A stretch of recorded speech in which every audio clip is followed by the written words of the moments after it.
Chapter 622. That's right. I've killed 3, but it's not enough. They keep coming at me. It's so annoying.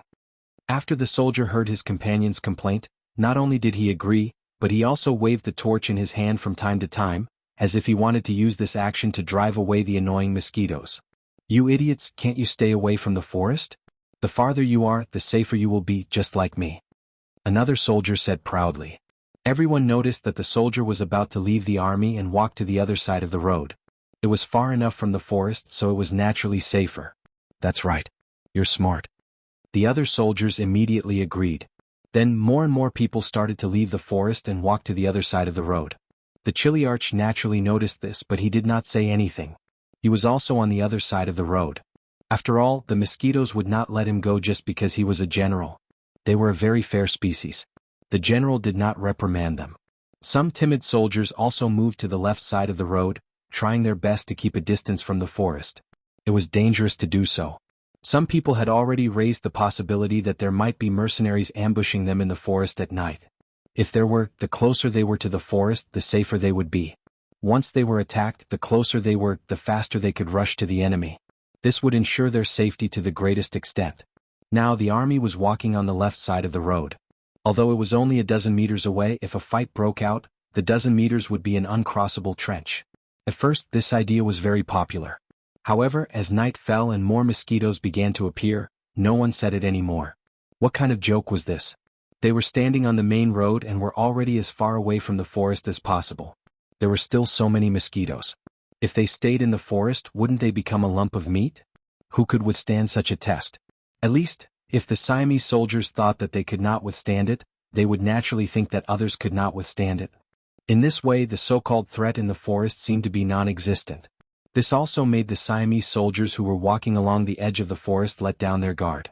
They only focused on driving away mosquitoes and hurrying on with their journey. In the dense forest, Lung Song was also suffering from mosquito bites. His face was already densely packed with small bumps, and these bumps were still expanding. However, if the other soldiers could endure it as the division commander, he had no reason not to persist. He gritted his teeth and endured it. Once there are too many mosquitoes, the repellent that the 6th young master had people make is useless. Lung Song sighed softly and stared fiercely at the enemies more than 200 meters away. He decided to kill as many enemies as he could to avenge the mosquito bites tonight. The hour hand of the watch was turning, and with this movement the enemy's main force had finally entered the forest, and the vanguard of the rear army had also stepped in. After calculating the situation in his mind, Lung Song knew that the time to attack had come. As long as he opened fire, the smell of gunpowder would be able to drive away some of the mosquitoes, let alone during a battle. Who would think about mosquito bites? Lung Song took off a pair of black leather gloves, revealing his uninjured hands. He held a Type 95 pistol tightly, adjusted his breathing and prepared to shoot.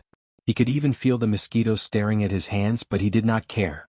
His eyes were indifferent and his face was calm. He aimed the muzzle at a captain of the Siamese army. Then his finger gently pulled the trigger. A bullet flashed through the night like a meteor, leaving a dazzling red trail in the air. Bang! As the gunshot rang out, the enemy Chiliarch fell to the ground. If one could look closely, one would see that the bullet had pierced through his head. His eyes were wide open and he could not be more dead. This shot was the signal to launch a general attack, and what followed was the dense sound of gunfire. The sound of gunfire seemed to be everywhere. After a wave of attack, the Siamese army lost countless bodies, and their formation was in chaos.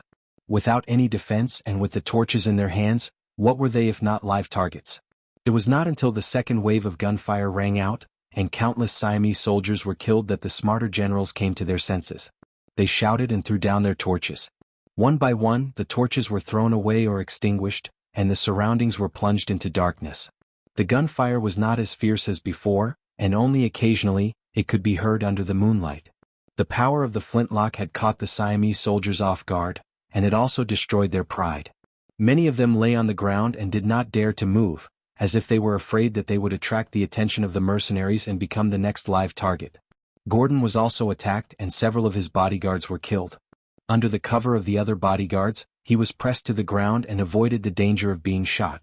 He was protected by his bodyguards, and even if he was discovered, there would be a human shield in front of him and he would not die. However, this was not what Gordon wanted. At this moment, his face was pale and he did not know if it was because of the pain of being pressed down by his bodyguards, or because he was angry. The siege of Wanxiang City had failed, followed by Wulong City. Now, they were ambushed by the mercenaries, and he did not know how many of his 100,000 soldiers would be lost. As the general leading the army, he felt extremely humiliated.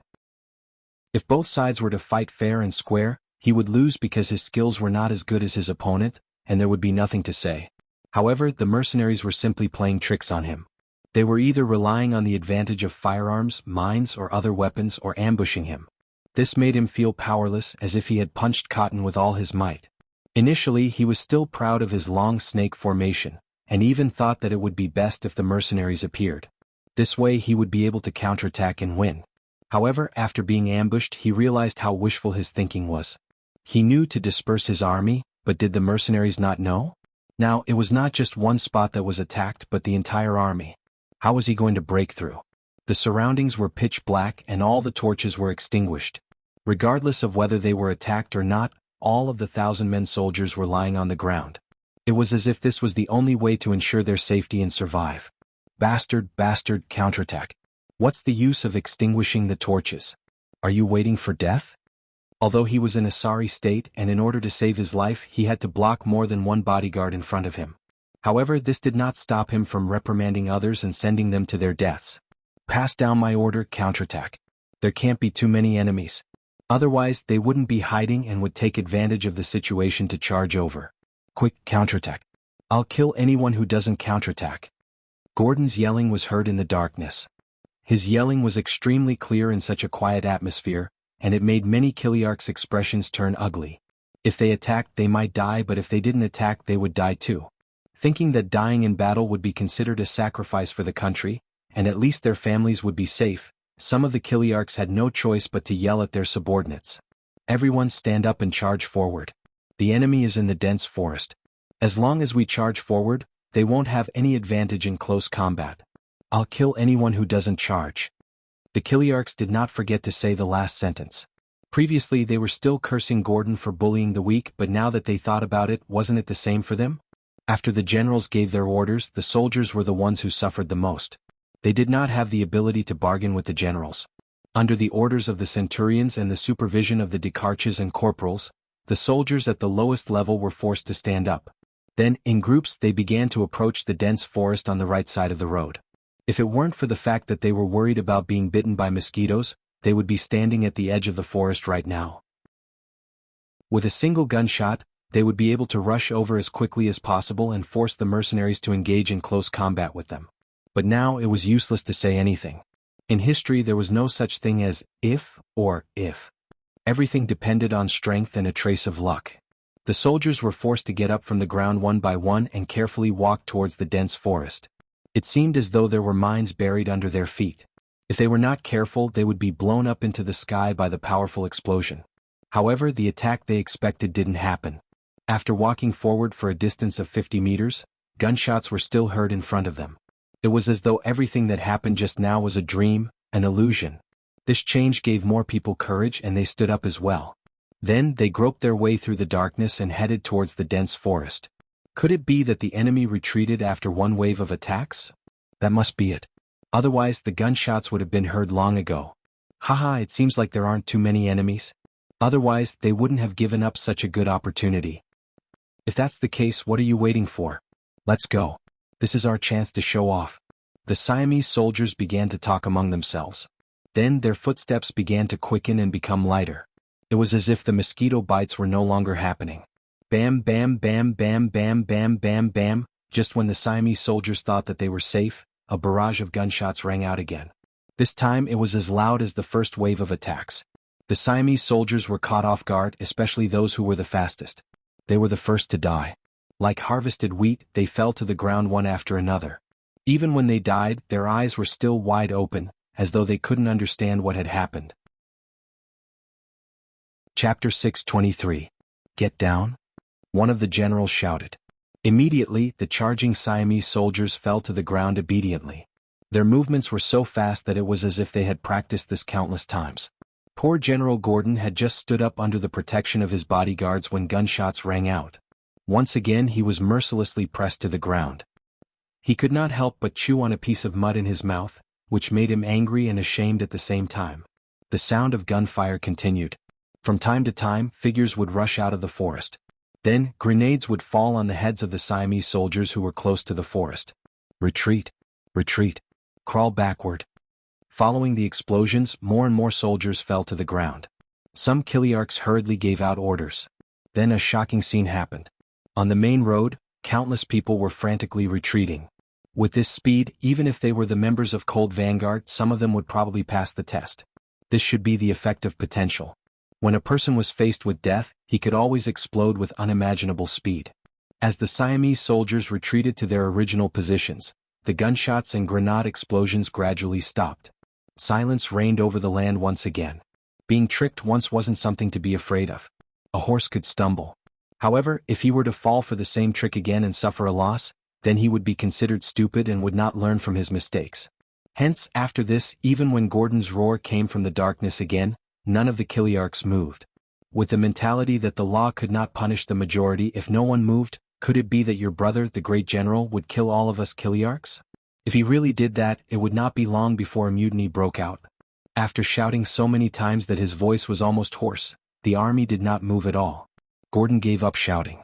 Forget it, forget it. He would just wait like this. Once the sun rose and everyone could see their opponents clearly, it would be time for him to counterattack. He did not believe that he would lose again at that time. This scene was similar to when Qin Bo dealt with the 100,000 soldiers of the Lansang kingdom. They were also forced to lie on the ground to ensure their safety. The only difference was that the terrain this time was not good. Lung Song had limited manpower and could not capture the 100,000 soldiers again. Pass down the order. The auxiliary soldiers will retreat first. The cold front will be the last to retreat. After dawn, gather at Wanxiang City. Lung Song gave the order reluctantly. He thought that he could fight a good battle, but he was helpless against these cowards. After all, he couldn't let the army charge forward. Firstly, their line of sight would be obstructed, and secondly, their forces were too few. If they really charged forward and engaged in close combat, they would be the ones to suffer. This was an outcome that he absolutely did not want. The mercenaries began to retreat into the depths of the forest in an orderly manner. Then they turned and headed towards Wanxiang City. The Siamese soldiers on the road did not dare to guess or test the waters. This was because it would mean sacrificing countless lives. No one wanted to die, so they might as well stay where they were. The cold wind blew past them from time to time. Mosquitoes would also take the opportunity to bite them. The Siamese soldiers could only endure and curse in their hearts. They cursed the mercenaries for targeting them. They cursed their general for being useless. What kind of war was this? Time passed slowly and the sky gradually brightened. The dew fell and the mosquitoes were also affected by it. They began to leave one by one. When the white fog dissipated, the Siamese soldiers finally launched their counterattack. They rushed into the forest as if they wanted to perform well. However, what awaited them was no one. Even the cold front, who were the last to retreat, had all retreated an hour ago. Under the protection of his bodyguards, Gordon stood up straight again. However, his eyes were red, indicating that he did not rest well last night. General, the enemy is no longer in the forest. What should we do next? All of the major commanders and Kiliarchs began to gather around this general before asking questions with fawning expressions on their faces. After all, they had shown their fearful side last night. Now they were afraid that their general would settle the score with them. Gordon wanted to settle the score with them. However, if he really dealt with these generals, who would lead the army? If these generals gathered together, they might even turn against him. He could only remember this incident in his heart. He waved his hand and said impatiently, "What else can we do? Continue to retreat. Let the army speed up and rush to Wulong City for breakfast." He could not deal with these generals, but he could still do something. Punishing them for not eating breakfast was a temporary way to vent his anger. Of course, this was also because Gordon wanted to rush back to the city as soon as possible. Once he entered the city, he would be much safer. After this battle, the Siamese army lost another 10,000 soldiers. With less than 90,000 soldiers and 10,000 injured soldiers, the Siamese army finally returned to Wulong City in the evening of the next day. When he entered the city, he saw the destroyed streets and houses. There were even some fireworks that had not been completely extinguished. Gordon knew that this base was finished. It would take at least a few months to rebuild it. This meant that the plan to attack Wanxiang City would have to be abandoned halfway. He would have to return to the capital with shame. Lung Song naturally did not care about what Gordon was thinking. 2 battles, 2 victories. More than 4,000 soldiers wiped out tens of thousands of enemy soldiers. Most importantly, he did not suffer any losses. This result was satisfactory. With a face full of excitement, he arrived at Wanxiang City. Luan Shaochen had already received the news and was waiting for these heroes with a group of people. What was different from when Gudan entered Wulong City was that good wine and tea had already been prepared. Everyone had a joyful expression on their faces. Wanxiang City was safe. As the governor, Luan Shaochen was naturally the happiest person. Although he was not afraid of war, he knew that once a battle broke out, the order in the city that had just gotten back on track would be destroyed. He did not know how much he would have to pay to get back on track. Fortunately, the 6th young master had calculated everything. The retreat of the Siamese army was a reality. With the 4,000 soldiers led by Lung Song, even if the enemy attacked again, they would not have to be afraid. With the advantage of weapons, Gordon would definitely return empty-handed. After Lung Song's troops returned to the city, another piece of good news was sent over via telegram. Just yesterday, the Awol dynasty also sent out 50,000 soldiers. However, they were quickly met by the Vietnamese mercenaries Hong Jin and Ruan Jianqing's 20,000 men at the strategic town of Pangang Valley in the northwest of Laos. There was no chance for the Awol dynasty to launch a surprise attack, so they happily withdrew their troops. Just like that, Siam and Awa's attacks were disrupted. The people of Laos finally did not have to live in fear anymore. They could continue doing what they were supposed to do. When the news of Laos reached Yang Qindong's ears, the 6th young master at Suwing City heaved a sigh of relief. Although all of this was within his expectations, no one could guarantee that there would be no accidents. Now that the dust had settled, he could finally relax and focus all his attention on Suwing City. They still haven't sent anyone to negotiate with us? Yang Qindong placed his hands on his waist and stood in front of the temporary headquarters. He looked at the tall city in the distance and asked Tiger's Mane. Young master, not yet. There's news from the Security Bureau. Leader Yun is still in the middle of an operation. He should be here soon. Tiger's Mane reported. Good, since that's the case, we'll increase the price. Some people just don't learn from their mistakes. Give the order, fire with all your might. I want to see how long they can hold on. Yang Qindong's eyes flashed. Due to his own foundation, he did not have the intention to take down the Phnom Penh dynasty this time.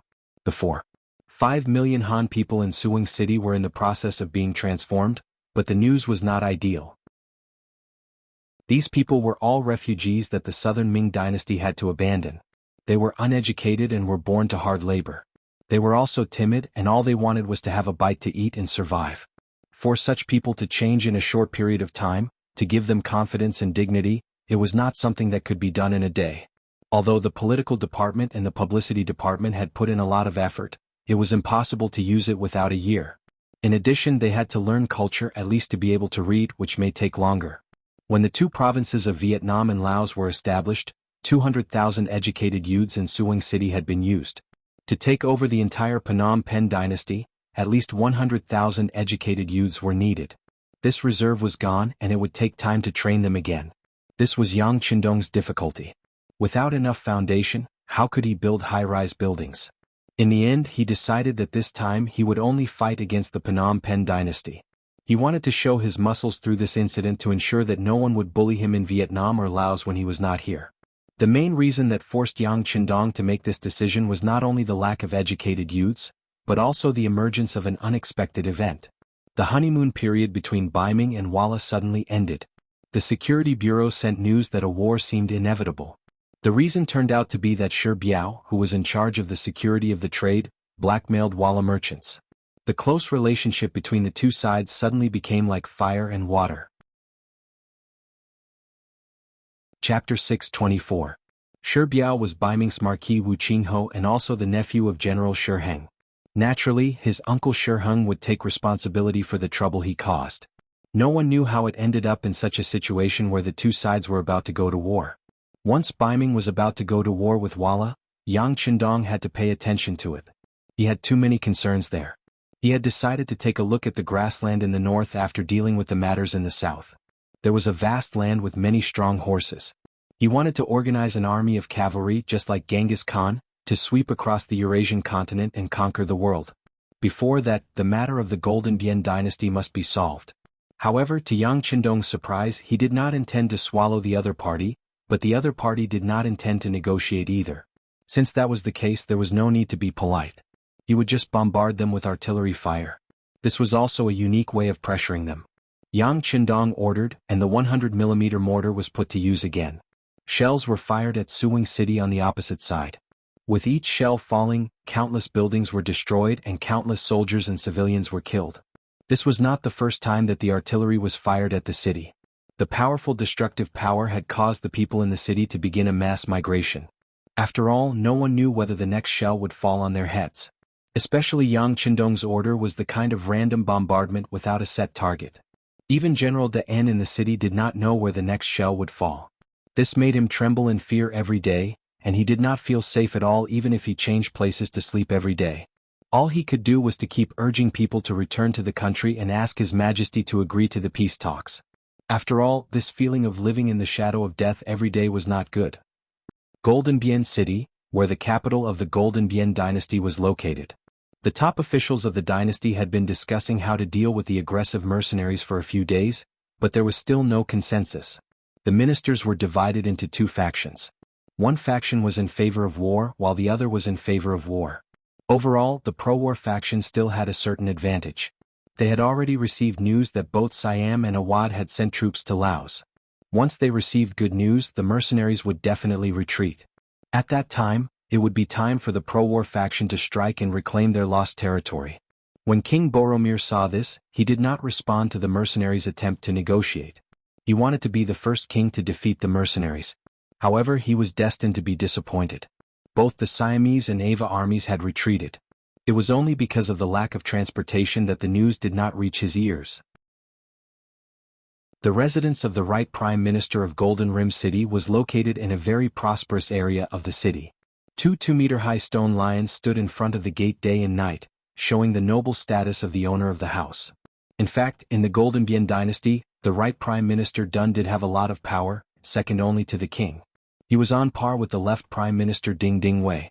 Perhaps to deal with the rumors of discord between the two, or perhaps because King Palomo did not wish to see his subjects too united and thus threaten his own position. The two ministers had been arguing over various issues all this while. Sometimes the left minister would win and sometimes the right minister would win. This time, facing the issue of whether to fight or to negotiate with the mercenaries, the two prime ministers had different opinions. The left Prime Minister Ding Ding Wei was in favor of war, while the right Prime Minister Dun was in favor of peace. Under the leadership of the two of them, the court officials were naturally divided into two factions and followed their lead. Because the king had certain expectations for Siam and Ava, the current situation was that the left Prime Minister had a slight advantage, while the right Prime Minister was slightly passive. Today after the court, the right Prime Minister Dun returned to his residence with an unhappy face. He went straight to the backyard. As if it had become a habit, Yunk liked to go to the backyard of some important ministers. It seemed to be safer there. This time he was staying in the backyard of the right Prime Minister's residence. Du En arrived with a displeased expression. When he saw Skylark's seat resting on a recliner with his eyes closed, he couldn't help but complain even before he walked over. Sir Yun, I can really sleep. Don't you know that we're about to send troops to Suwing City? Send troops? Yunk, who was lying on the recliner, slowly opened his eyes. Yes, the left Prime Minister Ding Ding Wei is leading more and more officials to suggest sending troops. I can't stop it.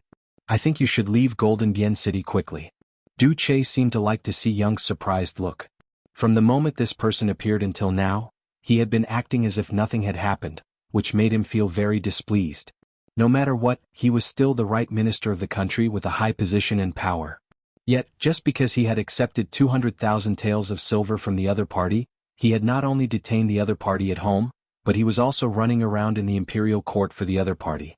Now that the situation was becoming more and more unfavorable, he had already decided to stop. As for the 200,000 taels of silver he received before, sorry he had spent a lot of effort on this trip. Didn't he need to be compensated? Yunk blinked his eyes, then leaned his head back and began to rest again. Dun, who had turned his head and said this, was still waiting to see Yunk's panicked look. The other party might even beg him. If he was happy, it would not be a problem to accept some money from the other party to ensure his safety. If he was unhappy, then he would just wave his hand and drive him away. What a joke! Do you really think that mercenaries are the best in the world? Why don't you look at the situation outside? The mercenaries have become an existence that everyone wants to beat up. He turned his head to the side and waited for a few breaths of time, but there was no movement at all. Out of curiosity, he turned around to take a look and saw Yun Ke lying down with a satisfied and comfortable look on his face. He immediately became angry. "Mr. Yun, didn't you hear what I said just now? I'll tell you." Without waiting for him to explain the seriousness of the matter, a piece of white paper with words written on it appeared in front of him. The other end of the paper was gently held by Yunk. What is this?" His face was filled with doubt. Could this be the banknote that the other party gave him to save his life? But it didn't seem like it. With curiosity in his heart, Dunn still reached out to take it. He wanted to see what the other party was up to. If he still dared to play tricks with him, then he would definitely let the other party know that he, the Horse Lord, also had 3 eyes. He took the paper and found that it was indeed not a banknote. There were only a few lines of words written on it. Out of instinct, he looked at the words one by one. Along with it, his originally condescending and arrogant expression also changed. After reading it for the first time, his arrogant expression had already disappeared. After reading it for the second time, cold sweat began to appear on his forehead. After reading it for the third time, the way he looked at Yunk had completely changed. Previously it was a condescending look, but now it was filled with great shock and even a hint of flattery. Mr. Yunk, where did this come from? Are you joking?" Slowly opening his eyes, Skylark chuckled. "Joking? Do you think I would joke about this with the right Prime Minister? Let me tell you, this is the battle report I just received. It's 100% accurate. How about it? You should know what will happen next, right?" At this time, Yunk was very certain and was full of confidence. People said that a weak country had no diplomacy. And diplomacy could be divided into several types. For example, their infiltration work was also a diplomatic method. Yunk was very capable, but first he still needed a platform. A platform that could give him a chance to perform. The mercenaries were getting stronger step by step, and winning every battle was a platform for him to perform. It was with this guarantee that he could carry out his work like a fish in water. He could use all his methods and perform wonderful infiltration battles. This time, the mercenaries did not let him down. When everyone thought that they would suffer heavy losses and even lose their status, who would have thought that under the command and planning of the 6th young master, the scales of victory would lean towards him again. Yunk was still lying there, and he didn't even have the intention to get up. But now, Dunn didn't mean to blame him, or he couldn't care less about it. He was standing there and constantly wiping his cold sweat, thinking about the situation that the Gilded Dynasty would face next. What was written on the paper was the situation at the front line. It was sent to Skylark by wireless telegram. It clearly recorded the defeat of the Siamese army and the failure of the Awa army. They had no choice but to retreat. What was written on it was what the Gilded Dynasty relied on before. If what was written on it was true, then the Gilded Dynasty would have no reinforcements, and the whole country would be in danger. As the right Prime Minister of a country, Dunn naturally knew what this meant. In the worst-case scenario, the mercenaries would be like beasts coming out of the mountains. They could open their bloody mouths and bite the Gilded Dynasty at will. If they wanted to, it was not impossible for them to bite the Gilded Dynasty to death. Thinking of such a result, and thinking that His Majesty wanted to continue to send more troops to Suwung City, wasn't that tantamount to angering the mercenaries? At that time there would be no need for peace talks. They would just fight until one side was crippled. But no matter how he looked at it, it seemed that only the Gilded Dynasty would be crippled. Dunn's face changed again and again. At this moment his mind was spinning rapidly. He slowly came up with an idea. That was to take the initiative to ask for peace before the other side sent out troops. A slap would never hit a smiling face. As long as their posture was humble, it was still possible to negotiate successfully. After all, the army of the Golden Bien dynasty had not been completely damaged. They still had the power to fight back. Once the other two allies saw that they were resisting desperately, they might send troops for the second time. Chapter 625. The opportunity was right in front of him. Duan, who had made up his mind, no longer had that mocking expression on his face. Instead, he put on a flattering smile and took half a step forward. Sir Yun, can you open your eyes and tell this Prime Minister what the Duke of Loyalty and Courage has in mind? After all, we are now neighboring countries. It's better not to hurt our relationship. Dun took the initiative to lower his head. Yunk was not surprised by this. If there were still people who wanted to start a war with the mercenaries after receiving this information, they would either have already given up on life and death, or they would have other ideas. he could not help but sigh in his heart. The sixth young master also sent a telegram, saying that they could agree to the peace talks, but they had to try their best to obtain benefits. This time Yang Qindong did not act like he did with the Jiaoji and Lansang kingdoms. He did not send troops to destroy the kingdoms. In the end, it was not that he had become merciful, or that his ambition had been satisfied. On the contrary, everything was done for the sake of the overall situation. Without enough resources and manpower, even if they sent troops to destroy the Phnom Penh dynasty, they would only be picking up a mess. Not to mention if they really fought, the price they would have to pay would be too high. No one could guarantee that Siam and Ava would not send reinforcements again. The mercenaries did not want to face such a situation before they were fully prepared. With the idea of mutual destruction, no one knew what kind of power these two kingdoms would erupt in the face of a life-and-death crisis. Once their armies really entered the Vietnamese and Laos provinces, the losses would be immeasurable. Without sufficient preparation, Yang Qindong did not want to face the situation. Because of this, Yang still had a lot of work to do. Otherwise, he would have already laid his cards on the table with Duane. It was either death or surrender, and he would have just made a decision. After sighing in his heart, Skylark finally stood up from the reclining chair and stood in front of Duane. "Right, Prime Minister, this time it was you who provoked the mercenaries first, and then we sent out our troops. Even if we were to send out our troops, we would inform you beforehand that you would have to give us a definite answer after the emissary returned to Wanxiang City. And it's precisely because of your arrogance and rudeness that we're meeting on the battlefield, isn't it?" "Yes, yes." Du Si lowered her head like a child who had done something wrong and nodded repeatedly. Some people said that this time, it was the mercenaries who started the war without declaring war, but that was not the case. Everything was just as Young had said. The emissary from Laos had given them a chance, but no one had taken it seriously at that time. That was why Shangding City was suddenly breached and Jujing City's 100,000 soldiers were defeated. "Alright, since Right Chief Minister has already admitted that it was your fault this time, then whether my mercenary army will fight or shake hands with you will depend on your performance and what you are willing to pay. In short, this time don't take my words seriously. Otherwise you won't be able to buy medicine for regret anywhere. Alright, I'll wait for you here. You can also go and verify the authenticity of the information. In fact, there's no need to verify it. Your scouts should be able to send the news back in 2 days. But if you haven't made a decision by then, my mercenary army will take the initiative to make the decision for you."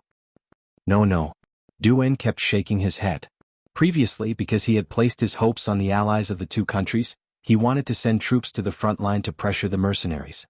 Since he knew that his allies had been defeated or had retreated, it was very clear what to do. Duan's attitude was arrogant and even a little arrogant. But when he left, he bowed with every step, like a child seeking advice from a teacher. He was extremely respectful. After finally leaving the backyard, Duan's expression returned to its serious state. "Men, prepare a sedan. I want to enter the palace to see His Majesty." It was not that Duan didn't doubt the authenticity of the information provided by Yunk.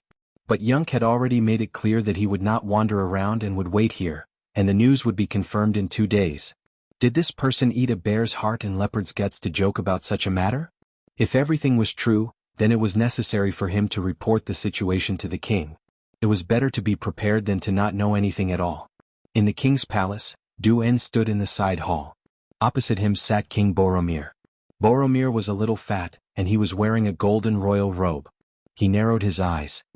"Right, Prime Minister, I have thought about it. The left Prime Minister's words are not unreasonable. Since Siam and Ava have already sent news, they will definitely send troops. As allies, we should also send more troops to the front line to pressure the mercenaries." Boromir was very clear about the reason why Duan wanted to see him. In the morning, the two prime ministers had been arguing in the court. In the end, Duan's faction became weaker, and even he, the king, leaned towards Dingdingwei's opinion and continued to send reinforcements. Boromir did not understand why Duan wanted to see him. Could it be that he wanted to continue persuading him? "Your Majesty, this is the information I received. Please take a look." Duan did not explain anything. He only presented the information he received from Yunk. He believed that once the king saw this, his attitude would change drastically. "You just received this information?" Boromir looked at Duan with a puzzled gaze. The right prime minister did not have the authority to gather information, so where did he get this information from? Puzzled, Boromir took the paper with the words written on it from the eunuch beside him. After looking at it casually, his eyes widened and his body began to tremble. In the end, even his hands that were holding the paper were trembling. Right, Prime Minister, where did you get this information? Why didn't I know about it? Boromir suddenly raised his head and looked at Du-En with a terrifying gaze. Your Majesty, this information was sent to my residence by a merchant who claimed to be from Laos. I only saw it when I returned to my residence. Du-En naturally would not reveal that Yunk was in his residence. Who knew if the king would accuse him of colluding with the enemy in a fit of anger? Besides, he was counting on his relationship with Yunk to gain more benefits in the future. He had to hide this person well. A merchant from Laos? Boromir was not very satisfied with this answer. He wanted to ask why such a merchant did not look for him or any other officials, but the right Prime Minister. But before Boromir could ask, Du-En took the initiative to explain, Your Majesty, my butler said that the Laos merchant will come looking for me again. But in my opinion this is not important. What is important is whether the information is true or not. If it is, what should we do next? Right, according to the right Prime Minister, is this news true? Boromir seemed to have woken up the person in his dream. Boromir's voice carried a hint of urgency as he asked. In fact, it did not matter how the information came about. The most important thing was whether it was true or not. If it's true, it's a big mistake to send troops to the front. What's wrong? The other two allies have retreated. Do you want to fight head-on with the mercenaries with the Golden Border Dynasty's powerful army? In my opinion, regardless of whether it is true or not, there is no smoke without fire. We have to prepare for a backup plan. Du-En raised his head. He wanted to say that since he was the one who sent the information, of course he would believe it to be true. But he would not say that. He wanted the king to figure it out himself. At the same time, he wanted to use this as an excuse to trick some people, so he could not be too sure. Yes, it is necessary to prepare for a backup plan. Boromir kept nodding, but soon he shook his head. But we have to be careful. Someone might be deliberately spreading false information to mislead us. So, summon the left Prime Minister to the palace for a meeting. In the end, Boromir did not make a decision. He wanted to summon the others to listen to their opinions. When he heard that the king wanted to summon the left Prime Minister, Du-En's eyes flashed with excitement. He knew the king too well. The king liked to listen to everyone's opinions as if that was the best way to make the right choice. But he had forgotten that the truth was often in the hands of only a few people. The king summoned the left Prime Minister. Ding Ding Wei, in his official robe, appeared in the side hall. Ding Ding Wei was tall and slender. He looked to be in his 50s. His eyes were not big, but they were very spirited and gave people a feeling of wisdom. Your subject greets your Majesty. When he entered the side hall, Ding Ding Wei bowed to the king according to the rules. Left Prime Minister, please rise. Come, bring this over. When Ding Ding Wei entered the hall, Boromir's expression had already returned to normal. He looked calm and relaxed. Obviously, he wanted to see the debate between the two prime ministers before making a decision. With the demeanor of a prime minister, Ding Ding Wei unhurriedly took the paper that the eunuch presented to him. First, he gave it a cursory glance. His eyes immediately widened. Then he carefully read it twice. After that, he did not immediately speak. Instead, he slowly closed his eyes as if he was thinking about something. King Boromir was not in a hurry. He seemed to be used to the left prime minister's way of doing things. He sat there calmly and did not say anything. On the other side, Du-En was also not in a hurry. This was a trap to begin with. He had even thought about what choice Ding Ding Wei would make. He was just waiting for him to jump in. After about 5 or 6 breaths, Ding Ding Wei finally opened his eyes. He cupped his fists and said to Boromir, Your Majesty, may I know where this information came from? Chapter 626. For the left Prime Minister to say this, it was clear that he did not believe that this was news from the army. He knew very well that regarding the movements of the other two countries, it would take at least the day after tomorrow for definite news to arrive. Now that it had arrived, it could only mean that this news did not come from official channels.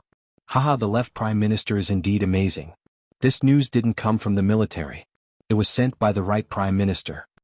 Boromir seemed to be very satisfied with the left Prime Minister's performance and didn't forget to praise him. The right Prime Minister sent it? Ah. Ding Ding Wei laughed. Originally, he was suspicious of this news because they were enemies with the mercenaries. Of course, he had done his research on the strength of the mercenaries. In his opinion, although the mercenaries were powerful, their weakness was also very obvious. They were too few in number. They might be able to deal with any one country, but if it was 1 against 3 they wouldn't be able to do it. But now the news said that the armies of Siam and Ava had sent out their troops and were defeated. It seemed too unreal. This was already suspicious. Now that he knew that the news came from the right prime minister, Ding Dingwei instinctively thought that it was fake news. As for why this news came, it was very simple. It was because Dun wanted to prevent him from sending reinforcements to the front line. Because the two of them had different political views, once the reinforcements were sent, it meant that the other side had lost the battle. Oh? Why is the left prime minister laughing? No one knew what Borimov was thinking when he said this. But from his words, it was clear that he was a person who wasn't afraid of things getting out of hand. Your Majesty, please forgive me for being rude.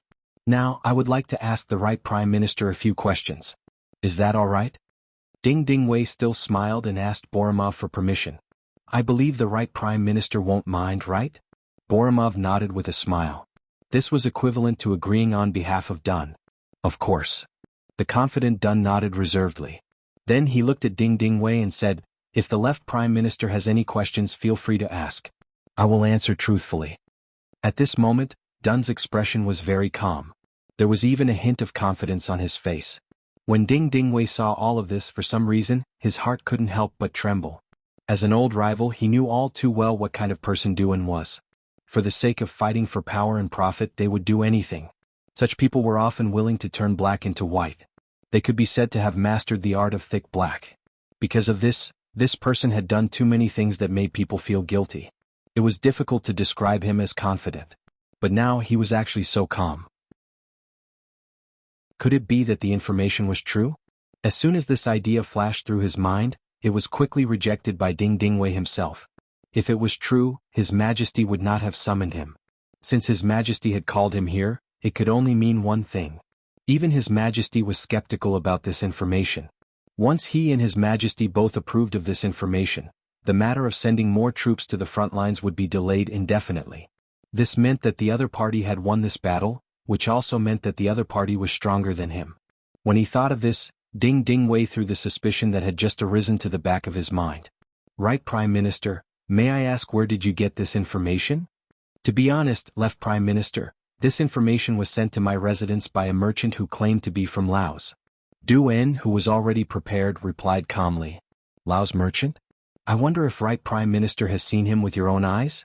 When he heard that the source of the information was so childish, Ding Dingwei was even more certain of his guess. This must be a smokescreen thrown out by Dun in order to win the battle of whether or not to send troops. Since he knew what was going on, he definitely couldn't let the other party succeed. No. Dun answered very straightforwardly. But he didn't forget to add, although I haven't seen him, I still believe this information. So according to my opinion, whether or not to send troops to Suwon City needs to be carefully considered. Ah. This answer finally made Ding Dingwei unable to hold back his laughter. If it wasn't for the following explanation, perhaps he wouldn't be so certain. But since he took the initiative to mention the issue of sending troops, it was tantamount to revealing 300 taels of silver here. After being the left prime minister for so many years, Ding Dingwei believed that his ability to observe people's expressions had reached a very high level. Dun's words were tantamount to confirming his previous guess. Since he had already made his decision, Ding Dingwei didn't look at Dun anymore. Instead, he turned to Borimov and cupped his fists. Your Majesty, in my opinion, this information can't be trusted. It's completely groundless. So I ask your Majesty to make a decision and allow us to send reinforcements to Suwon City. When the time is right, we will go all out to counterattack and recover the lost land. This will raise the prestige of our country as well as the prestige of our king. Ding Dingwei finally made his move. Dun, who had been waiting impatiently, also turned to Borimov and cupped his fists. Your Majesty, I believe this information is true. It's the same as my previous guess. So I'm sure your Majesty will be cautious in sending troops. I can even guarantee with my official position that if this information isn't true, I'm willing to resign in 2 days and retire to my hometown. At this moment, Borimov and Ding Dingwei were shocked by Dun's words. This was a scene that they hadn't expected at all. Originally, after hearing Ding Dingwei's words, Borimov could basically confirm that this was a fake information that Dun had deliberately created to delay the sending of reinforcements. He was still a little angry about this. He could allow the two prime ministers to fight each other, but the prerequisite was that they couldn't disrupt the development of the country. Otherwise he wouldn't hesitate to chop off their heads. But suddenly, Duan was so confident that he would use his authority as a stake. At this moment, Boromov hesitated. Boromov wasn't the only one who thought so. Left Prime Minister Ding Dingwei was also caught off guard by Duan's move. What's going on? It's just a plan to delay the arrival of reinforcements. Why did he make such a huge bet? Why did the right Prime Minister dare to make such a huge bet? What did he rely on? Ding Dingwei looked at Dun seriously, but he couldn't see anything from Dun's face. Especially at this moment, Dun intentionally closed his eyes. This made Ding Dingwei feel that he didn't know where to start and analyze. The side hall fell silent. Both the king and the left prime minister were shocked by Duan's bold words. They couldn't help but wonder if they were wrong.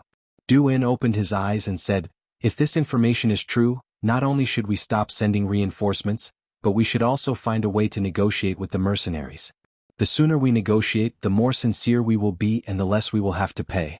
On the other hand, when the situation is settled, we will have to pay several times the price if we want to negotiate with them."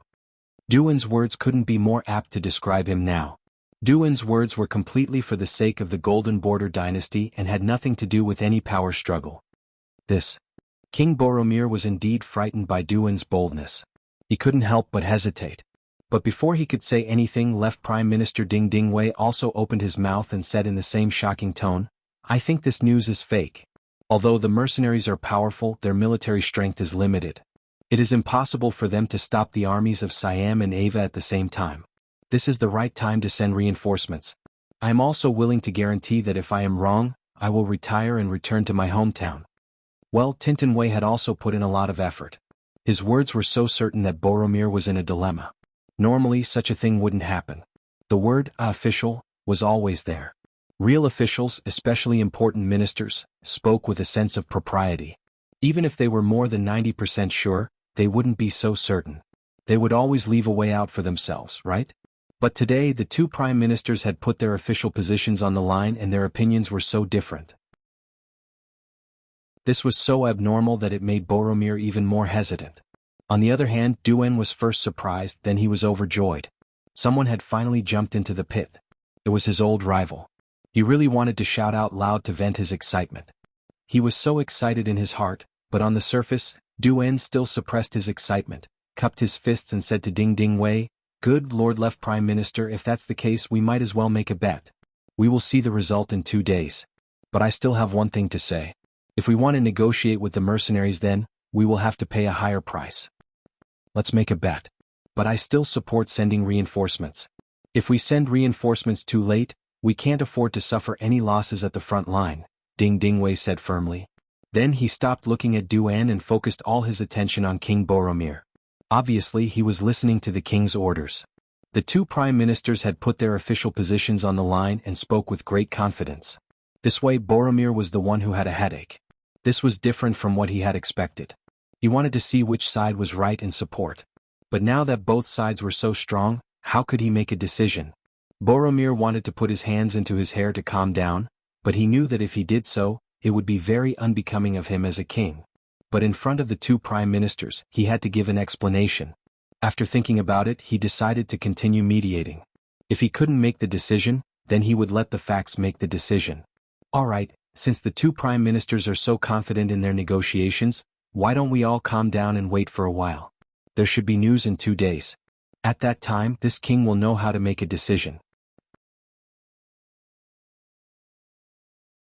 Chapter 627. The king actually chose to wait, causing Ding Dingwei's expression to change. "Your Majesty, you can't do that. This is exactly what some people are trying to do. If there are no reinforcements coming from the front, it will be a big problem. Your Majesty, what we should do now isn't to send reinforcements. Instead, we should immediately send a peace envoy to contact the mercenaries. This is the only way to resolve this matter with the smallest price. A long delay may lead to trouble." Duan also called out. He looked very anxious, but only he knew how happy he was. He had already dug a hole for Ding Dingwei, now he just had to wait 2 days to see the results. As for whether the king would agree to the peace talks now, he wasn't the one who would suffer a loss. Since the king wasn't anxious, why should he be anxious? The two prime ministers seemed to have the intention to quarrel again. Boromir immediately felt a headache coming on. He couldn't help but say in a slightly angry tone, all right. Just 2 days later. Nothing major will happen. This matter is settled. Don't say anything else. The king was angry. Whether it was Ding Dingwei or Dun, they knew when to stop. They just glared at each other and left the palace after saluting. Not long after the two of them left, the whole story began to spread. First, some of the important ministers knew about this matter. Soon, the commoners on the streets were also very clear about it. King Boromir didn't say anything about it. He even knew that the two prime ministers must have deliberately spread the news in order to undermine each other. It was better for him to remain uninvolved in this matter. This way he would be able to seize the initiative.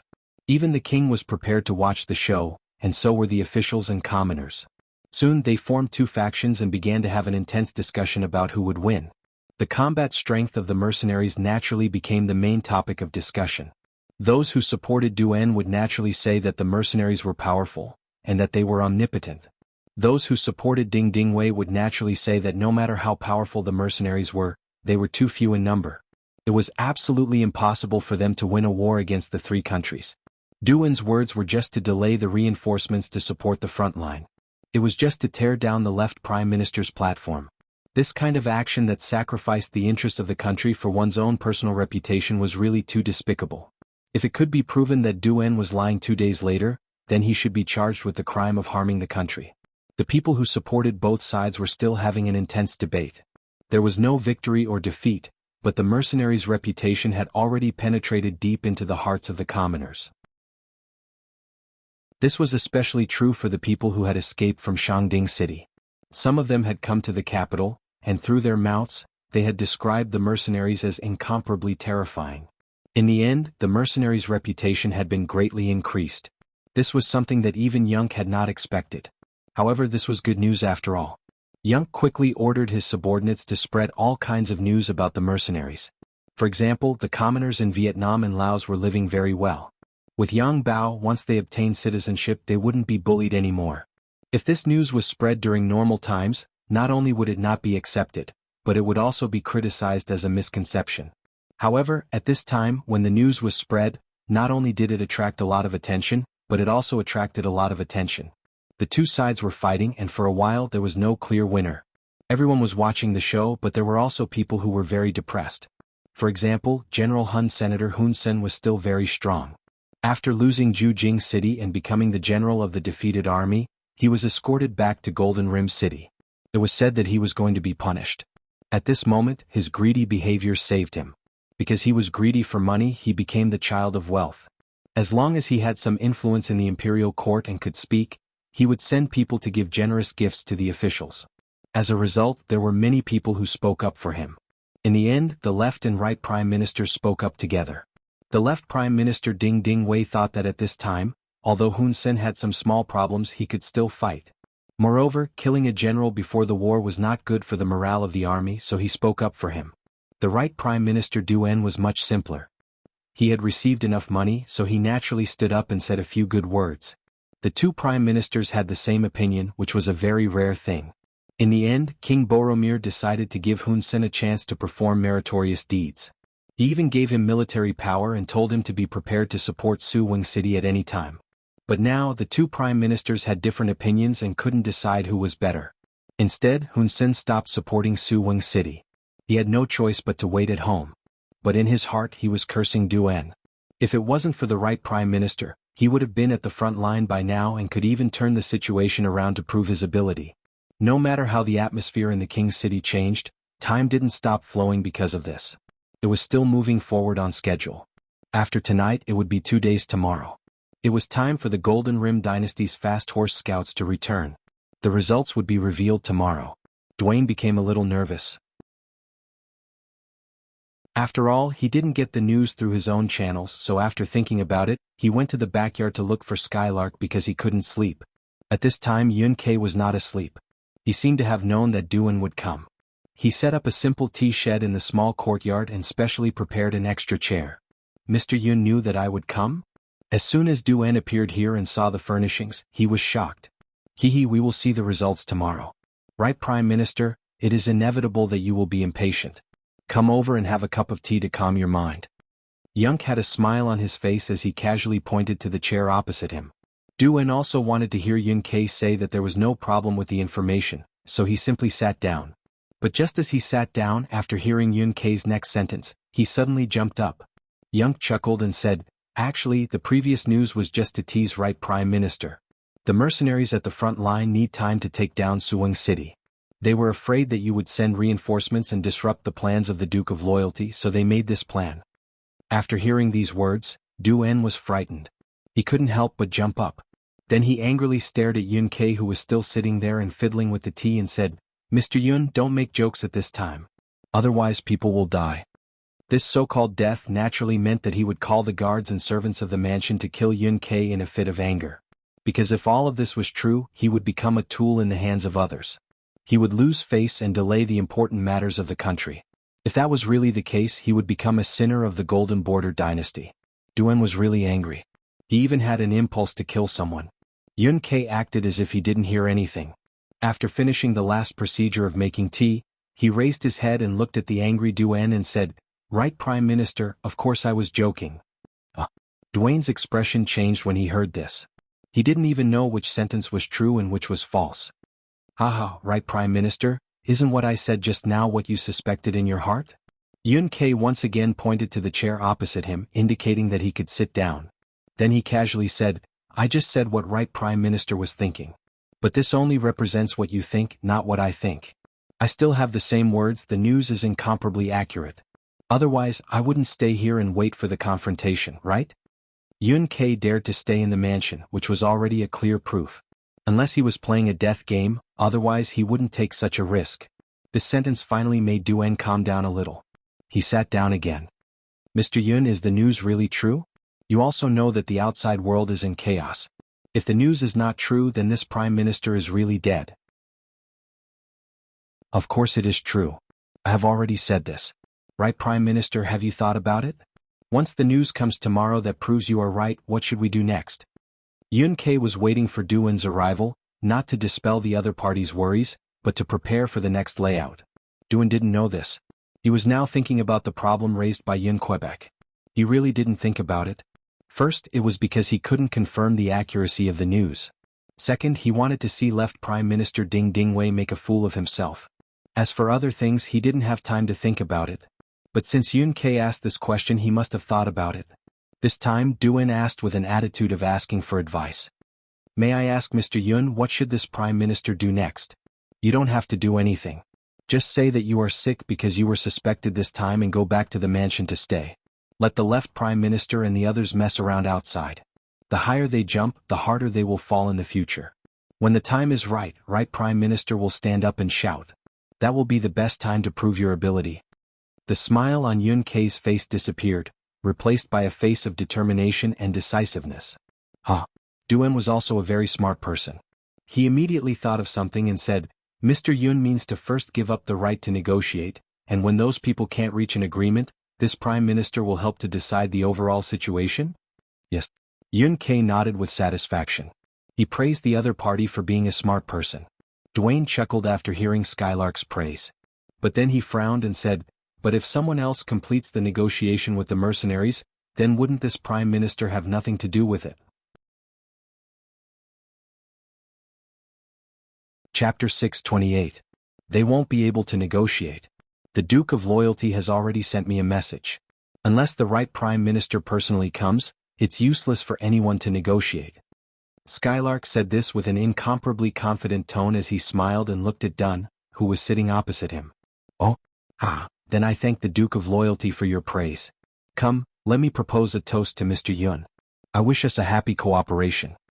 Dun laughed as his worries were swept away. However, he did not know that the reason Yang said so much to him and the reason why Yang Qindong wanted him to negotiate was because he wanted more benefits. As for what benefits he could get, he would know in the next few days. Dun left Yang's courtyard with satisfaction and went back to his room to sleep. When he opened his eyes again, the sky was already bright. While he was having breakfast, the butler suddenly came to report that the scouts he had sent to Ava and Siam had returned. They were now part of the royal palace. At the same time, they brought with them a huge piece of news, which was that the armies of the two countries had been defeated. They were mercilessly blocked outside the gates of Laos by the mercenaries, unable to enter at all. In other words, the information provided by Yunk was extremely accurate. This time Dun had made the right bet. Ha ha ha ha ha. Listening to the information provided by the butler, Duane grinned widely. Everything was as Skylark had said. Now he needed to rest according to the plan. Thus he told the housekeeper, "Spread the news outside. Say that this prime minister has fallen ill due to mental exhaustion. It's not convenient for him to see any guests."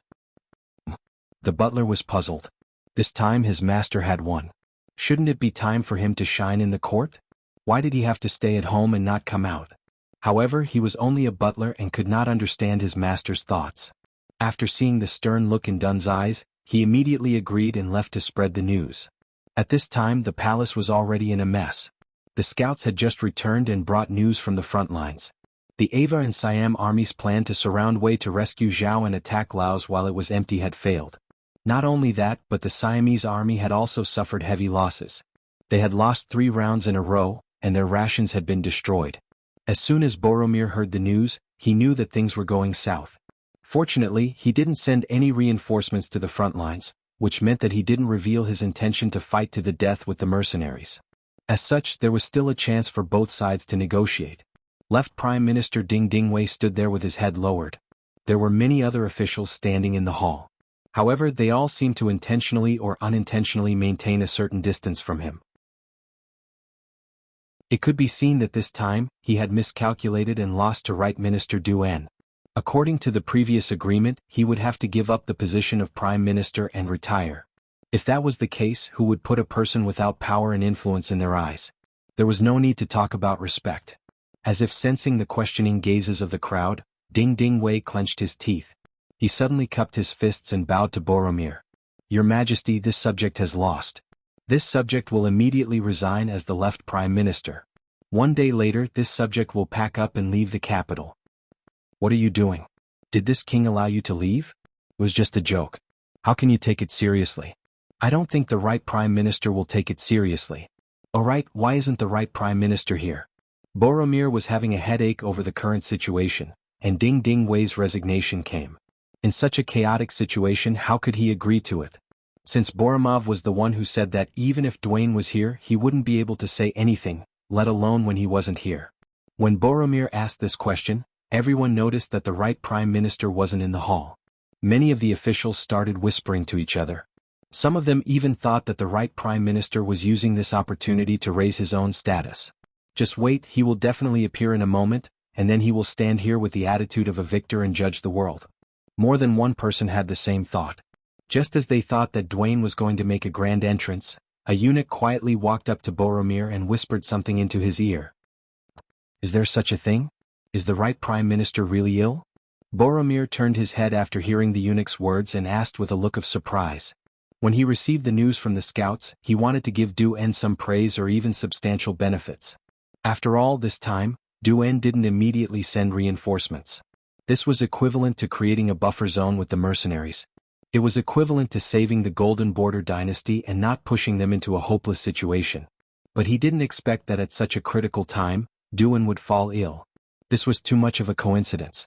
At least he didn't believe it. The eunuch we sent to bring him into the palace replied that the right Prime Minister's face was ugly. His whole body was trembling and he was lying in bed. It seems that he is really ill. But in order to find out the truth, we have sent the imperial physician to the right Prime Minister's residence. I think there will be news soon. The old eunuch replied respectfully. "Good, inform this king as soon as there is news." Boromir nodded. This time, whether Duan was really ill or not, he wouldn't punish him. It was understandable. After all, wasn't it human nature for people to vent their grievances after being wronged? But this time, Boromir still underestimated Duan's determination. This was a person who could be ruthless to his enemies, but even more ruthless to himself. In order to make it seem like he was really sick, he actually asked the housekeeper to get some ice from the cellar. Then he turned it into ice water and poured it on his body. In this way he really caught a cold. His whole body was cold and he fell ill. The scout's return had confirmed that what Yunk said was true. Since that was the case, what harm was there in trusting him again? He just hoped that the next development would be as Yunk said. Otherwise it would be a waste to get sick this time. The imperial physician came and found that Duan had indeed caught a cold. The imperial physician immediately prescribed medicine and then returned to the palace to report. "What? He is really ill?" After the old eunuch said the news, King Boromir was shocked. It seemed that the right prime minister was really under a lot of pressure this time. Of course, this was just a passing thought. After ordering the old eunuch to send the imperial physician to see the right prime minister, he put his thoughts on the court. He didn't make a decision just now because he had been waiting for the right prime minister to come. Since he couldn't come, the matter of the peace talks could only be handed over to someone else. Although it was someone else, there weren't many people who could really choose. How powerful was the mercenary army? The position of the person sent to negotiate was too low. How could he talk to them on equal terms? Wouldn't it be shameful if the person sent couldn't even see the face of the king? After thinking about it, Boromir still chose the left prime minister, Ding Ding Wei. The left prime minister also wanted to use this opportunity to repay the king's kindness. Of course, he didn't hesitate to agree. After only 2 hours, Ding Ding Wei, who had made some preparations, left Golden Rim City and went straight to Suwing City. The reason why he was in such a hurry was naturally because he knew that speed was the most important thing in war. Now that the two allies had lost the war, if the Golden Rim dynasty didn't make a move, who knew if the other side would gather all the troops to attack the Golden Rim dynasty in anger? Once they made this decision, it would be even more difficult to negotiate with them. The carriage sped along the way. Who knew how many horses were changed on the road? Normally, it would take 5 or 6 days to reach Suwing City, but Ding Ding Wei only took 3 days. As soon as he arrived, he sent people to the mercenary camp outside the city to express the Golden Rim dynasty's intention to negotiate and stop the war. At this moment, Suwing City was already full of holes. These days, the mercenary army's cannons didn't stop firing. It was unknown when a powerful shell would fall, and every time it fell, it would cause a lot of damage in the city. It was normal for people to die and houses to be destroyed. For this reason, most of the people in the city had been evacuated, leaving only the soldiers. They didn't dare to leave without orders. They were on tenterhooks every day, fearing that the next shell would fall on their heads. General De N personally came out to meet Ding Ding Wei. As soon as they met, the general began to complain. He also said that he had made countless requests to the king's city, either to send reinforcements or to prepare for peace talks. Why didn't there a response until now, etc. Facing De N's aggrieved face, Ding Ding Wei asked with a displeased face, "You generals are always thinking of asking His Majesty for help when something happens. Why didn't you try to fight the mercenaries? If you could win, would you still need to suffer these grievances?" Left Prime Minister, it's easy for you to say that. Hearing this, Dan was a little angry. He was the general of the dynasty and belonged to the existence of the military leader. There was no need to talk about his authority. Although Ding Ding Wei was the left Prime Minister, in reality he wasn't much stronger than him. Not to mention it was now a time of war, and the status of soldiers was greatly increased. How could he be afraid of the other party?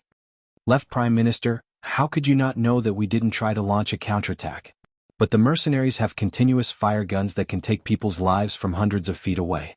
Our bows and arrows only have a range of 300 feet. How can we fight them? This general has ordered 2 attacks, but we didn't even see a single person and suffered heavy casualties. How can we fight such a battle? Left Prime Minister, please teach me. Of course, if Left Prime Minister is willing to personally lead the army, then I will give you a good set of armor. How about it? Asking a civil official to go to the battlefield to fight was clearly nonsense. How could Ding Ding Wei answer? He coldly snorted and said, "Fine, since the army can't win, then let us civil officials negotiate with our mouths." Chapter 629. All right. De N nodded as if this was how it should be. This scene infuriated Ding Ding Wei greatly. In the past, when there was a war, it was always the generals who were in charge of the war, and the civil officials who were in charge of the peace. But now, as soon as Dagon heard that they were going to negotiate, he agreed without hesitation. From this, it could be seen that they were really outnumbered by the mercenaries. If that was the case, wouldn't it mean that this time's negotiation wouldn't go smoothly? Now he just hoped that the other party would not ask for too much. Ding Ding Wei was destined to be disappointed. Although the mercenaries quickly gave an answer and welcomed them to the peace talks, when Ding Ding Wei went to the mercenary camp the next day, he didn't see the famous Duke of Loyalty from the great Ming dynasty, but only 2 regimental political commissars. He knew that the peace talks this time wouldn't go so smoothly. He couldn't even see the main characters, which was a bad sign. The people who met Ding Ding Wei were the political commissar of the 2nd Regiment, Kong Jia, and the political commissar of the 3rd Regiment, Qin Bo. This was also Yang Qindong's intention to train these people's political skills. Of course, the 2 of them were prepared when they came. That was, Qin Bo would play the good cop and Kong Jie would play the bad cop. When the red and white figures first met with Ding Dingwei, they opened their mouths wide and proposed conditions that Ding Dingwei could not accept. According to the two political commissars, the war could be stopped, but the Phnom Penh dynasty had to submit to the Duke of Loyalty.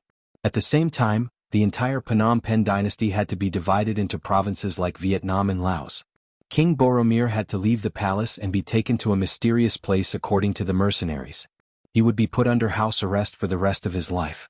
The other ministers would have to hand over half of their property to protect themselves and so on. These were completely overbearing terms. One could imagine how dark Ding Dingwei's face would be when he heard this. Then he laughed out of anger.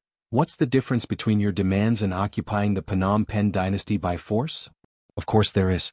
If we were to attack, a minister like you wouldn't be able to save your life just by handing over half of your wealth. Qin Bo, who was in charge of playing the bad guy, said without hesitation. Are you so confident that you can take down our gilded border dynasty? Don't you know that even a rabbit will bite when it's cornered? When we are both injured, Siam and Awa will join forces to attack. I'm afraid you will have to pay a heavy price. Ding Dingwei said in a threatening tone. He didn't believe that the mercenaries would be so bold as to not care about other countries. If that was the case, they wouldn't have just surrounded Suwing City. They would have directly attacked it. At this point, Qin Bo suddenly thought of something and said, "Oh right, the reason why you came here must be because you heard the news that we defeated the Siamese and Ava army.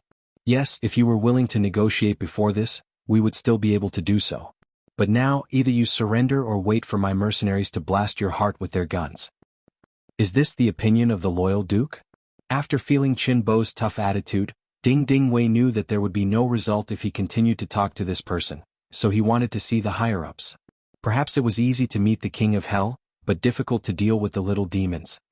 This is not the opinion of the loyal duke, but the opinion of most of our military generals. Qin Bo turned his head and said with a very arrogant look. Just like that, the first meeting ended without any results. Just as Ding Dingwei returned to Suwing City with a belly full of anger, a few cannonballs suddenly flew over his head. One of them even landed not far from his team. He didn't know if it was a random shot or if it was done on purpose to give him a show of strength. The bombardment continued. There was no fixed time, no fixed location, and no fixed number of shells. It seemed that everything depended on the mood of the mercenaries. When he was in a good mood, he would only fire once every half a day. When he was in a bad mood, he would fire a few times, causing the people in the city to panic. Even the morale in the barracks was declining day by day. If General Dagan had not sent an inspection team to keep watch at the rear, there would have been many deserters. The atmosphere in the city became more and more serious, and the pressure on Ding Dingwei also increased. He went to the mercenary camp for 3 days in a row. One of the negotiators, Qin Bo, didn't treat him well. Although there was another negotiator, Kong Jie, who constantly adjusted the atmosphere in the middle, the negotiations didn't break down. The content didn't change much. Ding Dingwei had no choice but to write the situation in a memorial and send it back to the capital, Phnom Penh City. When the news reached the capital, King Boromir couldn't sit still. If the mercenaries were determined to take down Phnom Penh like how they took down Jiaoji and Lansong, then what could they use to stop them? Yes, they still had an army of more than 300,000 soldiers. If they fought, they would be able to cause a certain amount of damage to the mercenaries or even severely injure them. This gave the two allied countries a chance to fight back. But in this way, Phnom Penh was destined to be turned into a sieve, or even destroyed. In this case, what benefits did it have to do with them? What should they do? Boromir, who was cursing Siam and Awa in his heart, could only think of a solution. Fortunately, there was good news at this time. The old eunuch beside him said that the right Prime Minister, Dun, had recovered. Although he wasn't as healthy as before, as long as he didn't do strenuous exercise, he wouldn't have any problems doing ordinary work. Quick, summon the right Prime Minister. When he heard the news, Boromir was like a person walking in the darkness who saw the light of dawn, and he shouted excitedly. Dun's illness was indeed cured. It was originally a self-inflicted cold. Because it was treated in time, it looked more serious 2 days ago. Now he had been recuperating for more than a week. Naturally he was fine. Of course, Dun was able to recover so quickly thanks to Yun Kei's help. Mr. Yun said that it was time for him to come back, and it was also time for him to make a contribution. With the left Prime Minister, Ding Dingwei, it would be very advantageous for Dun to take over the negotiations, especially in terms of conditions. The facts had proven that Yun Kei's words could be trusted. Of course, Dun had to stand up. At this time he could be said to be in high spirits. Even when he followed the eunuch into the palace, he was still arrogant and confident. As Yun Kei said, the left prime minister hit a wall in the front line. The king didn't really want to fight with the mercenaries, and the negotiation force would become the mainstream. Naturally, it was time for him to perform. Because Yun Kei said that in the entire Golden Border dynasty, only he could handle the negotiation. Of course, in return this time he had to fight for a certain amount of rights for the mercenaries. For this reason, Dun basically agreed without hesitation. Perhaps others would think that he was betraying his country's rights, but only he knew that if he didn't, there would be someone else to take over this position. Not to mention, if he could protect the Golden Border dynasty at this time, it would be a great achievement. Not to mention he could also attack the left prime minister Ding Dingwei. This had always been his wish. Since he could make His Majesty happy, make the mercenaries happy, and make himself happy, why not do such a thing? Dun walked into the side hall and saw King Boromir sitting high above. He saw that the king's eyes lit up, and then his face was full of smiles. Haha, the right prime minister is here. This king's heart is at ease. Come, give the prime minister a seat. Giving a seat was a very high courtesy, and something like this had never happened before. Just this action alone could prove a lot of things. At this time, Dun's heart was at ease. After more than 2 hours, Dun walked out of the palace with a satisfied face. Boromir had approved that he would replace the left prime minister, Ding Dingwei, to negotiate with the mercenaries in Suwang. Not only that, the king even told Dun the bottom line. As long as he followed the bottom line, he would have more freedom to play. Early the next morning, Dun set off from Golden Border City and went straight to Suwang City. The Foreign Affairs Director of the Security Bureau, Yun Kei, was also with the convoy. With Dun's departure to the front line, his task was equivalent to more than 80% completed. The next step was to finalize some of the details of the negotiation. In fact, after Dun returned to his residence yesterday, he had an in-depth communication with Yun Kei about the negotiation. In this regard, Yun Kei had already been authorized by Yang Qindong, and his decision was the mercenaries' decision. Finally, after a sincere communication, the final plan of the negotiation was finalized. That was, the Golden Border dynasty made the following concessions. First, General Hun Sen publicly apologized to the Salangan family of Laos and compensated them with a total of 300,000 silver taels. In fact, the Salangan family's loss was only 170,000 silver taels. Second, the Golden Border dynasty would compensate the mercenaries with 1.5 million silver taels, which would be used as military funds for the mercenaries, and 500,000 tons of copper and iron. Third, cede Shangding City and all the territories north of the city to Laos. The mercenaries would withdraw to the north of Shangding City and would not infringe on the interests of the Golden Border dynasty without any reason. Fourth, the two sides would exchange business, each had its own independent sovereignty, and could station diplomatic missions to ensure a friendly relationship for generations. Once one side was attacked by others for no reason, the other side was obliged to send troops to help. That was to say, after these events, the Golden Border dynasty and Laos had formed a military alliance. Of course, the agreement was written that once a war broke out, the troops would be sent, but the number would depend on the mood. There was no specific number. In a way, it was not a breach of the contract to send only one person. Chapter 630. The above was the general content of the negotiation. Although there were some other details, they were all carried out around these four major points. The agreement was reached 3 days after Right Ding Dun arrived at Suwang Cheng. When the news was sent back to Phnom Penh City, King Boromir heaved a sigh of relief. Although they suffered a lot of losses, they managed to stop the mercenary army. In a way, this was the first time a country or region managed to stop the mercenary army. Boromir was very proud of this. Of course, because of Boromir's compromise, it attracted the dissatisfaction of Siam and Ava. But in this regard, Phnom Penh dynasty did not say anything. Who asked these two countries to withdraw their troops so early? They even wanted to laugh at Phnom Penh dynasty. After this incident, Phnom Penh dynasty also saw their own shortcomings. No matter who had it, it was better to have it themselves. No matter who was strong, they were not as strong as themselves. They decided to put all their efforts into developing their military.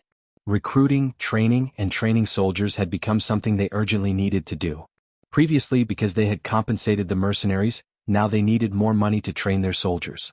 All of a sudden, all kinds of taxes began to increase and some even doubled. In some places the taxes were collected 3 years later or even 5 years later. Because of this, the people were complaining, and the order of the country began to fall into chaos.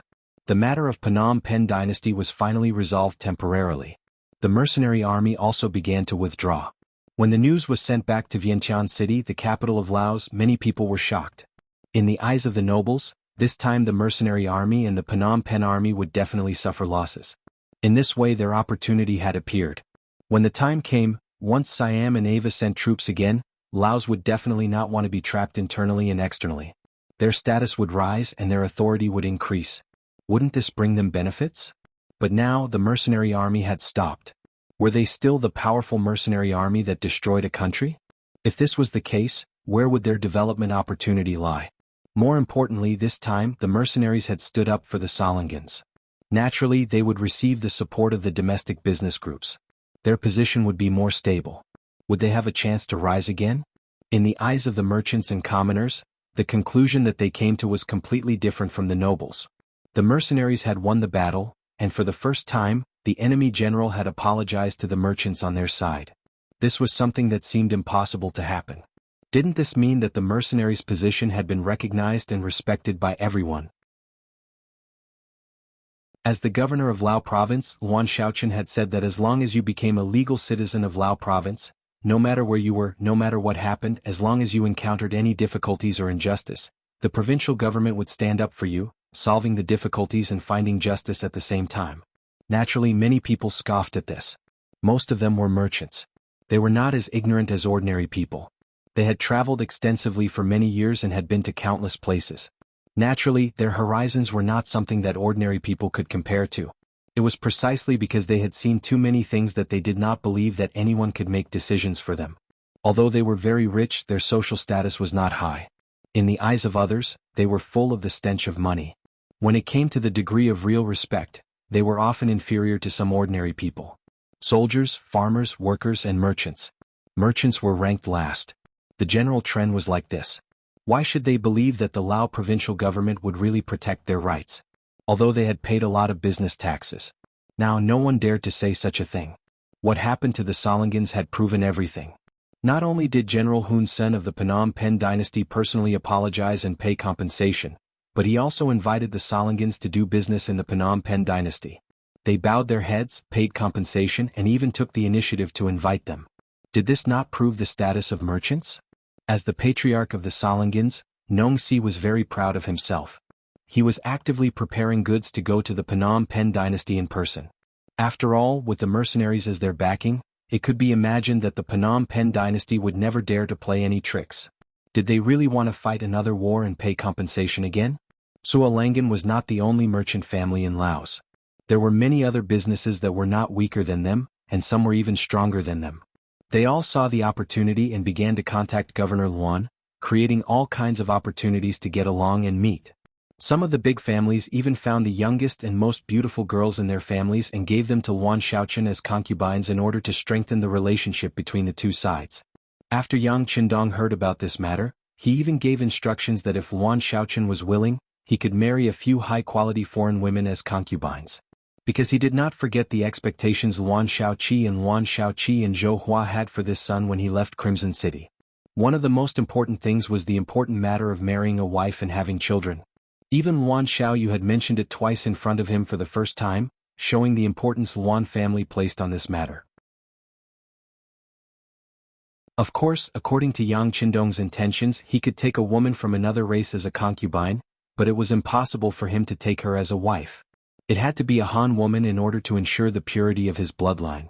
He did not want the country that his generation had worked so hard to build to be swallowed up by their children with foreign bloodline. In fact, not only did Yang Qindong have such requirements for Luan Shaochen, but also for all the senior cadres and senior officers. When you reach a certain age, you can marry a high-quality woman from outside the clan as your concubine, but you absolutely cannot let her become your wife.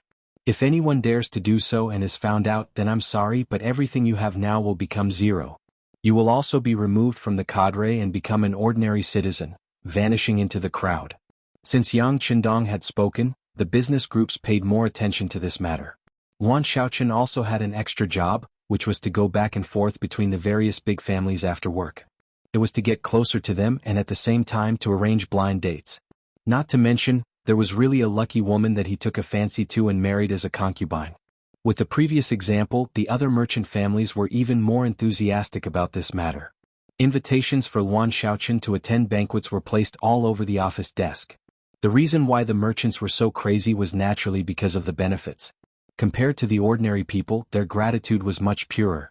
This was especially so when Yang Bao published a series of punishments for this matter, using the World Knowledge Tea House to make it known to everyone. Regardless of whether it was the elderly of 70 years old or the children of 3 years old, they all knew about this matter. They knew that as citizens of Lao province, they had more security when they went out, and they could receive the respect of others from the bottom of their hearts. This was something that they did not even dare to think about before. Lao province had led them to do it. In order to express their gratitude, the ordinary people could only lower their heads and work hard. Those of suitable age naturally chose to join the military to ensure that the fruits of their labor would not be stolen by others. They were just this kind of people. If someone treated them well, they would treat that person well. This was the will of the people. After this matter, the hearts of the people started to submit. After Luan Shaoqian gave out the various government orders, they were always quickly implemented and Lao province entered a period of rapid development. When Yang Qindong brought the main force of the mercenaries back to Wanxiang City, he saw this scene of prosperity which made him very happy. In order to create enough space and environment for Lao province and Vietnam province to develop, he also sent messengers to Siam and Ava to discuss cooperation. There were no eternal enemies, only eternal benefits. Business alliances could strengthen each other. Since this was the case, why did they have to fight? Even the powerful mercenaries were willing to put down their weapons. They naturally went with the flow and agreed to a temporary peace. However, everyone knew that there would be a war between them sooner or later. Now was the time to develop and strengthen themselves. After dealing with the external threats, there was no problem with the internal integration. At this time, Yang Qindong was also about to leave Lao province. The Security Bureau was now sending a telegram every day, reporting the situation between northern Ming and Walla. There had already begun a small-scale skirmish between the armies. If it continued to develop like this and there was no one to control it, it was likely that the war would be unstoppable. Since this was the case, Yang Qindong would definitely want to take a share of the profits. In addition, because their foundation was not strong enough, Lao province could not meet the requirements for expansion in a short period of time. There was no point in staying here, so his departure was inevitable. Yang Qindong decided to leave. The first to leave was the main force led by Commander Leng Song. Chichen City could not be without a strong military force, so someone had to go back and defend it. After they left, the 6th young master also decided on the people he would bring with him when he left. It was Leng Feng Wusheng's 3rd Regiment, as well as 6 auxiliary battalions who had experienced hundreds of battles and already possessed decent battle strength. As long as they were trained a little more, they would definitely become the Leng Feng in the future. The ones left behind were Luo Po's 2nd Regiment, which was responsible for the security of Lao province and Vietnam. Yang Qindong had basically agreed to expand Luo Po's 2nd Regiment into the 2nd Division of the Leng Feng. The selection and assessment of personnel had to be carried out in Chichen City. He could not be careless about the background check. The Leng Feng was his most elite force, so there would definitely be a situation that he could not control. If that was the case, he would rather not expand.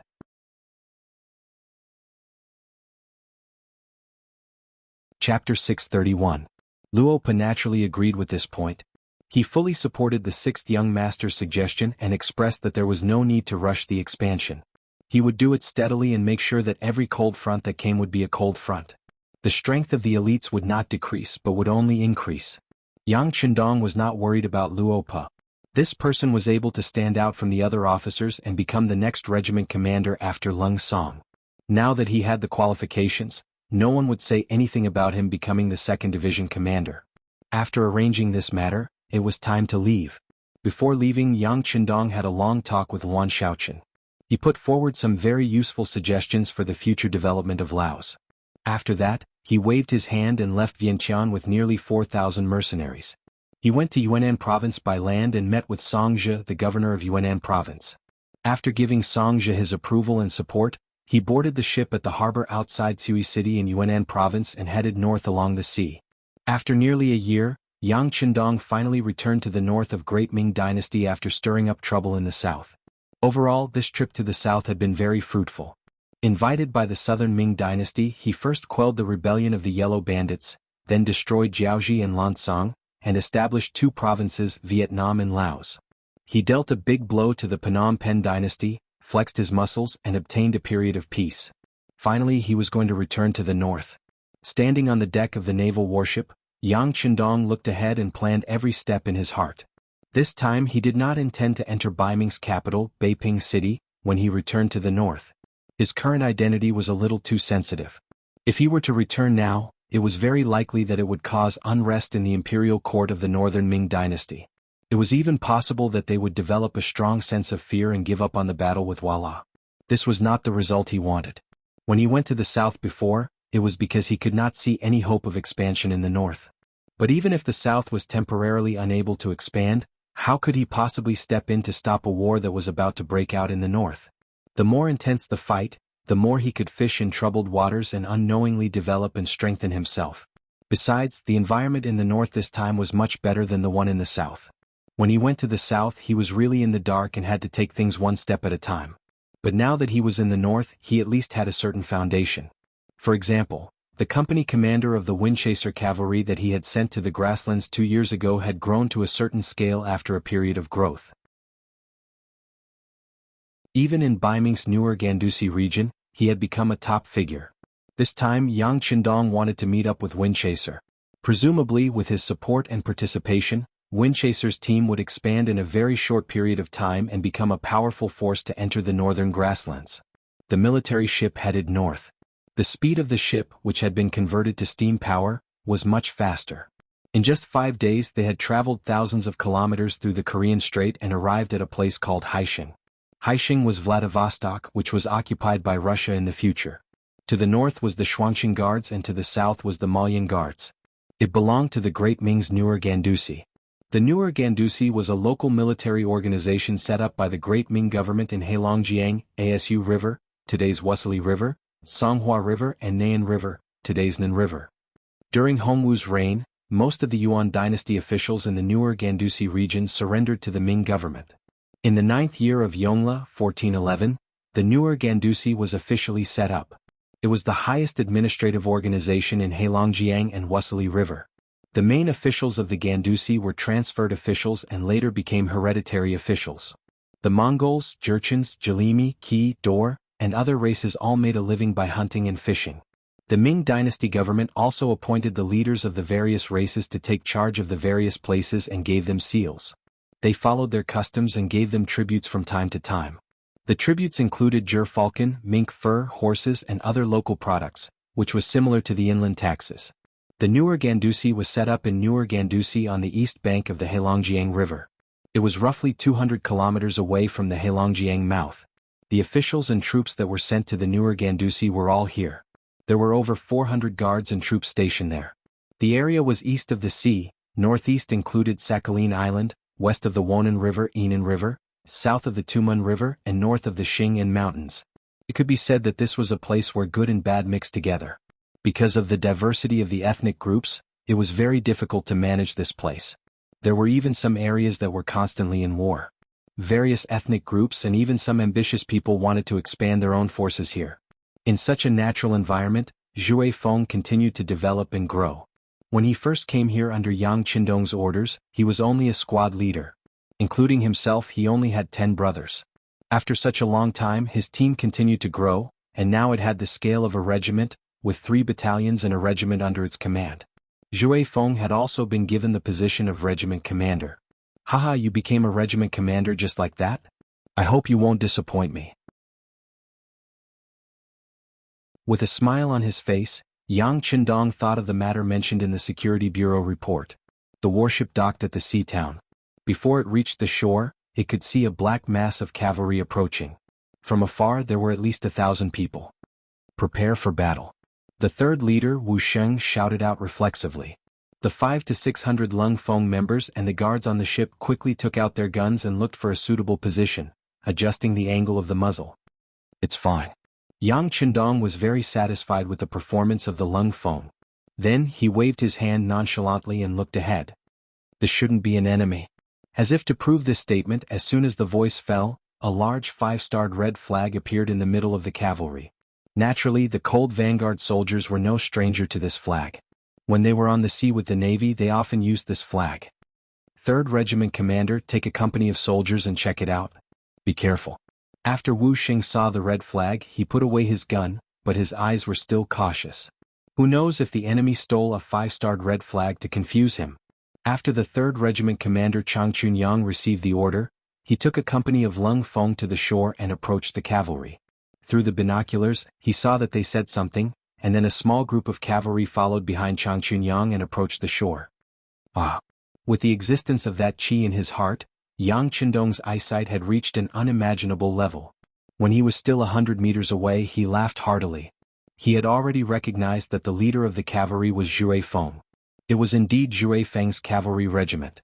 He came to Sea Town first after receiving the information from the Security Bureau. Not only that, but he also made the decision to ask the people here to leave. He even sent a military officer to patrol the surrounding 20 miles. In his opinion, the 6th young master's arrival should be a secret. He probably didn't want more people to know about it, so naturally this matter couldn't be leaked. After asking the people nearby to leave, Zhui Feng began to wait for the 6th young master to appear. In his heart, the 6th young master was his life's benefactor. In the past he didn't have enough to eat or wear. He didn't even know where he would live the next day, whether he could still fill his stomach, or whether he could still persevere and survive. But after meeting Yang Qindong, everything changed. Not only did he not have to worry about eating and wearing clothes, he also learned how to read and read. He knew that people didn't only live to fill their stomachs, but also to have more pursuits. Ever since he was born, he had been raising horses for those old masters.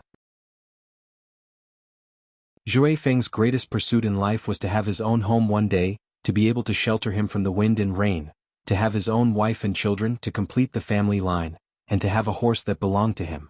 It didn't have to be tall and handsome, but he would definitely take good care of it.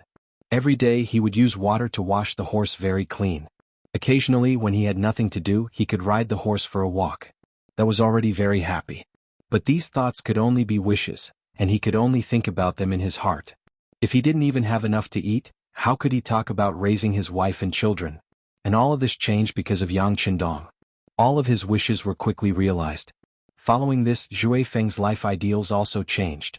It turned out that he could also create some achievements. Not only did he bring glory to his ancestors, he didn't even know who his parents were. But at least he could let his children have a better life in the future, and not have to worry about food and clothing. Under Yang Qindong's guidance, he was fortunate enough to become Zhui Feng of the Cold Front, and his life changed. Because he knew horses and was good at training them, and his military skills were good, he finally became the squad leader of the Cold Front. He was sent to the north, where most of the terrain was plains. This completely changed his life and gave him the space to display his talents. Today he was no longer a youth who had to worry about his stuttering. He was already the commander of an army that commanded more than 1,000 people. But no matter what his identity had changed, when he knew that the 6th young master was coming, he was still very excited. At this moment he followed behind the Spring Sun Camp commander, and his heart beat a lot faster. He didn't even know what to say when he saw the 6th young master. Before the situation became clear, the warship only threw down a plank to disembark, and didn't completely reach the shore. Zhui Feng walked up the plank to the deck of the warship, and stood in front of Yang Qindong. "Greetings, 6th young master." Almost instinctively, Zhui Feng stood at attention and saluted, showing a sense of competence.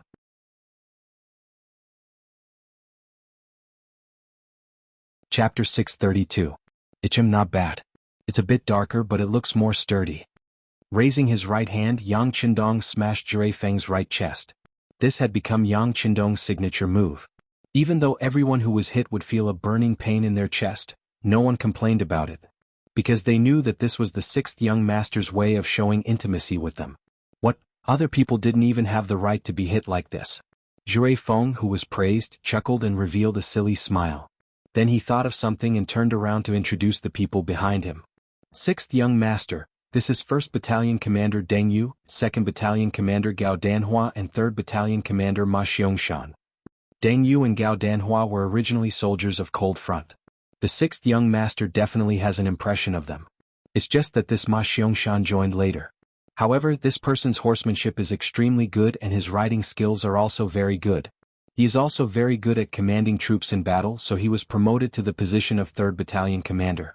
Of course, the appointment of the 3 battalion commanders still needs to be approved by the 6th Young Master, the military, and the political department. Zhui Feng had indeed been trained. At least he knew that there were things that he couldn't decide. He needed to request approval from his superiors. Not bad. Deng Yu and Gao Danhua, your performance was also very good. As for your appointment, I can give you an answer now. It's approved.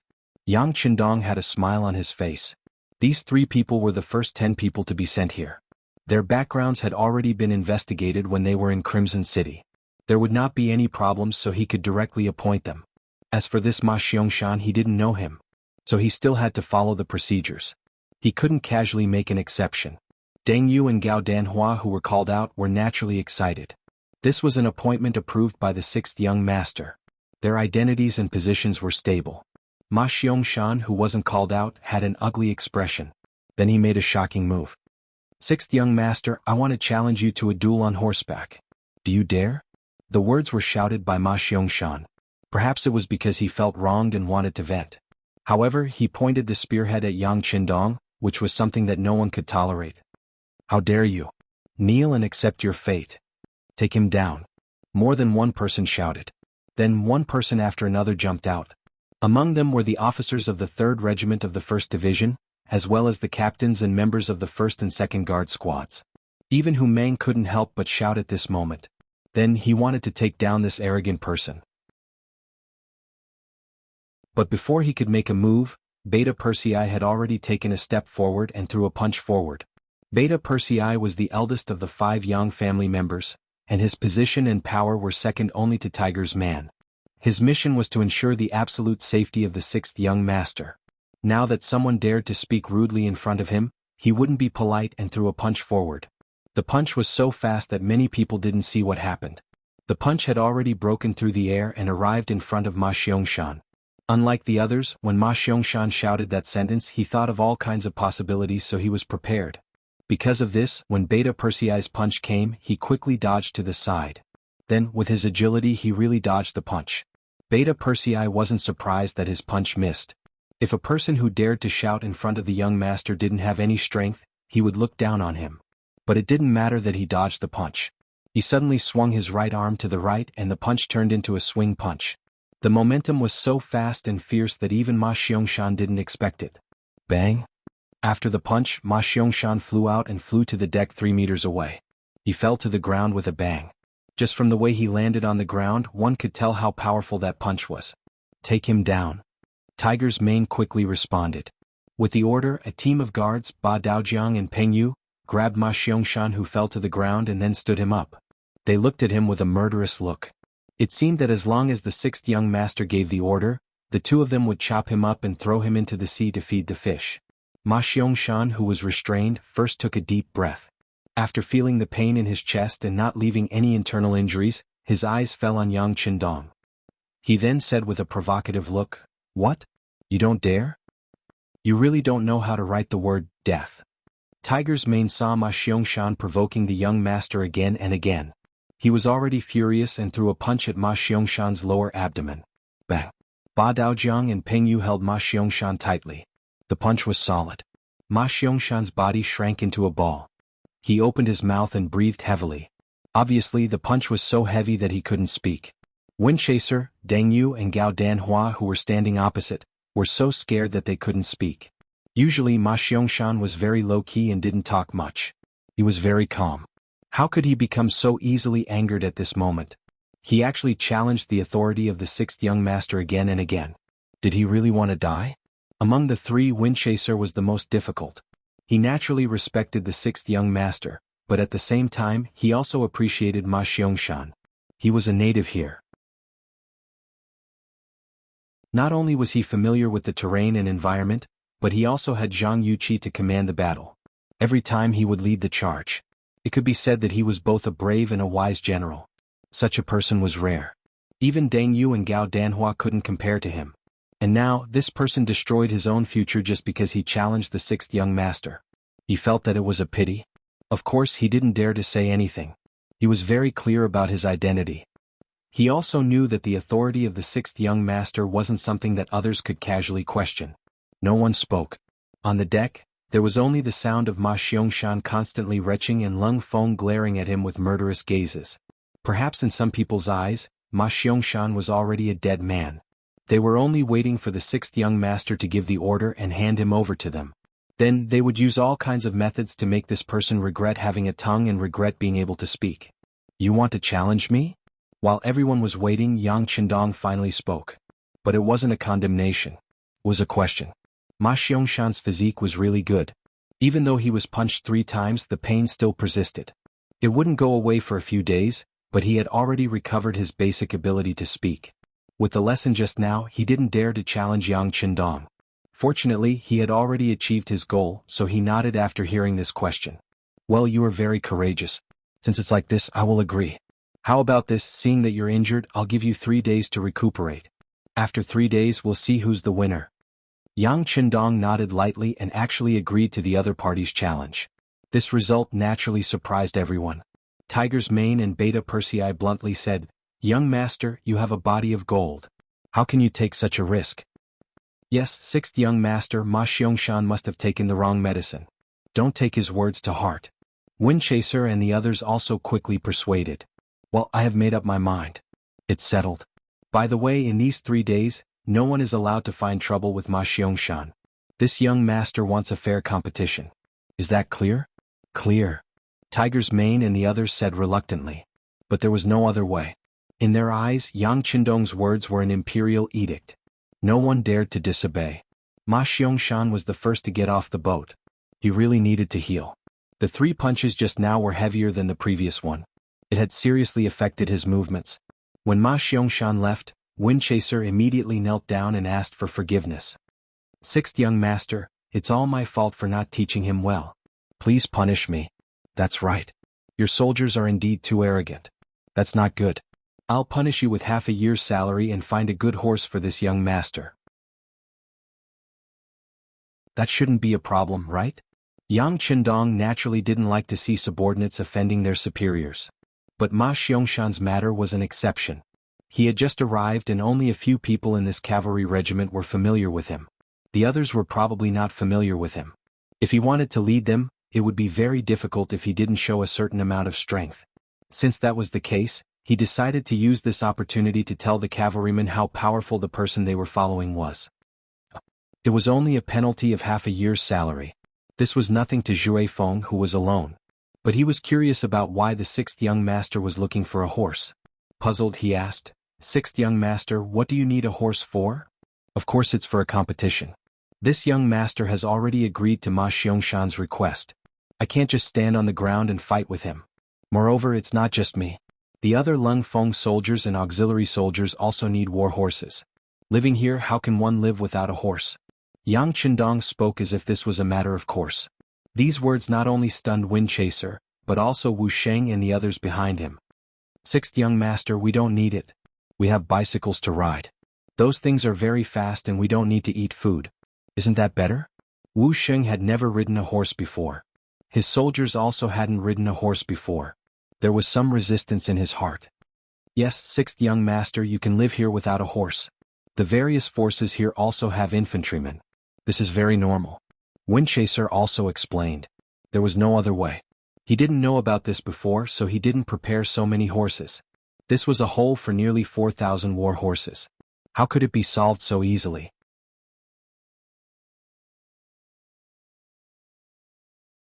Chapter 633. Yang Qindong shook his head. I don't care what the other factions are like. Our cold front will either not do anything or be the strongest. It is a must for everyone to have their own warhorse.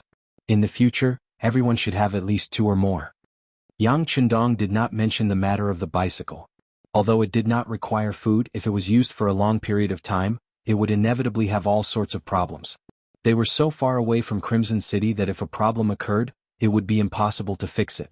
Not to mention, riding a bicycle required a lot of stamina. It was fine to use it for a short period of time, but it was not as convenient as riding a horse. Yang Qindong's words were in order. Since he had made a decision, the others could only follow his orders. Fortunately, although Windchaser didn't have many war horses, he still had some. Coincidentally, there was a wild horse in their stable. No one could tame it. Even Windchaser took a long time to cultivate his feelings for it. Only then could he get close to it without being rejected. However, that horse was really tall and muscular. At a glance, one could tell that it was a fine steed. If it became Yang Qindong's mount, it wouldn't be a loss of face. When Windchaser reported the situation to Yang Qindong, his interest was immediately piqued. Oh, there's a warhorse like that? Come, let's go take a look. The warship had already reached the shore. The soldiers were all disembarking and unloading the supplies. With everything in order, most of the officers had nothing to do. Everyone followed the sixth young master to the stable. The stable did not have a fixed location. Usually, wherever the main army was, it would be built there. Right now, Windchaser's main forces were all around Sea Town, so the stable was in the middle of the town. After disembarking from the ship, they arrived at the stable after traveling for 4 li. From afar, the pure white wild horse was so eye-catching. Just looking at it from afar, Yang Qindong fell in love with it. In his previous life, Yang Dong was an absolute soldier king. No matter if it was flying, running in the water, or walking on land, there was nothing he could not understand. However, he did not know much about war horses. Other than sometimes riding a horse in the racecourse to adapt to various roles in order to complete missions, he didn't have much contact with it. But what kind of horse was that? It had been trained and was very docile, unlike the horse in front of him. Before he even got close to him, he saw it constantly snorting as if it was trying to keep people away.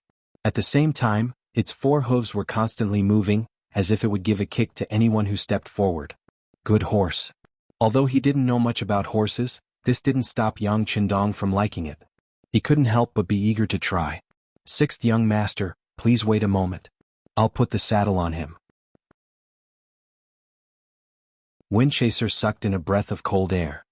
He could see the desire to conquer in the sixth young master's eyes, but this horse was really not easy to tame.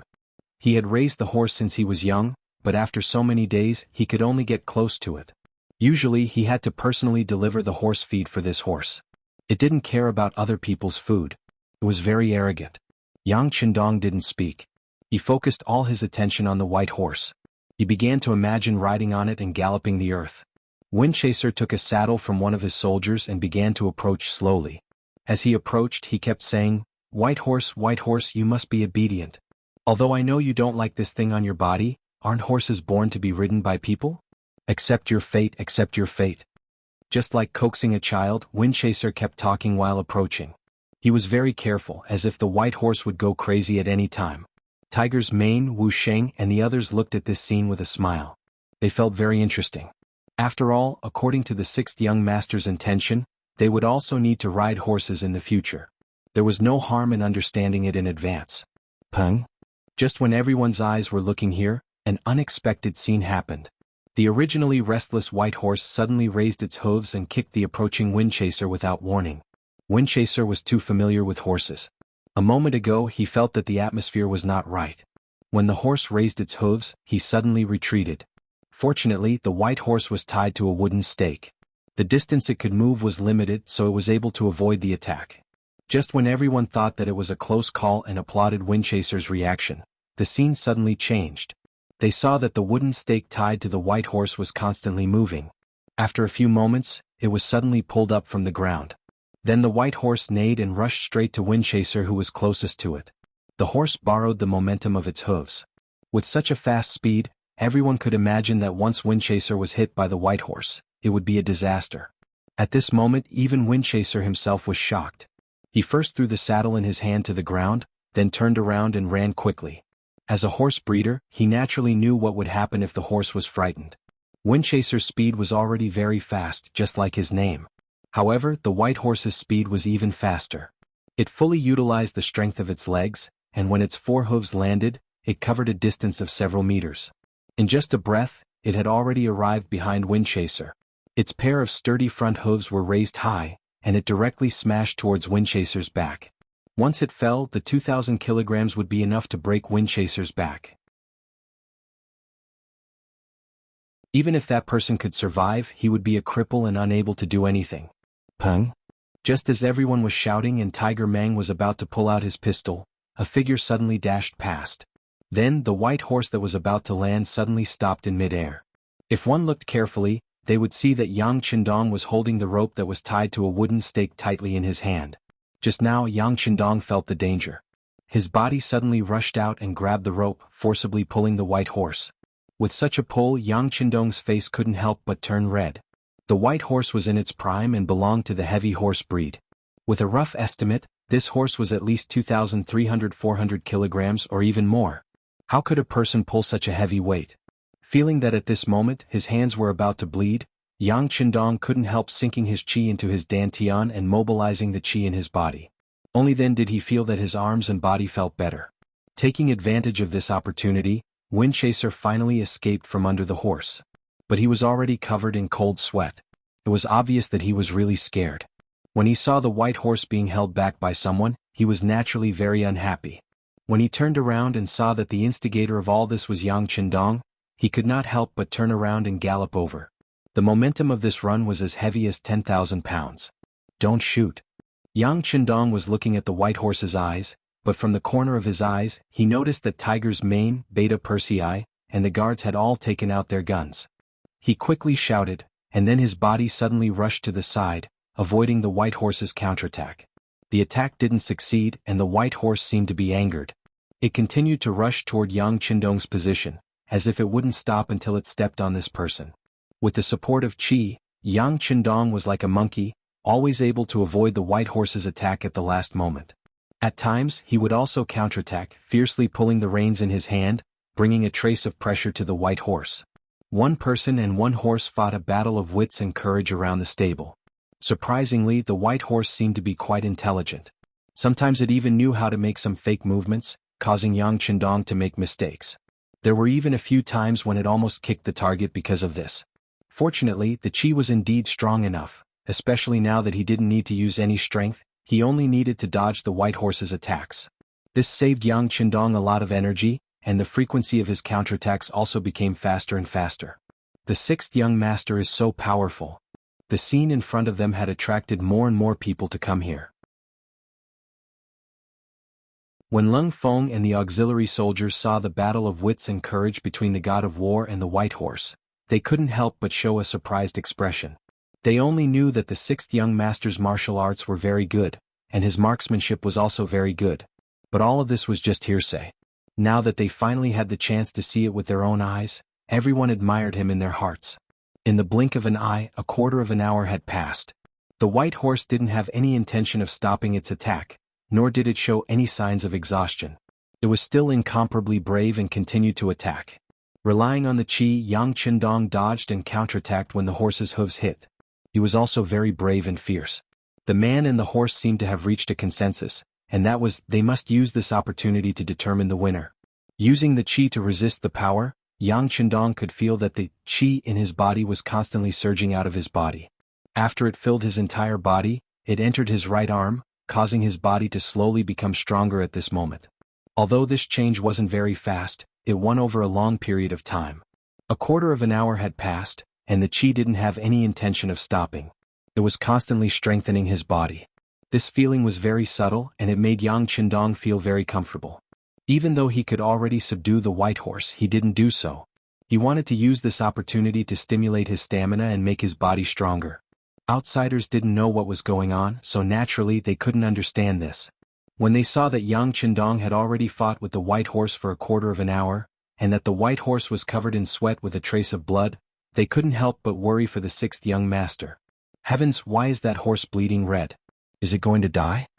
A member of the guard team didn't know what was going on and shouted loudly. What do you know? Only a Fergana horse would be completely red and even drip red sweat. Zhui Feng's subordinates who understood horses loudly explained.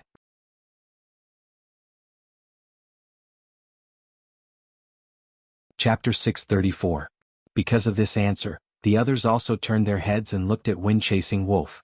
Obviously, this person's speech on the horse could be called an expert and made people trust him. Feeling everyone's eyes on him, Wind-Chasing Wolf nodded without hesitation. Yes, there is such a saying. But usually it is rare for a healthy horse to be red because of fatigue. As for the blood and sweat, it is only recorded in legends. Unexpectedly, this white horse is not red. It is also a pure Fergana horse. It was no wonder that Wind-Chasing Wolf said this. Although no one stipulated that a Fergana horse must be red, at least the probability was higher.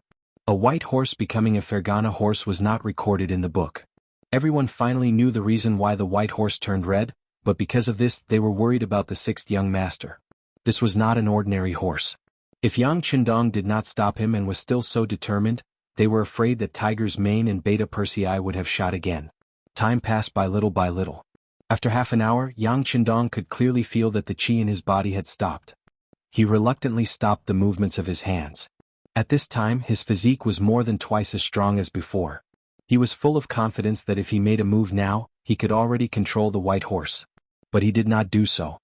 He also knew that the white horse was very tired after turning red and sweating.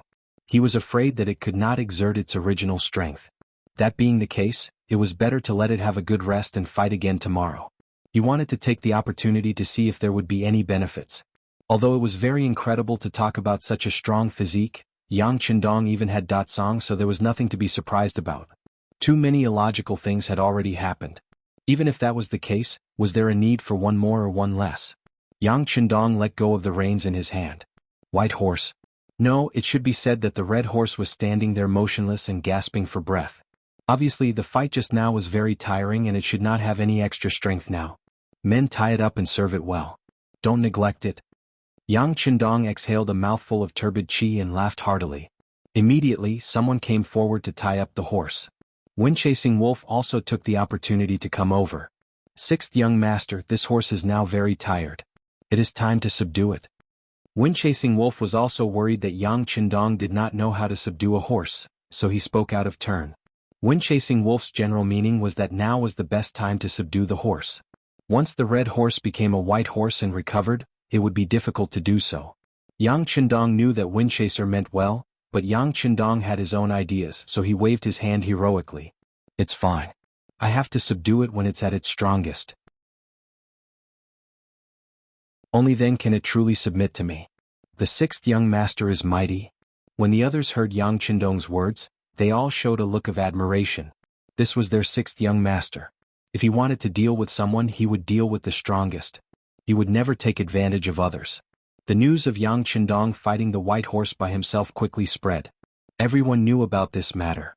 For a time, many people felt admiration for the sixth young master. In front of these men who killed people as if they were drinking water, if one wanted them to sincerely submit, prestige and status were not enough. One also needed to have great strength. Obviously, Yang Qindong now had this kind of strength. Of course, it was not all words of admiration. In fact, the sixth young master was also very tired after fighting with the white horse for half an hour. He had to pretend to be magnanimous and decided to fight again tomorrow. This kind of saying was not only said by one person, but it was not a hindrance. Many people would even say that people would get tired. To be able to fight with the white horse for half an hour without losing, and even win, who could do it? These words were all heard by Tiger's Mane at night, and then he told Yang Qindong. In a temporary command tent, Yang Qindong was looking at the sand table and thinking about the next plan. Every time he went to a place he would look at the map first. It had become a good habit for him.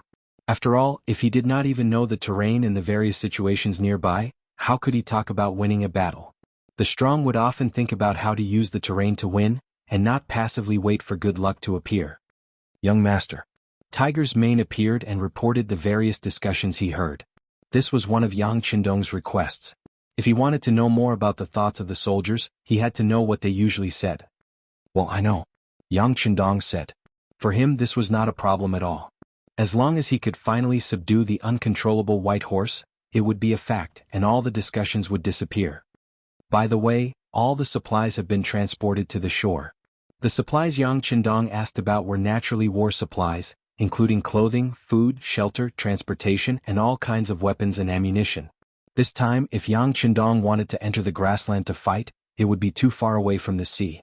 It would be unrealistic to think about replenishing supplies like usual, so this time he brought as much as he could to prepare for a long battle. It's all been transported to the shore. Commander Wu Sheng has also finished the handover work with the commander of the 2nd Marine Regiment, Long Yun Tian. It's too dark now, so the Navy decided to rest here for the night and prepare to leave early tomorrow morning. Tiger's Mane reported truthfully. This was the New Ergon capital, the northern part of the Great Ming dynasty. The sudden appearance of so many warships would scare many people. In order to not provoke them, the Navy's departure was inevitable. Come quietly, leave quietly. This was the order that Yang Qindong had given before. Okay, tomorrow morning, you will represent me to send off Commander Long. Yang Qindong nodded, indicating that he knew about this matter. As a subordinate battalion commander, sending him off with the identity of Tiger's Mane was already giving him a lot of face. Yes, young master. Tiger's Mane replied. Seeing that there was nothing else, he left. Yang Qindong was left alone, looking at the sand table and sinking into deep thought. The next morning, Long Yuntian's troops left with a dozen or so large warships. Tiger's Mane personally sent them off, causing the battalion commander to be a little excited. This matter was not a big deal for the 3rd Regiment of the Cold Vanguard, the Windchaser Cavalry Regiment, and the 6 auxiliary battalions led by Commander Lu Zhua. They put more attention on the White Horse. Some of the soldiers who did not have the opportunity to witness this scene yesterday rushed over. Even the still injured Cavalry Regiment's 3rd Battalion Commander Ma Xiangshan also rushed over. He also heard about yesterday's matter and was very curious about it. He naturally knew about the White Horse. He had tried to subdue it before, but unfortunately he was unable to do so. And if Yang Qindong could do it, then presumably he would not need to use it in the following competition. With such great strength and the help of such a precious horse, it would be very difficult for him to be his opponent. After eating breakfast, there was already a sea of people outside the stable. Wherever there was space to stand, there would be people standing. They were all full of expectation as they waited for Yang Qindong to appear. When Yang Qindong appeared, there was a faint smile on the corner of his mouth. With so many people here, it was worth it for him to delay for a day to subdue the White Horse. He laughed heartily and fearlessly walked in front of the White Horse. When Yang Qindong appeared, the White Horse actually instinctively took 2 steps back. It was obvious that its intelligence was very high.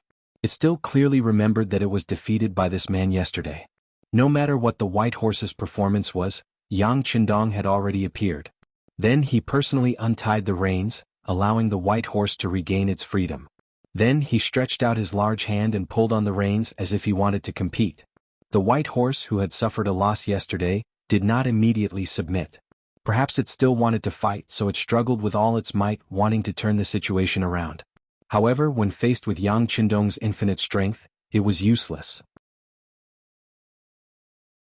After struggling a few times, it realized that the man in front of it did not move at all. The White Horse could not help but snort.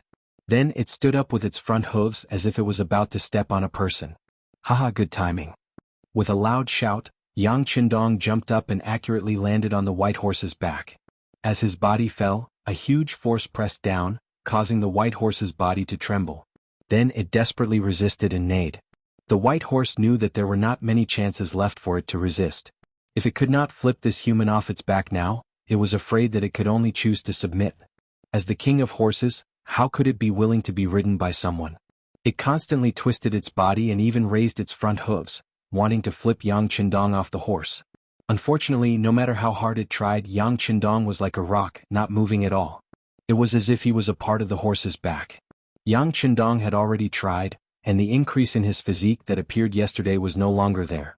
In other words, if he wanted to rely on the White Horse to continue increasing his strength, he would not be able to do so. Since that was the case, there was no need to be courteous, he would just submit. Yang Qindong's attitude was resolute. Both of his hands tightly grasped the reins, and his legs would occasionally clamp down on the White Horse's body. Every time he exerted a huge force, the White Horse would feel a burst of soreness. It could endure it once or twice, but after a few times, it finally felt afraid. It also knew that this man was powerful. Being subdued by such a powerful man was not a shameful thing, and it would accept it. After acknowledging Yang Qindong's strength, the White Horse finally stopped resisting and became quiet. Suddenly there was a tsunami of cheers. The 6th young master had used his strength to subdue the White Horse. Was this not worthy of their cheers? It was said that horses were not humans. They would fear your authority and status. They would only obey the strong.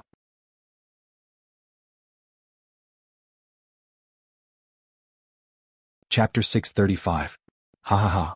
Yang Qindong jumped down from the horse's back with a happy face. He finally conquered the White Horse. Although the Qi did not appear, he was still very happy. Yang Air waved his hand in the distance and walked out of the crowd. He took out a saddle that had been prepared beforehand and put it on the White Horse. The White Horse was surrendering, but it was only surrendering to Yang Qindong. Naturally, it would not give face to the approach of strangers. Its front hooves were constantly thrown, and it looked like it would kick whoever dared to come over. Well, this is my brother. In the future, when I don't have time, he will take care of you. Feeling the white horse's restlessness, Yang Qindong turned around and touched the horse's head. The intention of intimacy was very obvious. As if it enjoyed Yang Qindong's touch, the white horse quickly calmed down and let Beta Persei put on the saddle that imprisoned its freedom. Sixth young master, since the white horse has surrendered, why don't you give it a name? Good horses have names. Windchaser saw Yang Qindong succeed and said with envy. He did not have any thoughts of jealousy. The sixth young master subdued the white horse with his own ability. This was something he could not do. Well, I should give it a name. Why don't I call it White Dragon? Yang Qindong looked at the white horse's body and said after thinking for a while. White Dragon horse, good name. Suddenly, more than one person said flattering words. This may have the meaning of flattery, but the name was really good. But when someone mentioned the White Dragon horse, Yang Qindong's face could not help but be embarrassed. If it was the White Dragon horse, wouldn't he become Tang Xing? Yang Qindong subdued the White Dragon horse, making his image suddenly become tall. Ma Xiangshan, who was watching from the crowd, also walked out and knelt in front of Yang Qindong. Sixth young master, I offended you before. I'm sorry. I admit that I'm not your opponent. Get up. Yang Qindong was in a good mood. He laughed heartily and helped Ma Xiangshan up. He asked with concern, how is it? Are you feeling better now? Yesterday the young master sent someone to deliver the medicine to you. Have you taken it? Thank you, sixth young master, for your concern. I've already taken some of the medicine and it's working very well. Ma Xiangshan said emotionally. This was not flattery. He was truly touched. He was the one who provoked the sixth young master. Not only did he not hold a grudge, he even sent someone to deliver medicine to express his concern. It just so happened that the other party's strength was so strong that even the white dragon horse could be subdued. There should be no problem in dealing with him. If it was him who had strong strength facing the provocation of the soldiers below, he would definitely teach them a lesson. He would never be so low-key and patient. Just based on this, he sincerely admired Yang Qindong. Well, get better soon. We still have to go to the battlefield to kill the enemy. Yang Qindong patted the other party's arm with concern. From this moment on, he had completely subdued the other party's heart. The white dragon horse had been subdued. The next step was to study the next battle plan. For this, Yang Qindong already had a plan in his heart. He announced the first military order after coming to the new Ergon City Department. That was, everyone had to learn to ride from the soldiers of the cavalry regiment. The time limit was only 10 days. After 10 days, those who learned how to ride and kill the enemy on horseback would enter the battle order. On the other hand, there were so many supplies that needed to be looked after. Those who did not know how to ride would enter the logistics camp. Speaking of supplies, Yang Qindong took out a shiny long saber. This saber had a wide back and a thin blade.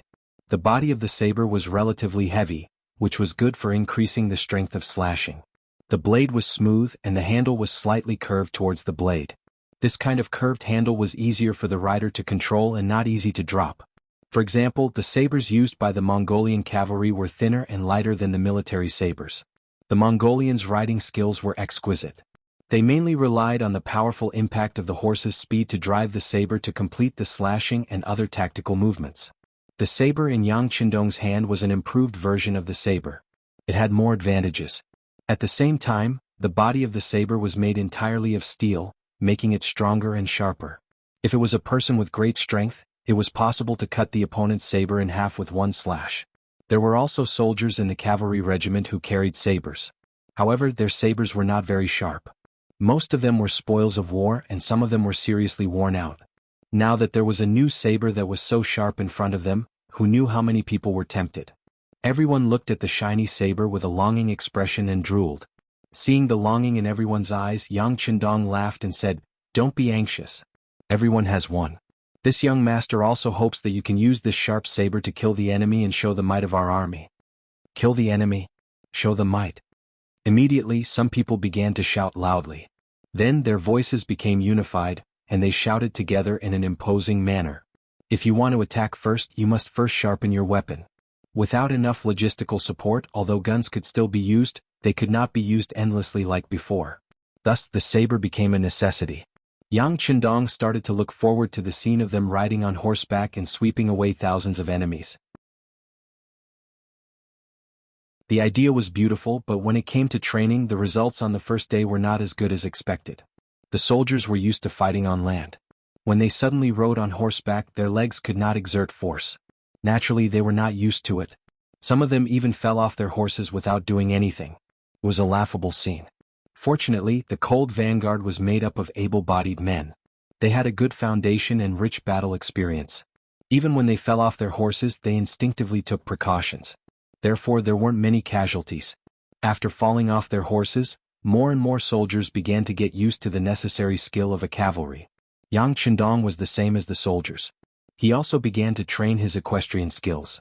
Although he was strong, had a strong physique, good endurance, and was very flexible, it did not have much to do with whether he knew how to ride a horse or not. If one wanted to fight on horseback and kill in all directions, one must learn how to kill on horseback. Ma Xiangshan, who was very experienced in this aspect, became the instructor for Yang Qindong, his guards, and the recon company. This time, when they came to the north to expand their territory and influence, scouts were essential. Considering that the two provinces of Vietnam and Laos also needed scouts to explore the enemy situation as a response, this time there was only one reconnaissance company that followed Yang Qin to the north. The company commander was the original battalion commander, Su Yunxing. This was not because Su Yunxing had made a mistake. He just wanted to achieve more military achievements. Without a doubt, now that the war in the north was about to start, there were more opportunities here. Therefore, he used his authority to follow Yang Qindong's troops as a company commander. Yang Qindong knew Su Yunxing very well. He was also happy to have him by his side.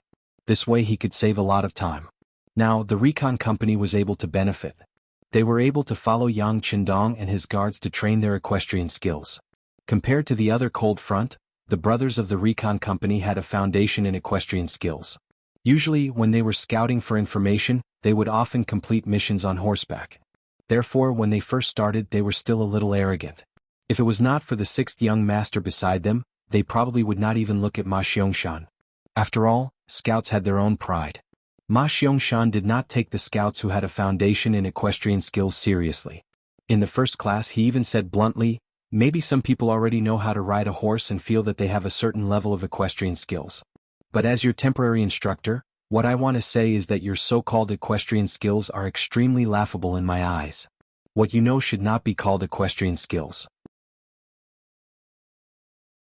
At most, it is just riding a horse. These arrogant words naturally attracted the dissatisfaction of the scouts. There were even a few warriors who thought that their equestrian skills were good enough to provoke them. They looked as if they were saying, "Don't just say nice things, let's compete if you have the ability." As for the challenge, Ma Xiangshan gladly accepted it. He came up with a plan which was to see who could run the distance of 2 miles first. This was the most basic requirement of equestrian skills. After all, if both sides were cavalry, whoever was faster would obviously have a bigger advantage. It was just a 2-mile run. For cavalry, it was not a test at all. They could run it in the blink of an eye. Everyone understood this principle and accepted the test. Then Tiger's Mane personally acted as the referee. After the order was given, several scouts who challenged Ma Xiangshan spurred their horses and ran wildly. They had received training before such a competition and thought that they were not worse than anyone. However, when they really started to gallop, they realized that Ma Xiangshan had already ridden away, leaving everyone with a distant back. They thought that even if they lost to Ma Xiangshan in a 2-mile race, the difference would not be too big.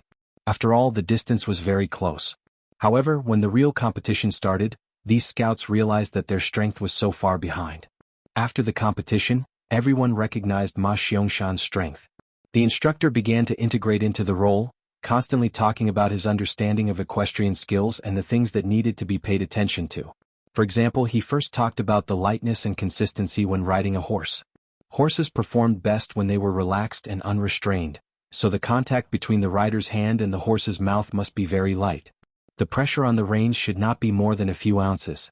The force on the hindquarters, including extra muscle movements. Horses would be like all living things trying to avoid work. If the reins were loose, it would easily avoid the rider's seat and leg support. If the rider succeeded in making the horse's hindquarters bear the weight, the horse's balance would be improved. The horse would raise its head and neck to reduce the pressure on the reins, and the rider could shorten the reins. If the rider grasped the correct bearing and riding scale, it would achieve the effect of man and horse as one.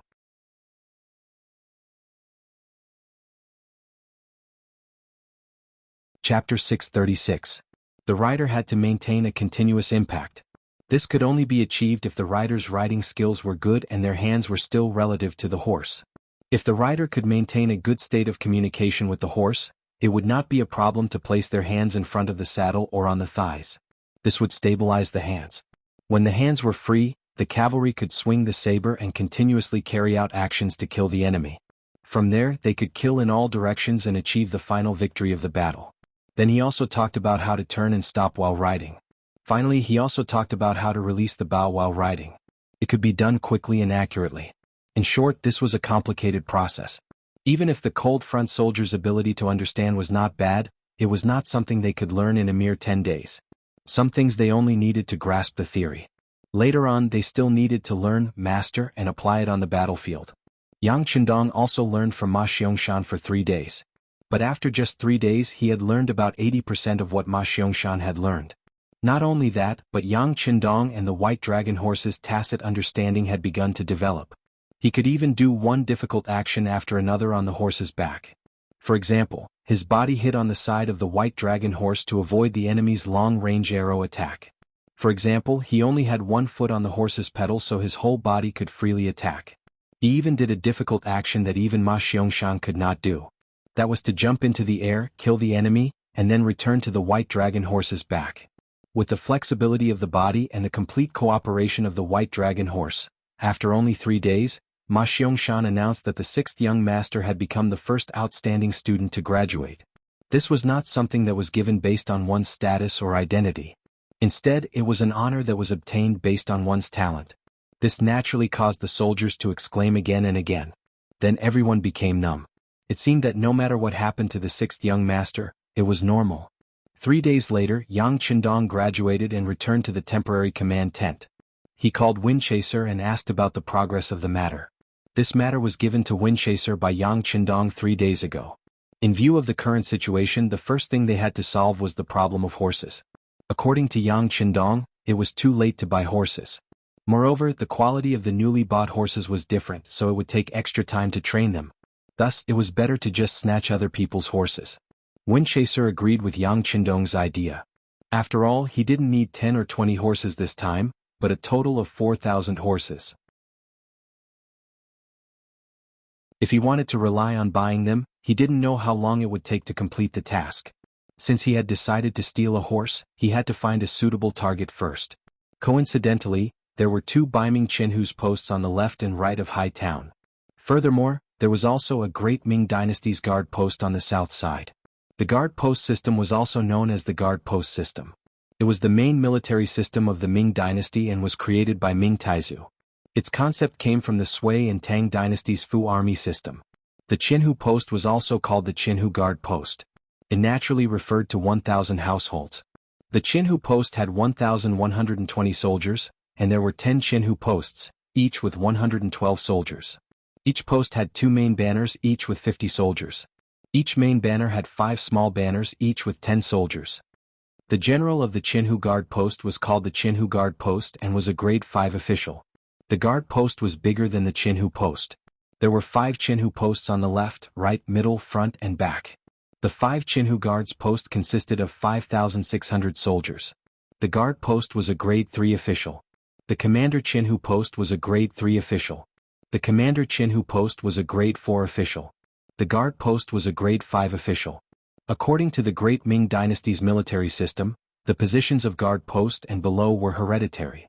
From this point, it could be seen that the Great Ming dynasty's military background was very important. Many people who became generals didn't know how to fight and only had a good background. Yang Qindong had no choice but to target the Baiming guard post. Although he didn't want to fight with Baiming right now, if he couldn't avoid it, he wouldn't be afraid to fight. Reporting to the 6th young master, in the past 3 days, I have sent people to investigate the guard post and the 2 Qianhu posts. Among them, the Shuangqing guard post has 300 healthy horses, the Maolian guard post has 300 healthy horses, and the Jianzhou left guard post has 2,000 healthy horses. Together, they have a total of 2,600 horses. Although it isn't enough to satisfy all of our requirements, it isn't far off. When the time comes we will pay to buy some more and the gap won't be too big. Listening to Zhui Feng speak so seriously, Yang Qindong seemed to be somewhat dissatisfied and shook his head. They have so many people but they only have so few horses? If this was said by someone else, Zhui Feng would definitely scold them. What did they mean by only having so few horses? It was true that New Urgandusi had a vast land source and abundant water plants, but there weren't many self-raised horses. Most of them were bought from other races. This also explained why in this area, the Ming dynasty had the most people, but their combat strength wasn't the strongest. After all, not only did they need to buy healthy horses, but they also needed to buy horse materials and so on. Together it was not a small expense. Alright, no matter what, with these war horses our strength will be greatly improved. As if he had thought it through, Yang Qindong finally nodded and agreed to make a move on these 3 places. From his words, it seemed like those horses had already become his. In fact, it wasn't difficult to do this. With the most advanced firearms and catching them off guard, there was no reason to lose. Now the difficult part was how to mobilize these horses. Of course, Yang Qindong could take the initiative to attack the city. But if he did that, it would attract the attention of the Beiming imperial court. It was even possible that they would send troops in. If this was the case, it would reduce the pressure on the Walla army. This wasn't something that Yang Qindong wanted to see. Can you think of a way to mobilize them?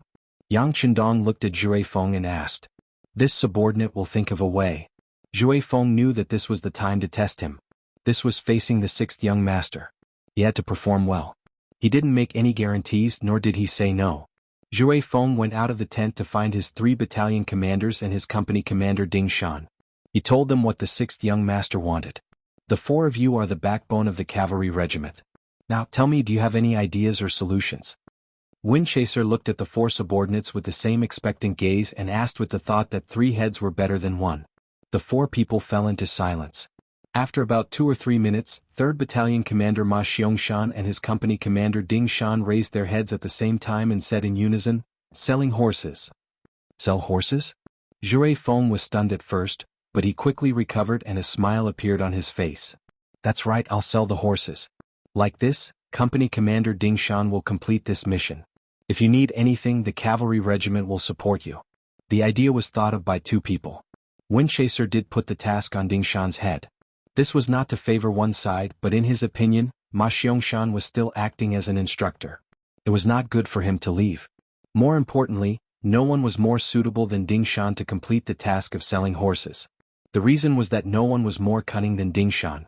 Ding Shan was the cavalry company commander of the regiment.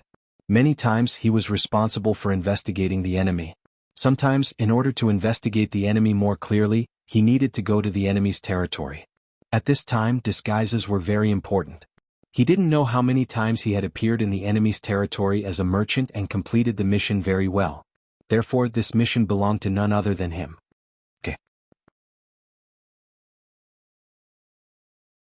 Ding Shan didn't refuse and then added, I've long heard that the Vice 1,000 households of the double city guard, Zhang Mingji, is very greedy. I want to start with him. No problem at all. You don't need to report what to do. The 6th young master only wants results. I hope you can have a better performance this time. Zhui Feng said with a serious face. Yes, I promise to complete the mission. Ding Shan stood at attention and gave a standard military salute. He turned and left the tent. Ding Shan went to carry out the mission. The training in the camp didn't stop. They had already trained for 9 days. Everyone's progress was very fast. Tomorrow was the day of the test and also the time to decide their status. Many people were nervous and excited. In this atmosphere, Ding Shan returned to the camp and brought back a piece of good news that made Zhui Feng happy. Not long after, he took Ding Shan to the temporary command tent where Yang Qindong was resting. In the command tent, Yang Qindong saw Zhui Feng and Ding Shan. He seriously listened to the reports of the 2 and had a preliminary understanding of the battle plan. Ding Shan was a young man who wasn't very tall and always had a smile on his face. Perhaps it was because of the slight evil in his smile that he was able to disguise himself as a merchant so smoothly and vividly. According to Ding Shan, after he took the mission, he went to the double city guard and then spent some silver to easily meet the Vice 1,000 households here, Zhang Mingji. Zhang Mingji had relied on his ancestors to obtain the position of vice head of the 1,000 prefectures. Just like his name, he was very wise and knew what was best for him. The reason he found Zhang Mingji was because he was a smart person. Ding Shan liked to deal with smart people.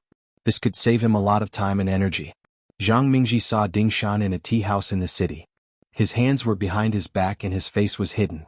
Ding Shan didn't know how many of these great Ming generals he had seen. They always had a high and mighty appearance as though they looked down on the people of the world. However, they didn't have much in their stomach. General Zhang. Although he looked down on him, Ding Shan's attitude was very low on the surface. Weren't merchants like this? They only had benefits in their eyes. In order to achieve their goals, they were even willing to act like a grandson.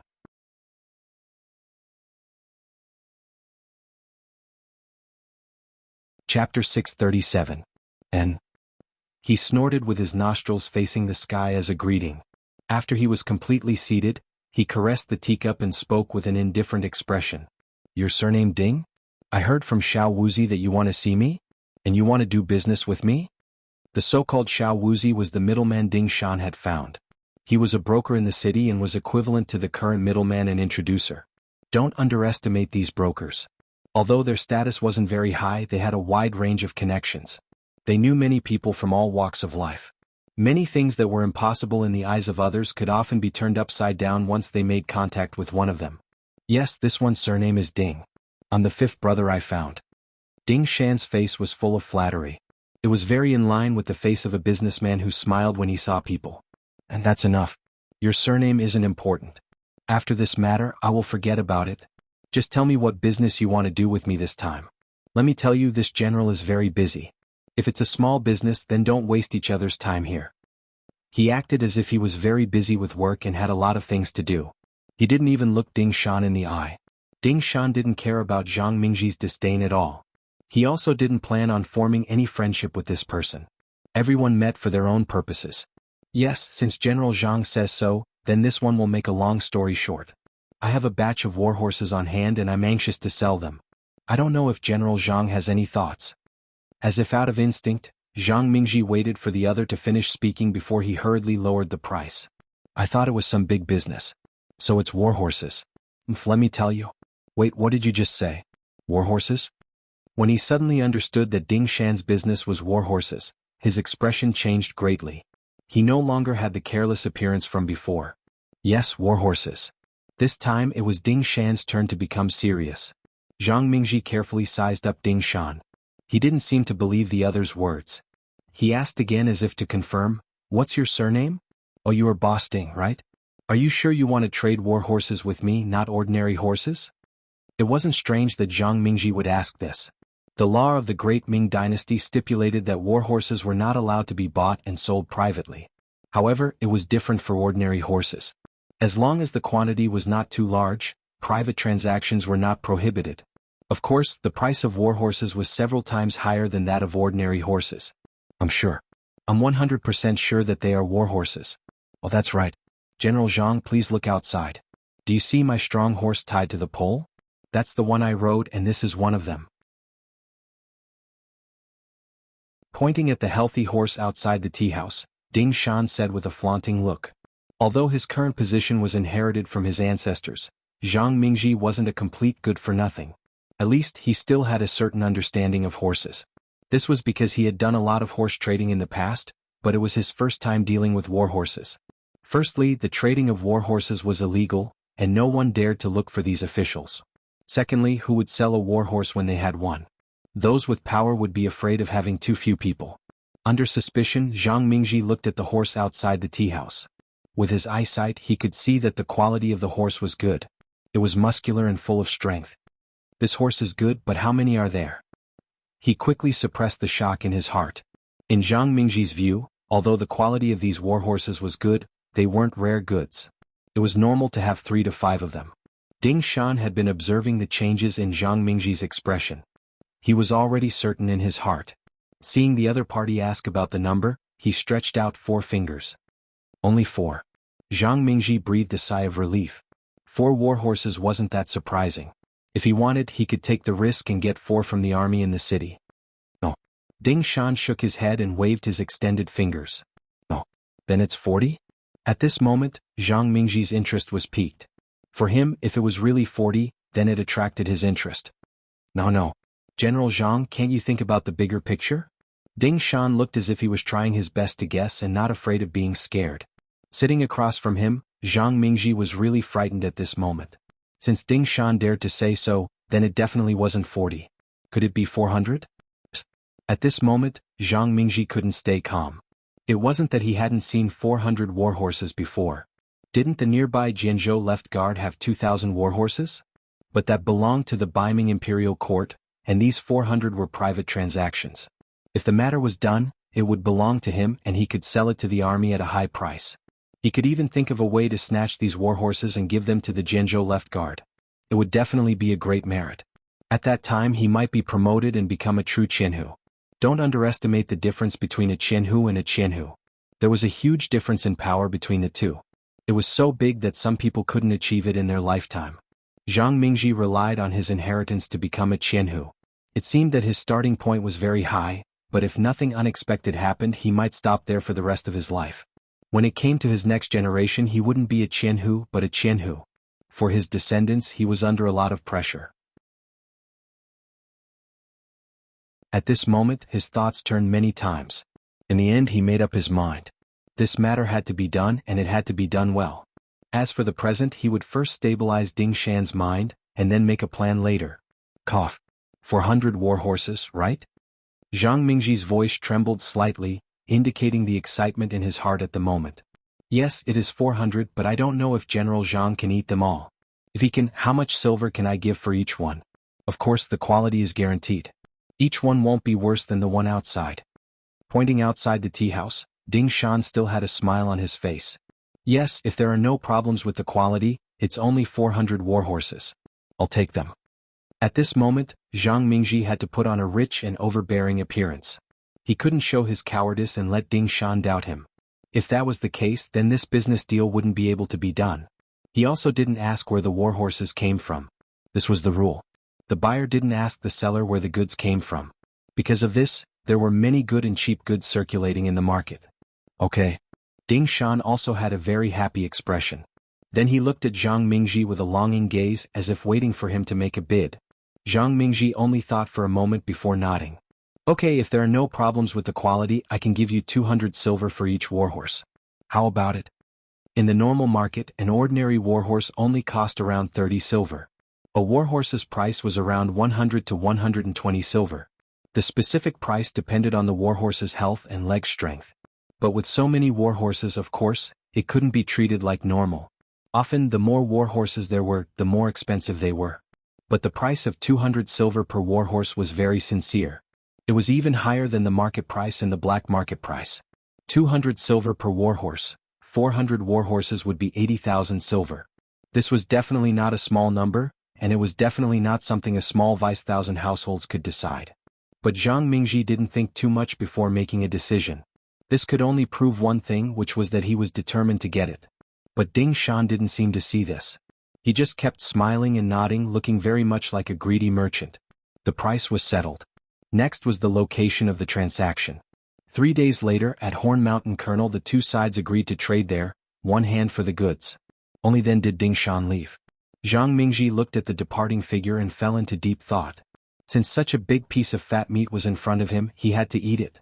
The problem now was how to eat it. 400 warhorses.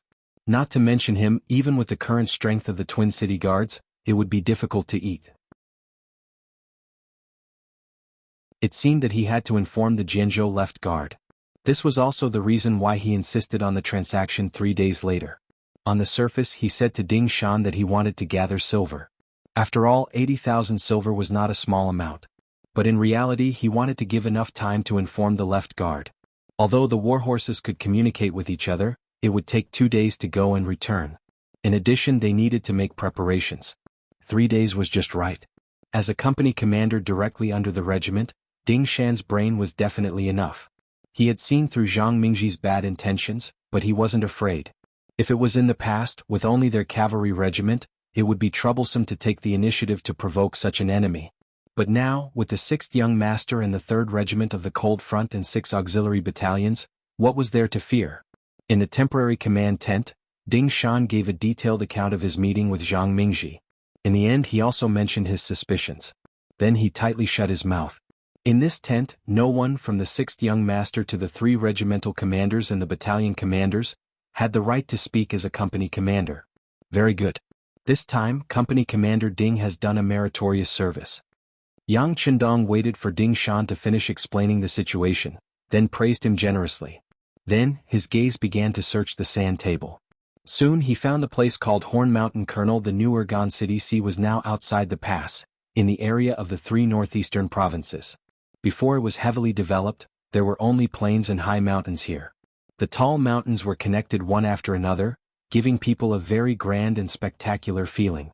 The plains stretched as far as the eye could see, and one could not see the end of it, but one could also see very far away. But there were some special environments in this kind of terrain. For example, Horn Mountain Call was the connecting point between the high mountains and the plains. It belonged to the area below the mountains.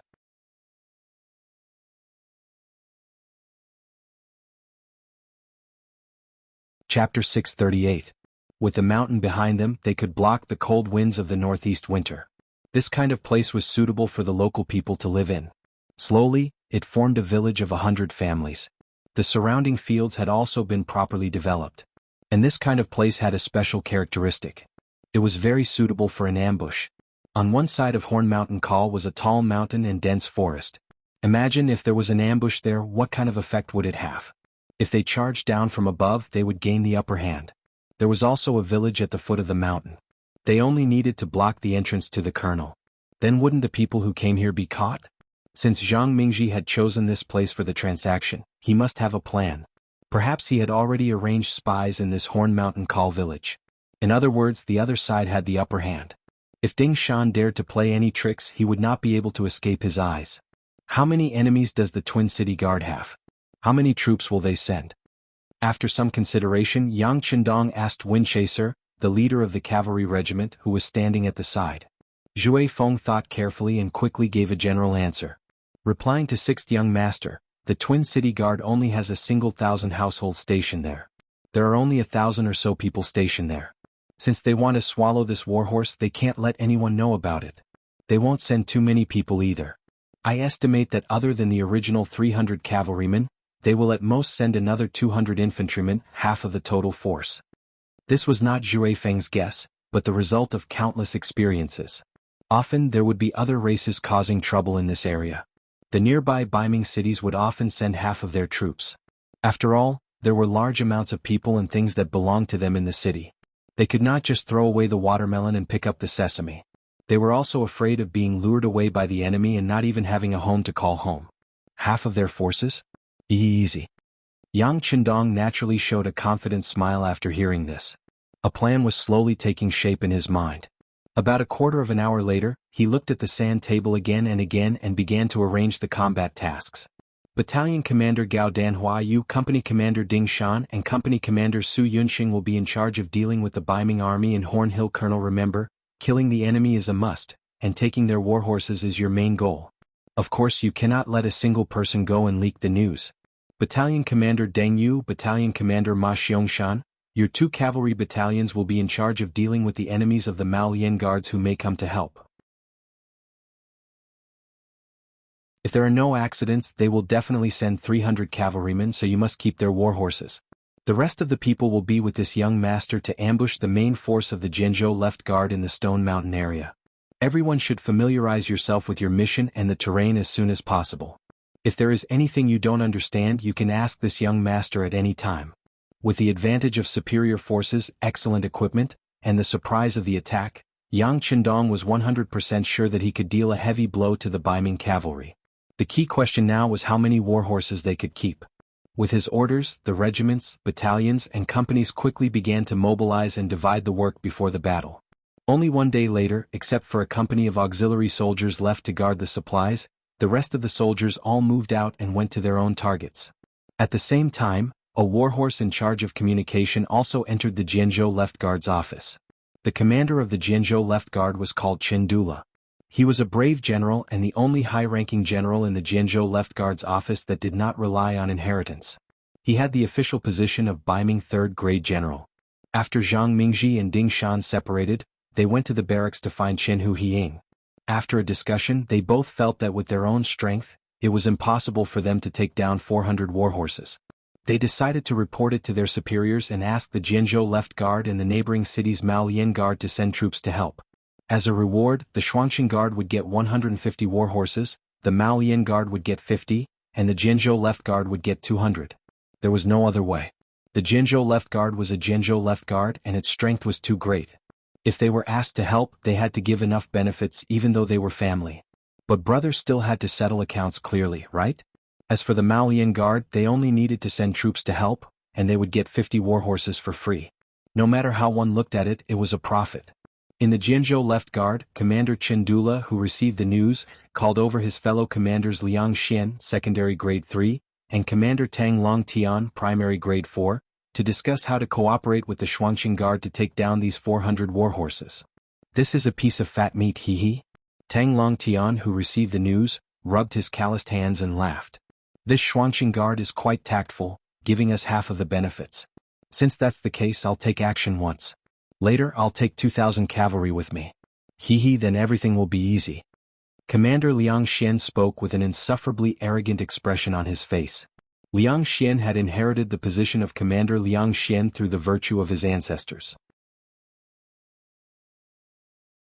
In reality, the Liang family was considered a wealthy and powerful family in Ming, so ordinary people naturally wouldn't enter his eyes. This gave him a natural arrogance. Even in the entire Jianghu Left Guard, there was no one else who could enter his eyes other than Commander Chindula. Under his arrogance and the powerful Liang family background, no one could stop him from doing whatever he wanted. Even if it was Chindula who was half a rank higher, but because of the Tang family's background, as long as Liang Xian didn't go overboard, he would turn a blind eye. To be able to get 200 warhorses in one action was definitely not a small merit.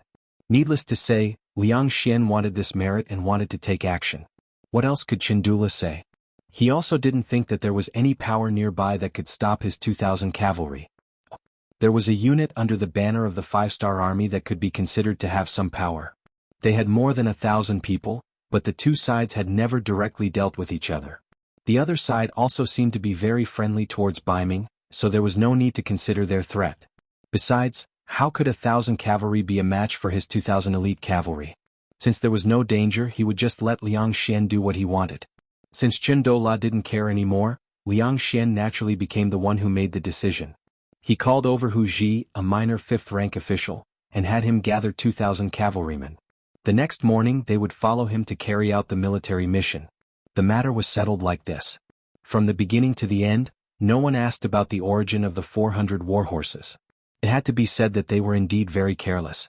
Perhaps it was because the Ming army had been ruling here for many years and they were used to the feeling of having everything under control. The cavalry of the Jianghu Left Guard decided to set off on the morning of the third day because the time of the transaction was set at noon. As long as they were fast enough, they would naturally be able to make it. However, Yang Qindong set the time of departure on the morning of the day before, which gave them an extra day to prepare. Based on this point, the Ming army had no reason to be undefeated. Many people said that opportunities were prepared for those who were prepared.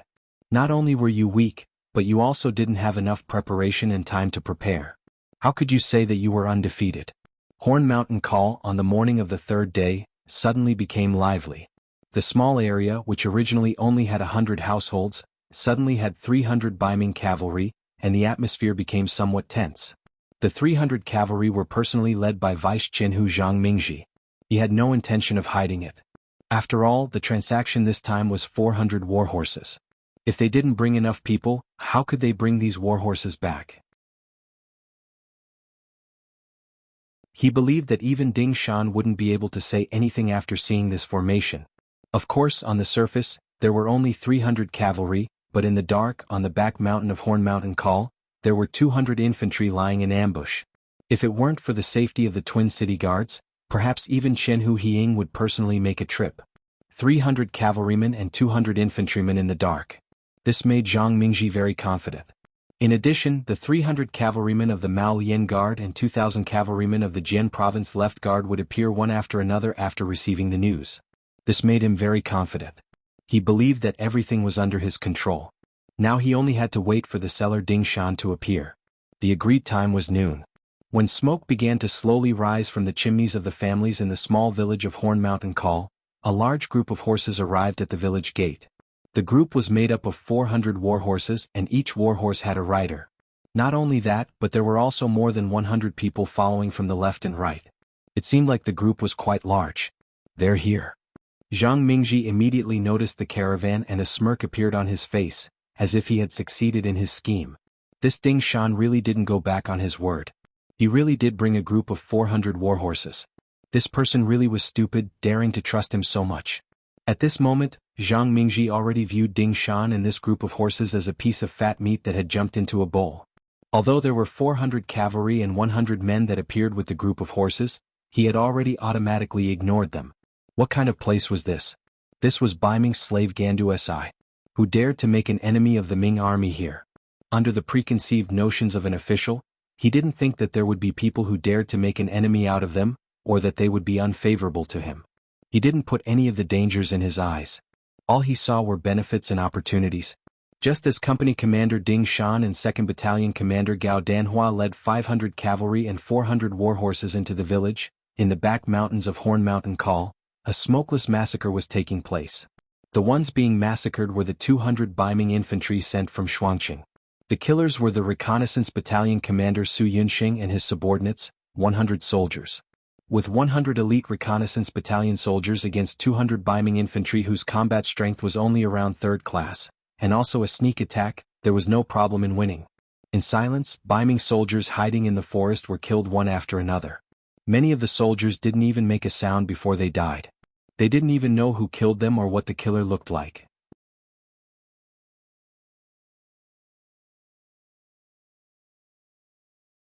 Chapter 639. One of the main training for scouts was to take care of their enemies both in the open and in the dark. Facing these Ming soldiers who were completely defenseless and in a scattered formation, it was too easy for them to complete their mission. They killed one person with a single slash. Any Ming soldier who had their mouth and nose covered by them from behind would have blood spurt out from their necks. Then they would fall into eternal darkness and die. The entire process was very smooth. Although the Ming soldiers still discovered something in the end, when there were less than 20 of them left, it was already too late for them to counterattack. When the scouts pounced on them one by one like fierce tigers, everything was over. From beginning to end, the 200 Ming soldiers did not make any loud noise, and did not alarm Zhang Mingji and the 300 cavalry at the foot of the mountain. In fact, even if they made a noise now, it was not important for the overall situation. Ding Shan and Gao Danhua who had entered the village had already received the signal from the mountain and launched a cavalry attack. Battalion Commander Gao Danhua led her 400 cavalrymen and charged forward at high speed. Company Commander Ding Shan led his 100 soldiers to guard the entrance of the village. Each of them held a long machete in their hands, looking like they were guarding the pass, preventing any enemy from escaping from here. The reason they chose Horn Mountain Call was because it was easy to enter and difficult to leave. It was to prevent Ding Shan and the others from suddenly escaping when they saw that the situation was not good. But now they had to jump into the hole that they had dug for the other side. Get on your horses, quickly get on your horses and prepare to meet the enemy.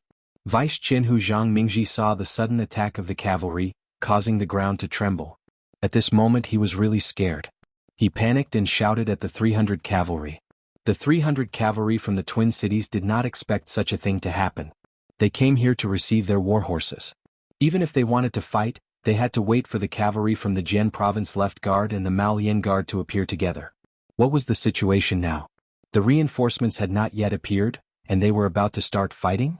The cavalry from the Twin Cities were completely unprepared. Under Zhang Mingji's yelling, they all hurriedly got on their horses. Just as they were done, Gao Danhua's 400 cavalrymen were already within 100 meters of them. This was already within the effective range of the archers on horseback. Waves of arrows fell like raindrops, smashing into their bodies. Thump thump thump thump. Before they were ready, dozens of northern Ming cavalrymen were shot in their vitals by arrows and fell from their horses. Some of the cavalrymen were quite lucky. Although they were shot in their vitals, they were not shot in their vitals and were still able to fight. Zhang Mingji was one of the luckiest. He knew that the situation wasn't good since he hadn't been hit by the arrows. He shouted again, counterattack with arrows. Prepare to counterattack with arrows. The outcome of this cavalry clash was predestined from the very beginning. Against the unprepared, they were prepared for battle but unprepared. Allowing Zhang Mingji to yell and order them around was just a futile attempt to resist. It was only a distance of 100 meters. For the elite cavalry it was just a blink of an eye. The poor Ming cavalrymen were still taking out their bows and arrows from their quivers. Their opponents rushed over so quickly that they didn't have time to draw their sabers. Many of them were cut down by the cavalry. Under the protection of more than a dozen soldiers, Zhang Mingji was lucky enough to rush out of the battlefield and rushed straight to the entrance of the village. His goal was very simple. He wanted to escape from here and then meet up with the reinforcements from the Jian province left guard and the Malian guard. Then he would go back and slaughter Ding Shan and the others. Daring to have ideas about them, they were really courting death. Zhang Mingji had indeed forgotten that he also had ideas about the other party. He had even been prepared to steal horses and kill people because he would never allow the news of him stealing goods and killing people to spread. But now, his opponent was giving him a taste of his own medicine. Coming, kill. Seeing Zhang Mingji leading more than a dozen cavalrymen to the entrance of the village, Ding Shan, who was guarding here, had a trace of excitement on his face. Then he waved his large saber and directly went up to meet them. This 2-meter-long saber was also called a saber. It was one of the most common weapons used by infantrymen to deal with cavalrymen. With its length, as long as the timing was right, it could often chop off the front hooves of a high-speed warhorse and flip the enemy to the ground. Although warhorses were very precious, in times of danger, a person's life was even more important. It was only a dozen warhorses, so it was fine to chop them up. They couldn't let them escape. The 6th young master had given a strict order that none of the enemies who had seen them were allowed to escape. Swish, swish. As the warhorses fell to the ground one by one, the Ming cavalrymen also fell from their horses. Before they could do anything like turn over, a saber that flashed with a cold light had already landed on their bodies, chopping their bodies into pieces. They couldn't be more dead. Zhang Mingji's luck finally ran out. With his warhorse's front hooves cut off, he also fell from his horse. Then what greeted him was 3 sharp sabers falling down. He didn't even have the time to ask who his opponent was. Why did they have the guts to go against the Ming army? His head was separated from his body. At this moment he couldn't be more dead. 300 cavalrymen, they were either shot to death by arrows, fell in the path of the cavalrymen's charge, or died in the path of escape. In the end, not a single one was left. Gao Danhua and Ding Shan also didn't have any intention of keeping anyone alive. Whenever they discovered that a Ming soldier was not completely dead, they would go up and stab him. Their movements were fast and precise. It was obvious that this was not the first time they had done this. Fortunately, Zhang Mingji had already given the order that all the civilians in Hornhill Call could only stay in their homes. No one was allowed to go out. Otherwise they would be killed without mercy. Originally, he didn't want people to see him kill people and steal horses. Now, it helped Ding Shan, Gao Danhua and the others. They didn't need to raise their sabers and do anything to the innocent civilians. Quickly clean up the battlefield and leave this place. Gao Danhua gave the order. Ding Shan and the cavalrymen began to carry it out. After less than an hour, Hornhill Call had once again returned to its original tranquility. Only the smell of blood still filled the air and didn't dissipate for a long time. Outside Hornhill Call, it was not peaceful at this time. The 300 Malian Guard cavalrymen that had come from Malian City were facing the combined attack of the 1st Battalion of the Cavalry Division, Jianghu, and the 3rd Battalion, Jianghu. The Malian Guard cavalrymen also suddenly met the enemy without any preparation. First, there was a wave of archers attacking from afar. Then there was a close-range charge. 800 against 300. Adding on that the cavalry division's sabers were so sharp, there were occasionally some Ming cavalrymen who wanted to put up a fight. But after a few swings on the horses, they sadly found that the sabers in their hands had broken from the middle due to the quality of the sabers. Facing the Malian Guard cavalrymen with broken sabers, no matter if it was Jianghu or Jianghu, no one would be polite. Who could say that the quality of a weapon was not another manifestation of a powerful hairstyle? Taking advantage of your weakness to take your life. After a flurry of sabers, the 300 Malian Guard soldiers were completely annihilated. The cavalry division only lost 1 person and more than 10 people to take down 300 warhorses. Time went back 4 hours. In the 3 battles, the first to act was the main force of the mercenaries led by Yang Qindong. Their opponent was the left guard cavalry of Jian province. This time there were 2,000 of them. From afar they looked like a long dragon. Once they appeared, they would cause waves of tremors, giving people the feeling that they were a mighty army with thousands of men and horses. Because they were the furthest from Horn Hill Call, the Jian province left guard cavalrymen were the first to set off. When the sky had just brightened, they set off from the city. By the time they reached the Stone Mountain area, it was already around 9 in the morning. In comparison, Yang Qindong's troops came even earlier. They had already arrived yesterday and chose the best battlefield. Relying on the fact that the Stone Mountain area was mostly stone, they chose a path between two mountains as the ambush location. Although it was called a mountain, it was not as tall as a real mountain. It was only about 20 meters high and was completely bare, showing the nature of a stone mountain. However, the height of 20 meters was enough to make Yang Qindong very satisfied. First, he arranged for the soldiers to place piles of stones at the exit between the two mountains to block it.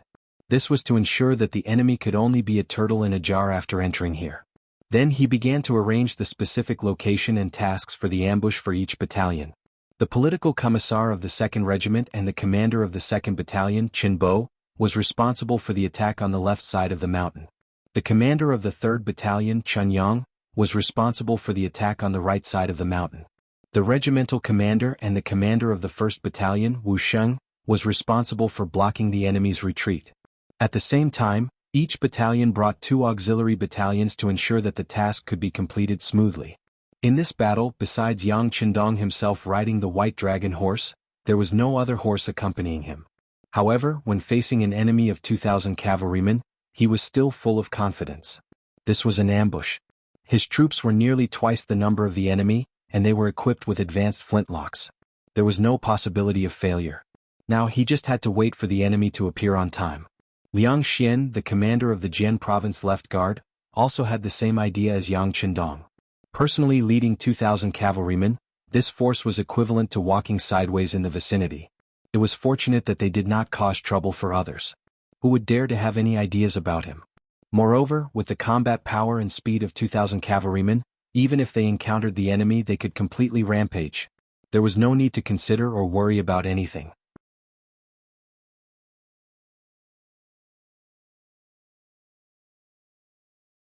Chapter 640. With such arrogant thoughts, the 2,000 cavalrymen charged forward. Even though they knew that there was a section between two mountains, no one had the intention to change their path. After all, if all the cavalrymen charged forward, they would be able to pass through this section in 3 minutes. In the past, they didn't know how many times they had passed through this area, but they had never encountered any danger. There wasn't any danger in the past and there shouldn't be any now. With such thoughts, the 2,000 Ming cavalrymen charged forward with Wei Zhen and Hu Ji as the vanguard. In less than 2 minutes, the 2,000 cavalrymen had entered the ambush area.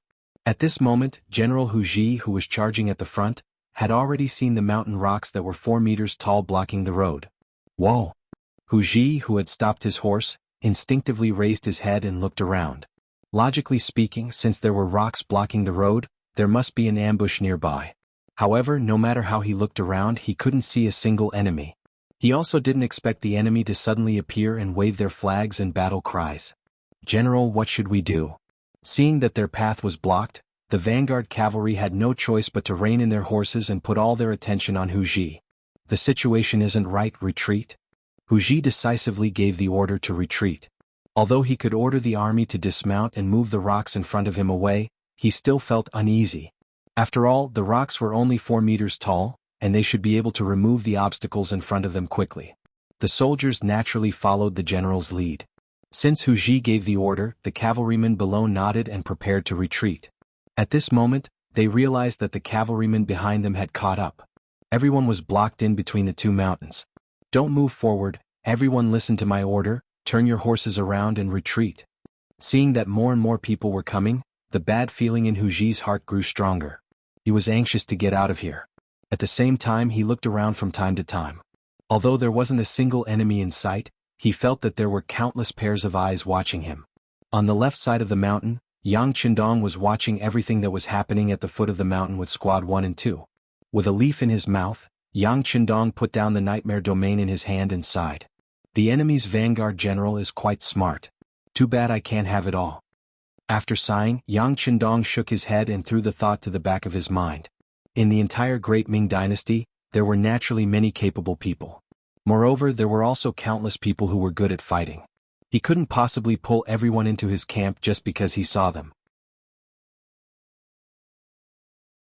Besides, he already had a lot of elites in his hands. Just like the Ghost Sniper team and the Wolf Fang Special Forces, everyone was 1 in 100, 1 in 1,000, or even 1 in 10,000 experts. Baizhua, I have a mission for you. Kill the enemy's vanguard general for me. Yang Chendong looked to the right. A member of the Phantom Sniper squad was lying on the ground. Captain Baizhua was also among them. He was holding a high-efficiency sniper rifle and preparing to shoot. Although there weren't many people in the northern part of the Great Ming Dynasty, they were all elites. For example, the Phantom Sniper squad and the Wolf Fang squad were brought along. As a member of the Special Forces in his previous life, he knew that real sharpshooters were made from bullets, and real elites were made from thousands of dangers. If you wanted an elite army, you shouldn't be afraid of losses. Only the mediocre would fade into the background, and the real elites would stand out. This time he brought these two teams here to continue polishing them and training them. Often, actual combat was the best training ground. Don't worry, sixth young master. Baizhua knew that this was an opportunity for him to show off, so he immediately agreed. Then he began to adjust the muzzle and the sight. Taking advantage of this time, the third commander, Wu Sheng, led a battalion to completely cut off the retreat of the Baiming cavalry and built a simple line of defense there. This was also the reason why Yang Chendong didn't immediately give the order to attack. He didn't completely block the enemy here. If he launched a sudden attack, the enemy might escape. Since they were already here, Yang Chendong had already reserved these 2,000 warhorses in his heart. If any of them escaped, it would be a flaw, and he wouldn't allow it to happen. Baizhua first measured the current wind speed, then he adjusted his breathing. At this time he was completely immersed in the wind. In his eyes, there was only one thing, and that was the target that was about to be killed. The stone mountain was no more than 20 meters high, and the muzzle of the gun was placed between two rocks. It was well hidden, and the distance between the two mountains was no more than 200 meters. For a sniper rifle that could shoot at a distance of 1,500 meters or even further, this was not a problem at all. Everything was ready.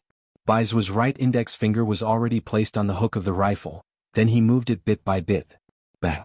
The gunshot was fired. From the time Yang Chendong gave the order to Baizhua locking onto the target, it only took 6 to 7 seconds. In terms of speed, Baizhua was already an excellent sniper.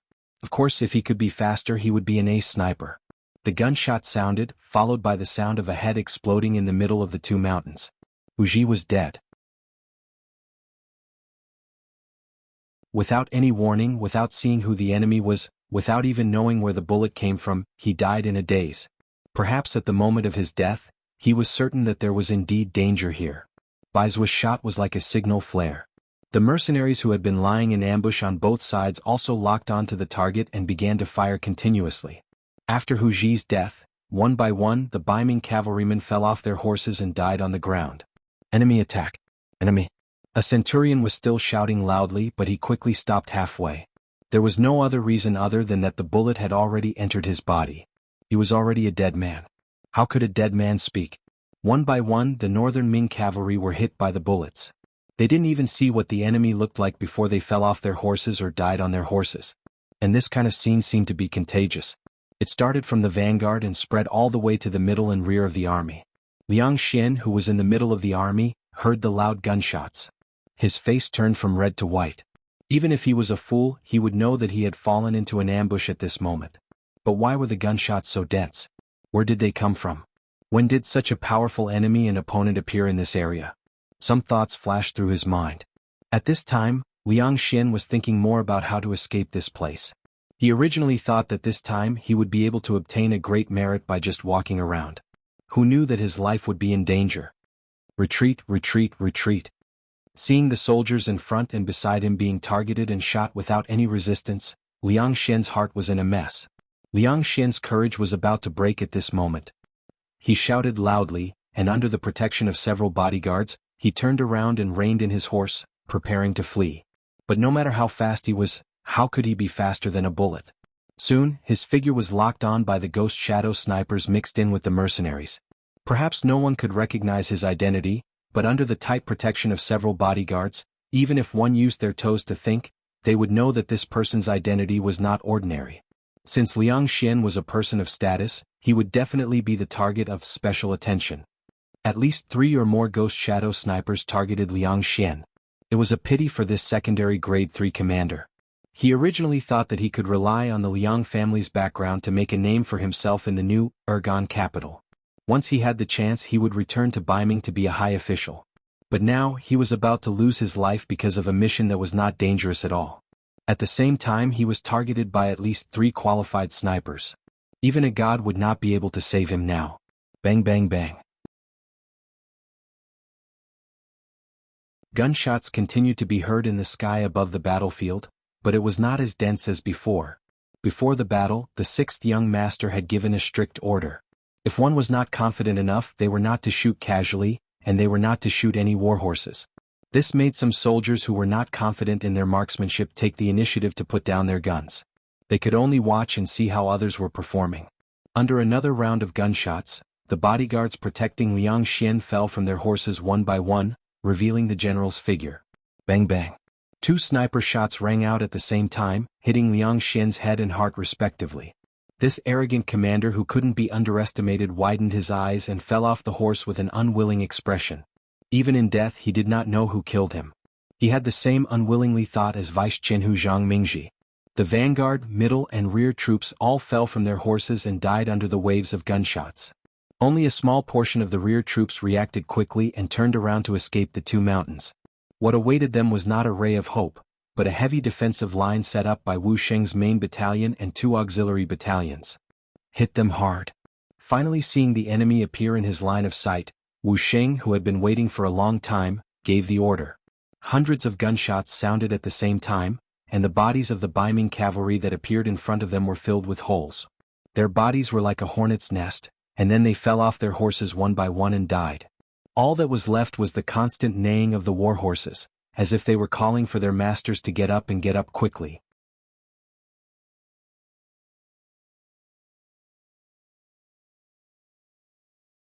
Chapter 641. A total of 2,000 northern Ming cavalrymen were surrounded by 4,000 elite mercenaries. From the beginning to the end of the battle, all of them were killed in less than 2 hours. Only a few dozen cavalrymen were seriously injured and fell to the ground. When the mercenaries cleaned up the battlefield, they were killed without a doubt. 6th young master, out of the 2,000 horses, only 24 were grazed by bullets. The rest are unharmed. Our army has no casualties. Wu Sheng trotted to Yang Qindong, who had already gone down the stone mountain, and made a salute to report the results. "AI, didn't you say not to hurt the horses?" Hearing this result, Yang Qindong shook his head in dissatisfaction. However, he knew that since it was a battlefield, nothing could be perfect. "Okay, tell all the brothers to record the contributions and reward them according to their contributions. Now, take all the warhorses away and bury all the enemy corpses in the pit we have prepared long ago." The Battle of Stone Mountain was a victory. With careful planning, excellent weapons and strong military quality, they caught the enemy off guard. They killed 2,018 enemies and captured 2,018 horses. With this victory, the mercenaries withdrew from the mountain and headed straight for Sea Town. It was time to leave. Although there was a lot of military resources with so many horses, it wouldn't be too hard to carry the equipment. Yang Qindong, who was the first to act and the first to returned to Sea Town. After putting all the resources on the horses, he left Sea Town and went through the defense line between Twin Cities and Malian City. He headed straight for his new destination, Narcissus Town, which was one of the main habitats of the Swanee tribe. During the 5 dynasties, the Khitan people called the Black Water Swanee the Jurchens. From then on, the name Jurchens replaced the Swanee. In the Liao dynasty, they changed the name to Straight Women. Whether it was Jurchens or Straight Women, the Swanee tribe was the predecessor of the Jurchens. Yang Qindong chose this location not only because he heard from Zhui Feng that there were a lot of warhorses here, but also because he remembered that the last feudal dynasty of the Great Ming dynasty was destroyed by them. He came here in advance to deal a blow to them. The Windchaser Cavalry Regiment had long understood the 6th young master's battle plan. After taking down the warhorses of the Twin Cities Malian City, they also brought their troops here. When they met up with the main force, they found out that they had actually taken down a total of 2,018 warhorses. Although more than 20 of them had suffered some damage, they only needed to rest for a while to recover. This was 100 times more effective than the 550 warhorses they had obtained and losing 50 of them. This result made the Windchaser cavalry soldiers stop looking down on them. They were all wondering what kind of methods this main force had to complete the mission so beautifully. Just like Windchaser's cavalry, They also had the ability to attack Bai Ming's 2,000 warhorses. They could even guarantee that they would be the final victor by relying on their more powerful methods. However, the effect was definitely not that good. Even the Windchaser cavalry regiment was beaten half to death. Looking at the main force of the mercenaries, there was not a single casualty. This result was really hard to understand. Yang Qindong did not have the intention to explain it to them because it would not take long for the facts to be placed in front of them. When the flintlock showed its power, all words would be pale and powerless. Taking advantage of the fact that the Bai Ming army had not reacted, Yang Qindong had already led the main force out of the Jianghu left guard sphere of influence. He did not feel any psychological pressure or guilt for killing more than 2,000 Ming soldiers this time. Although the Ming army was also composed of Han people, this army could not be used by him for the time being. It might even become his enemy in the future.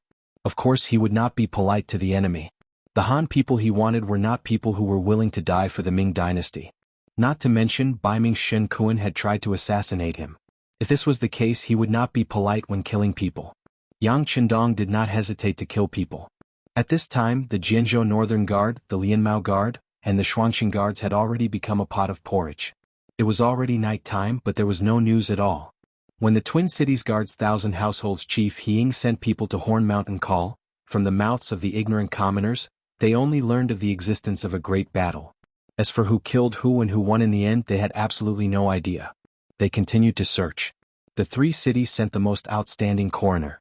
It took them a full 3 days to find the huge pit with the bodies of 2,018 people buried in the Stone Mountain area. Only then did the commander of the Jianghu left guard, Chindula, know that it was a force that destroyed all their cavalry. However, all information about this enemy seemed to have been cut off, and they could not find anything. Chindula had no choice but to report this to Song Quan, the commander of the newer cadre city. It was inevitable that he would be scolded and reprimanded.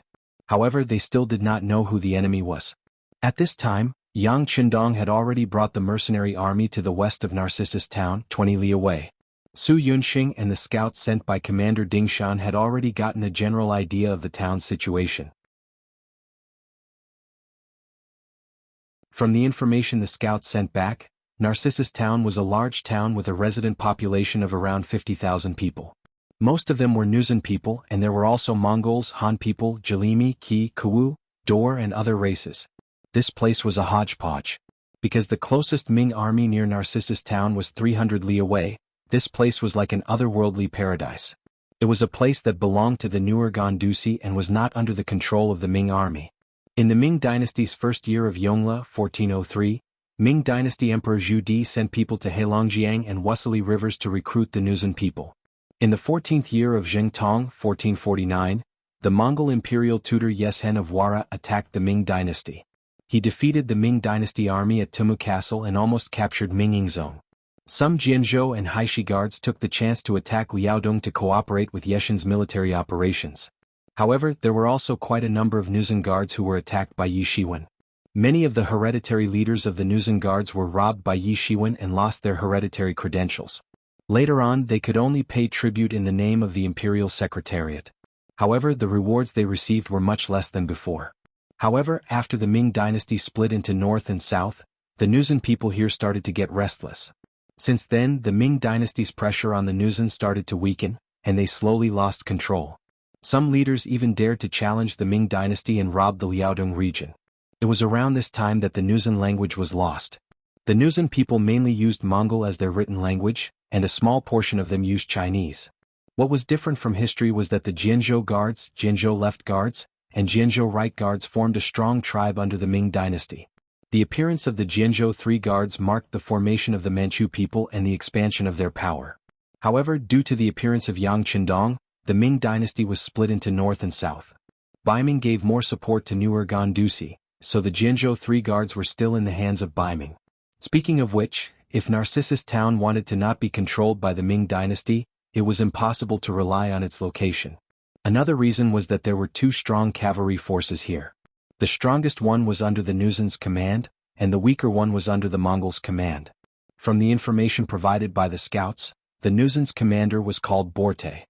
He had 4,000 cavalry under him, and even the surrounding Bai Ming guards were afraid of him. The Mongol general was called Bagan. He had 2,500 cavalry under him. Although he was slightly weaker than the Nuzan, he had a strong background and power as a Mongol. Most of the time, even Borte had to give him some face. 6,500 elites who were good at riding and archery were already more than the 5,600 Baiming guards. Unless Baiming was willing to send out 3 or more guards, it would be difficult to take advantage of the situation here. In fact, some of the nearby Baiming guards were also from the Nuzan tribe. If they were to attack Narcissus town, it was guaranteed that they would not help. They would even inform the Baiming beforehand. This was also the reason why Narcissus town existed and why Baiming did not come to raid. Raiding referred to plundering resources through war. It was usually used by nomads, but it was also used by Baiming against Narcissus town. Narcissus town continued to develop in its own way due to its unique geographical environment. Their main way of life was hunting, fishing, or raising various kinds of livestock for a living. Among them were horses. In fact, many of these horses were born from wild horses, which made them the best choice for war horses in the future. The reason why Yang Qindong came to Narcissus town was because of the horses that they raised. If he could get his hands on them, there was a high chance that they could become war horses. This would greatly increase the mercenaries' ability to survive on the grasslands.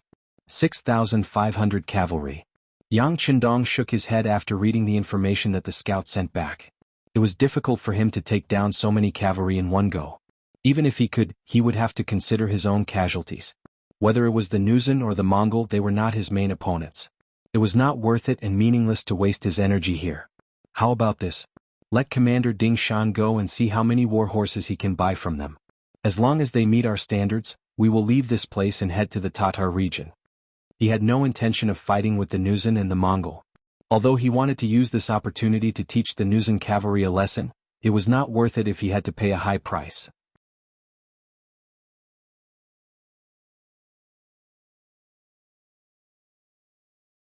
Chapter 642. Yang Qindong didn't want to make things difficult for them. Ding Shan received the order and went to Narcissus town 20 miles away. He reported his name and said he wanted to meet the general of the Nuzan division, Borte. He didn't mention Yang Qindong and the mercenaries' names because this place was ill-informed and didn't know what they were talking about. This time, Ding Shan reported that he was from the Red Banner Army. The Red Banner Army had some influence in the Nurgan Dusi region. The Nuzan cavalry reported Ding Shan's identity to the general. Borte was currently in a large house with 2 of his generals. They were discussing how to deal with the Mongol general, Bagan. During this period of time, Bagan had started to recruit soldiers again. He had actually attracted the attention of most of the young men in the town by offering them 5 taels of silver and 20 kilograms of meat for a month's service. It was said that many people had already signed up. Once Bagan's influence expanded, he would become a threat to Borte. This was something he didn't want to see. Moreover, Bagan had already broken the rules. According to the agreement, no matter who it was, they could recruit, but the standard of treatment was the same. 2 taels of silver and 5 kilograms of meat a month. Under the same standard, the townspeople could join whichever side they wanted. That being said, the Nuzan division had 4,000 cavalry while the Mongols only had 2,500. With this comparison, the people who wanted to join the army naturally knew which side to choose. Choosing the strong over the weak, this was the mentality of most people. In this way, the so-called fairness did not exist. This made Borte stronger and stronger and Bagan weaker and weaker. Left with no choice, Bagan could only break the rules. He was willing to pay more just to attract more people to join his cavalry. A burly man was sitting to the left of Borte. After hearing the general's words, he slammed the table and said with an irritable tone, "Bagan is breaking the rules. Since that's the case, I suggest we send troops to beat him up and let him know who has the final say in Narcissus town." "General Hulu, please calm down." Borte wasn't angry when he saw how impatient his subordinates were.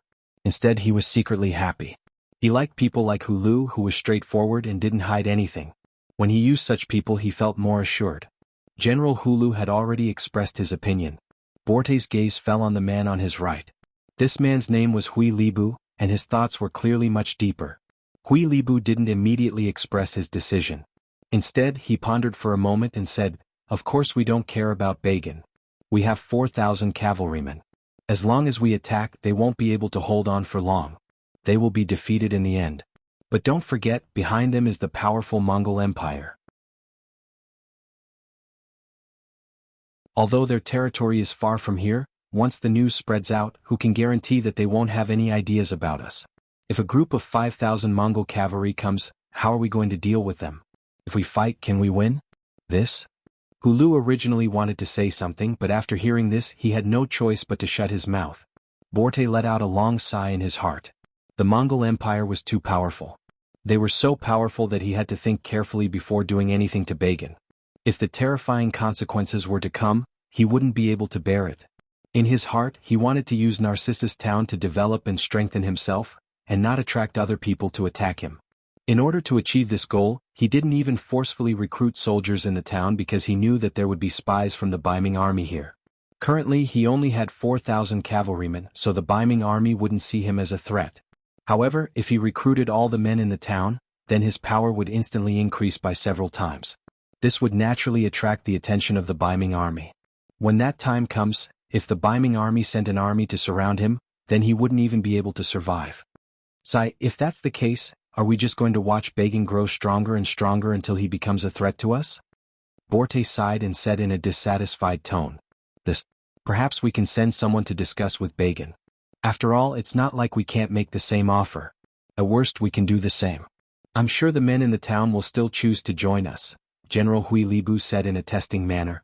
Although due to the environment they didn't have a lot of money, but it wasn't like they didn't have any. If they were really desperate, they could make the same offer. At worst, both sides would suffer losses.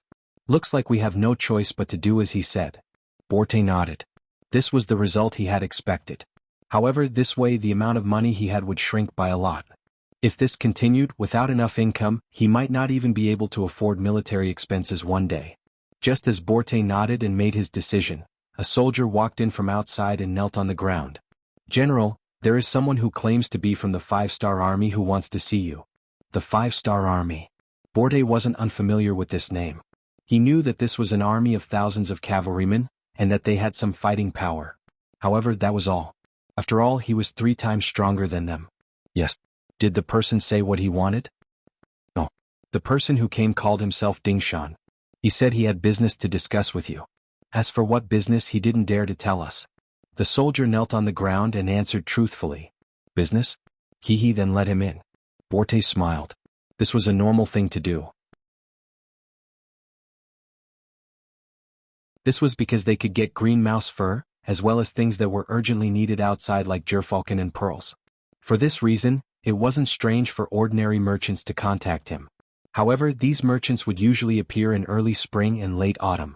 It was already summer, and there weren't many merchants who still wanted to discuss business with him. With curious gazes, Hulu and General Hui Libu didn't move at all. They were also curious about what business this Dingshan from the Red Banner wanted to discuss with them. The personal guard left and quickly returned. Behind him was Dingshan, who had a smile on his face. When this person entered the room, he very humbly cupped his fist and greeted Borte and the other 2. Dingshan greets the 3 generals. Greetings to the 3 generals. Yes. Are you Dingshan from the 5-Star Army? May I ask what position you hold there? Hui Libu took the initiative to ask. He also played the role of the vanguard. He couldn't let the general personally deal with the trivial matters. This lowly one's talent is limited. I am only a company commander. Dingshan still had a smile on his face. It was indescribable sincerity. Company commander? Hui Libu frowned. He clearly hadn't heard of this position before. Company commander? How many men does Brother Dingshan have under his command? Oh, only 100. Dingshan was still smiling as he spoke. He didn't have the slightest self-deprecation because he could only lead 100 men. 100? Eehee. When Borte and the other 2 heard that the other party was only a centurion, they couldn't help but laugh. Wasn't the position of company commander supposed to be a very prestigious one? They didn't think that he was only a centurion. Right? Dingshan must have known that he was embarrassed to say it out loud because of his position. That's why he purposely said that he was a company commander. In the end, the 3 of them still saw through his identity. Sai, who knew what the 5-Star Army was thinking? They actually only sent a centurion to meet him. Were they looking down on him? Borte and the other 2 seemed to have thought of something. A trace of anger appeared on their faces. When Dingshan saw this, he naturally knew that their hearts had changed. He sighed in his heart. You don't know how powerful the 5-Star Army is. Sending me here is already giving you enough face. Of course he couldn't say these words. Even if he said it, no one would believe him. Thinking about his mission, he put away his original smile and said as seriously as possible, "Three generals, this time I actually came here to make a deal with you. I think that in front of benefits my identity shouldn't be important." Yes. Huili couldn't hold back his anger. "You said a deal, then tell us the content and amount of the deal." They didn't immediately refuse because they wanted to wait for Ding Shan to finish speaking before humiliating him. After all, he was only a centurion. They didn't think that he could take out anything to tempt them. Ignoring the other party's somewhat cold attitude, Ding Shan finally opened his mouth. "Three generals, the 5-star army came here to buy war horses. We know that your noble family has a lot of war horses. Since they are eating for free, why not sell them to us? Isn't that the best of both worlds? Buy horses? You want to buy war horses?" Huili still didn't say anything. Then he laughed and said, "Ding, company commander, right? How many horses do you want? What price can you pay?" He purposely emphasized the word few to mock Ding Shan. With his identity as a mere centurion, what could he do? Even if he wanted to buy war horses, he would only buy a few. Although the war horses were the main source of income for the Nuzan tribe, if it was only a few, they wouldn't put it in their eyes. "A few?" Ding Shan mocked the other party in his heart. Then his tone changed into a very arrogant one. He had thought about it. Who said that merchants had to lower their heads? That was a small merchant. He was a big merchant. Since he was a big merchant, he didn't have to look at other people's faces. It was others who had to look at his mood. Ding Shan's tone also changed. At this moment, it was as if he was a different person. "Three generals, you must be mistaken. The 5-star army doesn't want a few horses. We can buy as many as you have. As for the price, it can be discussed."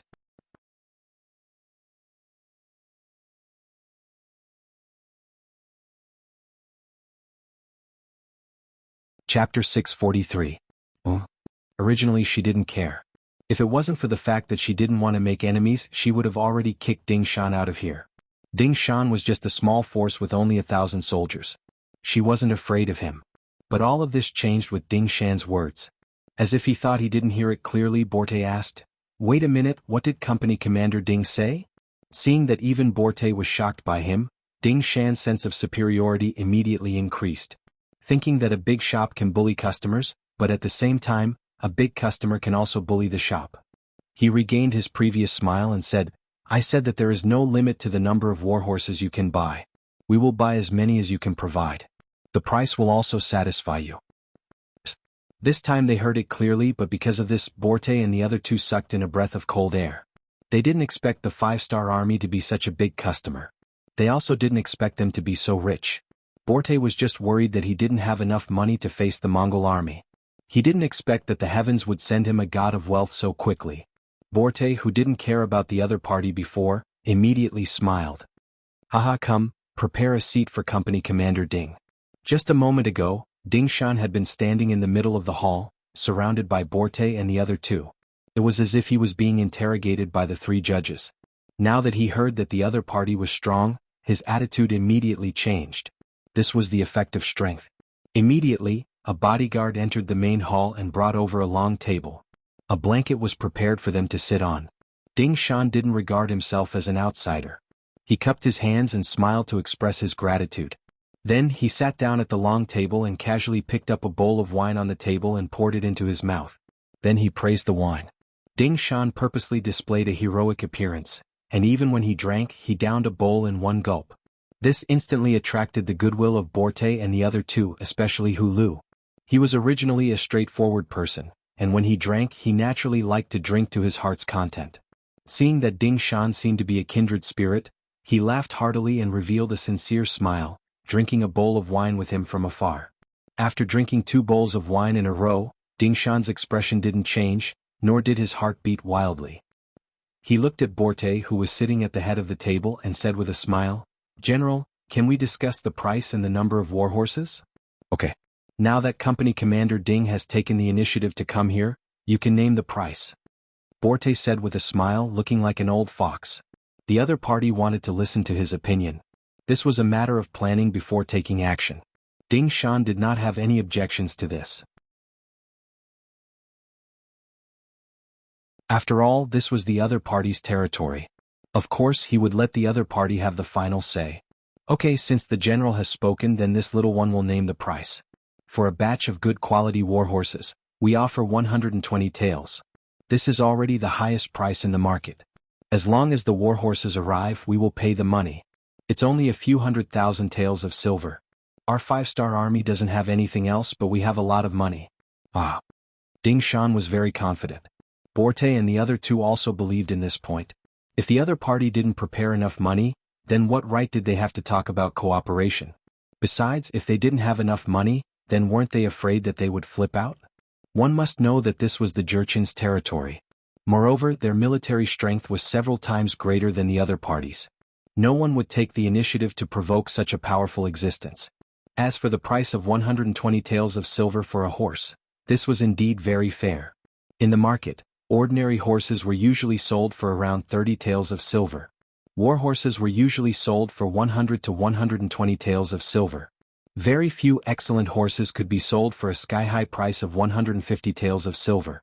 However, that was referring to the price of delivery. This time, the other party had taken the initiative to come to Narcissus town. Therefore, they only needed to hand over the goods to the other party. Just this alone would save them a lot of transportation costs and risks. From this point of view, 120 taels of silver was indeed tempting. However, in this world, who wouldn't want more money?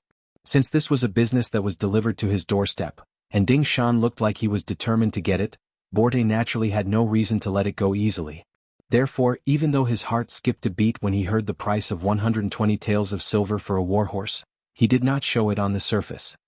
He shook his head and said, "The price is too low." Ding Shan had naturally thought deeply before offering 120 taels of silver for a horse. Yes, Zhang Mingji had indeed seen the price of one warhorse at 200 taels of silver. However, the other party had no intention of doing business with him. They were prepared to rob him. The facts prove this point. After finding Zhang Mingji's corpse in Horn Hill Call, they did not find any large amount of money on him or in the group. This time Ding Shan really wanted to make a deal with him. However, the other party still thought that the price was too low. This was a bit insatiable. Ding Shan argued with reason.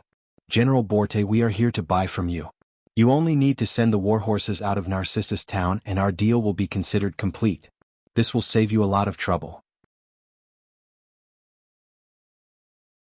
I said the price is too low. Borte had no intention of reasoning with Ding Shan. He still held on to his previous idea and repeated it. Ding Shan really wanted to leave in a huff. He could see Borte's greed.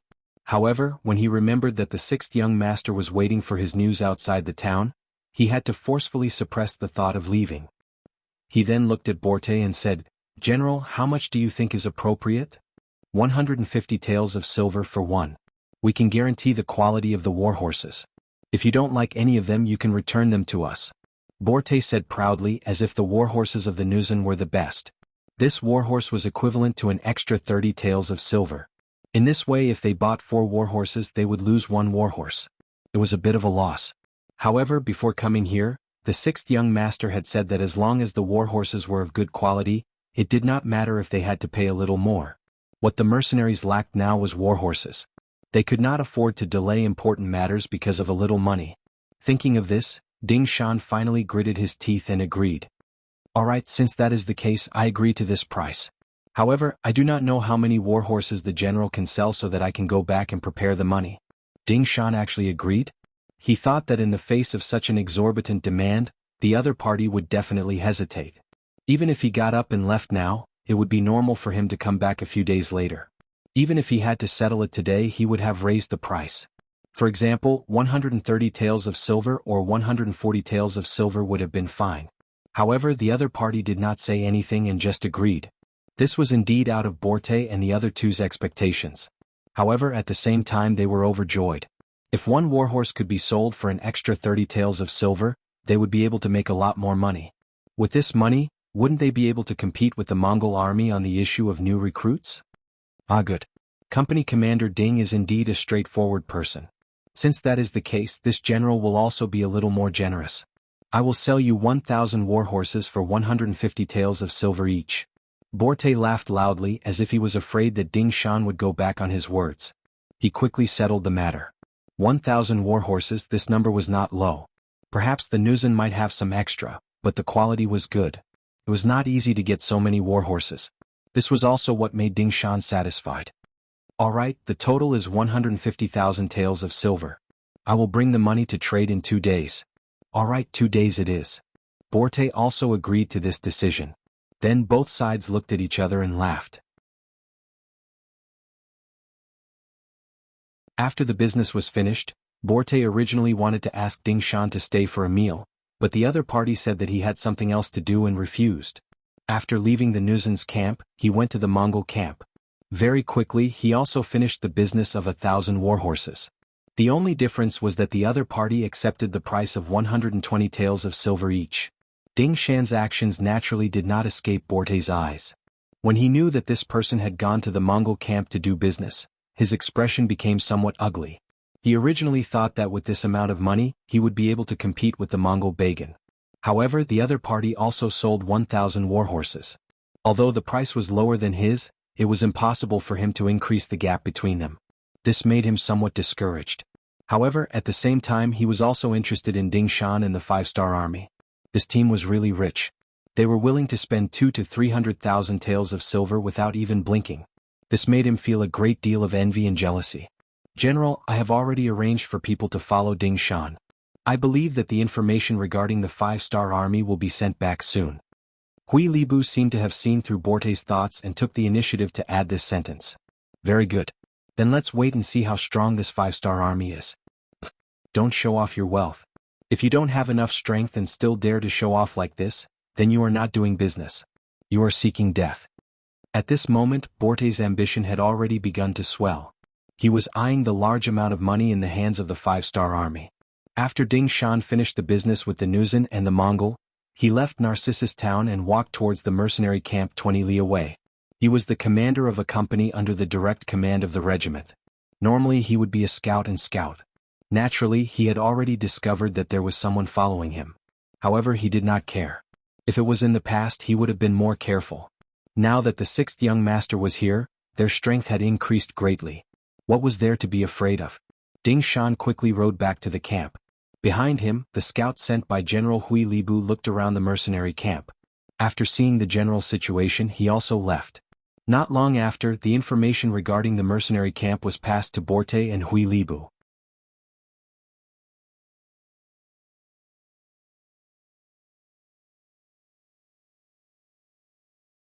Chapter 644. 3,000 cavalrymen, 2,000 infantrymen, and many horses were used to transport goods? Borte and Hui Li looked at each other after hearing the report from their spies. This was different from what they knew about the 5-star army, which only had a little over 1,000 cavalrymen. Of course, if they knew that Yang Qindong had originally planned to equip all the soldiers with war horses, it would be best if each soldier had 2. However, due to the limited number of war horses, the 3 cold vanguard regiments and 2 auxiliary battalions were converted into a cavalry regiment. The remaining horses were not suitable to be war horses and could only be used to transport goods. If that was the case, they wouldn't be interested in the 5-star army.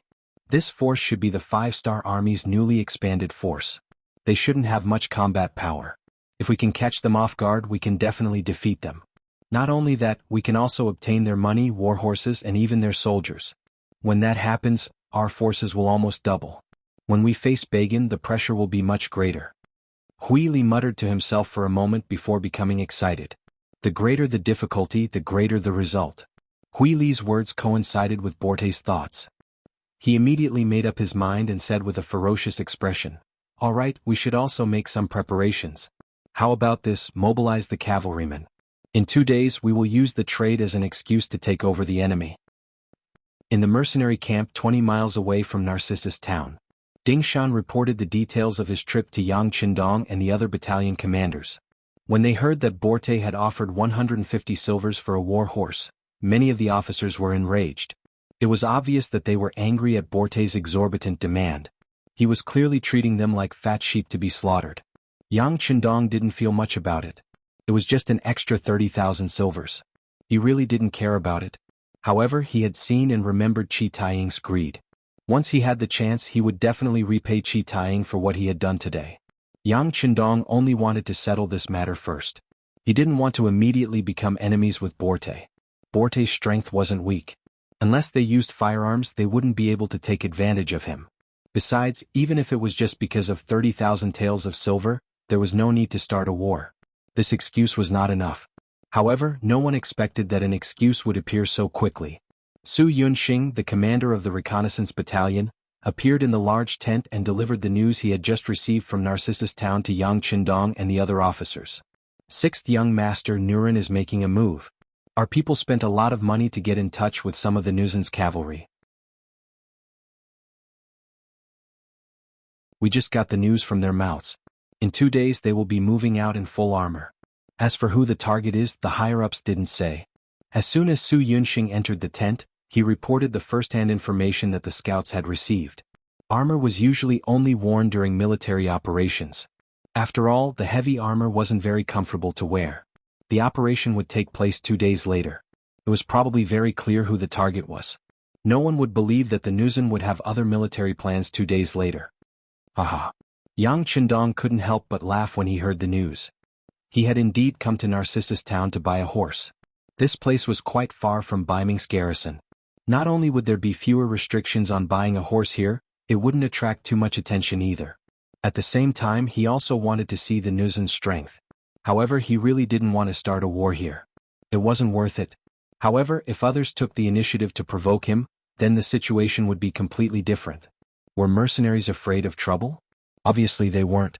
As long as they were angered, no matter how strong the opponent was or what they looked like, there was only one word: fight. Now, Yang Qindong had the elite Cold Vanguard 3rd Regiment in his hands. Reality proved that although the Windchaser Cavalry Regiment wasn't the strongest and wasn't at the level of a first-class regiment, it was still possible for them to become a first-class regiment. If the Nuzan still dared to target him with such a strong army, it could only mean one thing. The other party's appetite was too big and too greedy. It was no wonder that in history, they had the idea of targeting the great Ming dynasty more than 100 years later. This was their nature and it wouldn't be easy to change. It was a pity that they had provoked mercenaries this time. Yang Qindong wasn't going to be polite to them. With the number of cavalry he had, he might have to pay a high price to attack the other party. However, if he had to defend himself, it would be much easier. When Yang Qindong laughed, Tiger's Mane and Beta Persei, who knew him better, also laughed. This was the 6th young master's signature move. This kind of laughter showed that the 6th young master was angry. The consequence of being angry was definitely going to be a big battle. Both of them loved to fight, so they were naturally happy. Come everyone, don't leave. Let's discuss the military battle plan in 2 days. Yang Qindong took the initiative to walk to the sand table and looked at his position. The Nuzan suddenly made a move. As one of their opponents, she naturally couldn't escape the eyes of the Mongol army. Both sides relied on Narcissus Town. The Nuzan and the Mongol army had long been in each other's shoes. It was very difficult for either side to do something behind the other's back. Therefore, in terms of news, Bagan received it much earlier than Yang Qindong. His general, Taimur, was in charge of recruiting new soldiers when he was urgently called to the barracks by Bagan. He was informed of what might happen in 2 days. General, is Borte planning to attack the 5-star army? Although Taimur was tall, he wasn't stupid. He quickly thought of a possibility. That should be the case. Otherwise, do you think they would dare to attack our army? Bagan said proudly. Although he wasn't as strong as the Nuzan in terms of military strength, he was a Mongol. The Mongol cavalry had once been invincible. Even now, although it had declined, a starving camel was still bigger than a horse. It wasn't something that just anyone could provoke. The Ming army might have the guts, but the Nuzan soldiers led by Borte definitely wouldn't. Since they couldn't attack them, they could only attack the 5-star army that had just arrived. When Ding Shan appeared here today, he looked like a child of wealth. It was no wonder that Borte and the others would have such thoughts. Taimur found out from Bagan that Ding Shan wanted to buy 1,000 war horses. He couldn't help but worry. General, it seems like the 5-star army is very rich. However, the more it is so, the more we can't let them succeed. Otherwise, once they obtain the 5-star army's resources, their strength will become unstoppable. The gap between our two sides will only widen. This will be disadvantageous in the future. That's right. Bagan nodded heavily. This was the reason why he called Taimur over. General, what do you plan to do? Taimur knew that since Bagan had made his intentions clear, he must have thought of a countermeasure. However, he didn't know what to do next. Bagan didn't answer immediately. He seemed to be hesitating as well. After a few breaths he said, "We have 3 options now. First, we take the initiative to look for Borte. Since there are benefits, we naturally can't let them take it all for themselves. We can work together to eliminate the 5-star army and share the benefits. Second, we can work together with the 5-star army and fight Borte together. This way we can achieve our goal of severely injuring him. From then on, we will become the strongest force in Narcissus Town. Third, we can secretly inform the 5-star army of Borte's intention to attack and wait until both sides are heavily injured before we suddenly attack and reap the benefits. There were 3 options to choose from. At this moment, Taimur was silent. He was considering the feasibility of the 3 options in his mind. The first option didn't seem to make sense. They could obviously take all the benefits for themselves. Why would the Nuzan share the benefits with them? At least if it were them, they definitely wouldn't be willing to share the benefits with others. As for the second option, although it might severely injure the Nuzan, the benefits would be very limited. Without money they wouldn't be able to expand. If Narcissus Town didn't have a strong force, it would only attract the attention of the Ming army. It might even cause them to send troops to deal with Narcissus Town. On the other hand, there was only the third option. If it went well, not only would they be able to get rid of Borte, but they would also be able to obtain enough money from the 5-star army to develop themselves. As long as they had money, they would be able to attract more people to join them. Once their force grew, it would be much more difficult for the Ming army to deal with them. This was the only way for them to develop and survive. The third option. Taimur made his decision after weighing the options in his mind. Very good. Bagan laughed and nodded. It was obvious that he was leaning towards the third option. Now that he had reached an agreement with Taimur, they could go and make preparations. They were like the mantis stalking the cicada, unaware of the oriole behind. Not long after the 2 generals reached an agreement, a Mongolian scout quietly left Narcissus Town and went to the mercenary camp 20 miles away. He passed on the news that Borte might deal with them in 2 days. In the tent, Tiger's Mane politely sent the Mongolian scout away. He then returned and stood beside Yang Qindong. Young master, you've guessed correctly. It seems that the Mongolian army has a lot of ideas. Aha, this is a world where the strong prey on the weak. It's normal for them to have a lot of ideas. The key is still strength. Without enough strength, even if you're smart, you can only protect yourself. Yang Qindong maintained a confident smile on his face. He had said before that it was impossible for the Mongolian army to not interfere in such an important matter. Not long after he said that, they indeed made their move. You're tuning in to the Han Li's Wuxia Adventures YouTube channel. We're so grateful for your support, and don't forget to subscribe to join us on this incredible journey through captivating stories. Your generosity through donations truly makes a world of difference, as it's the primary source of revenue that allows me to expand and enhance this channel for you. Thank you from the bottom of my heart for being a part of this adventure.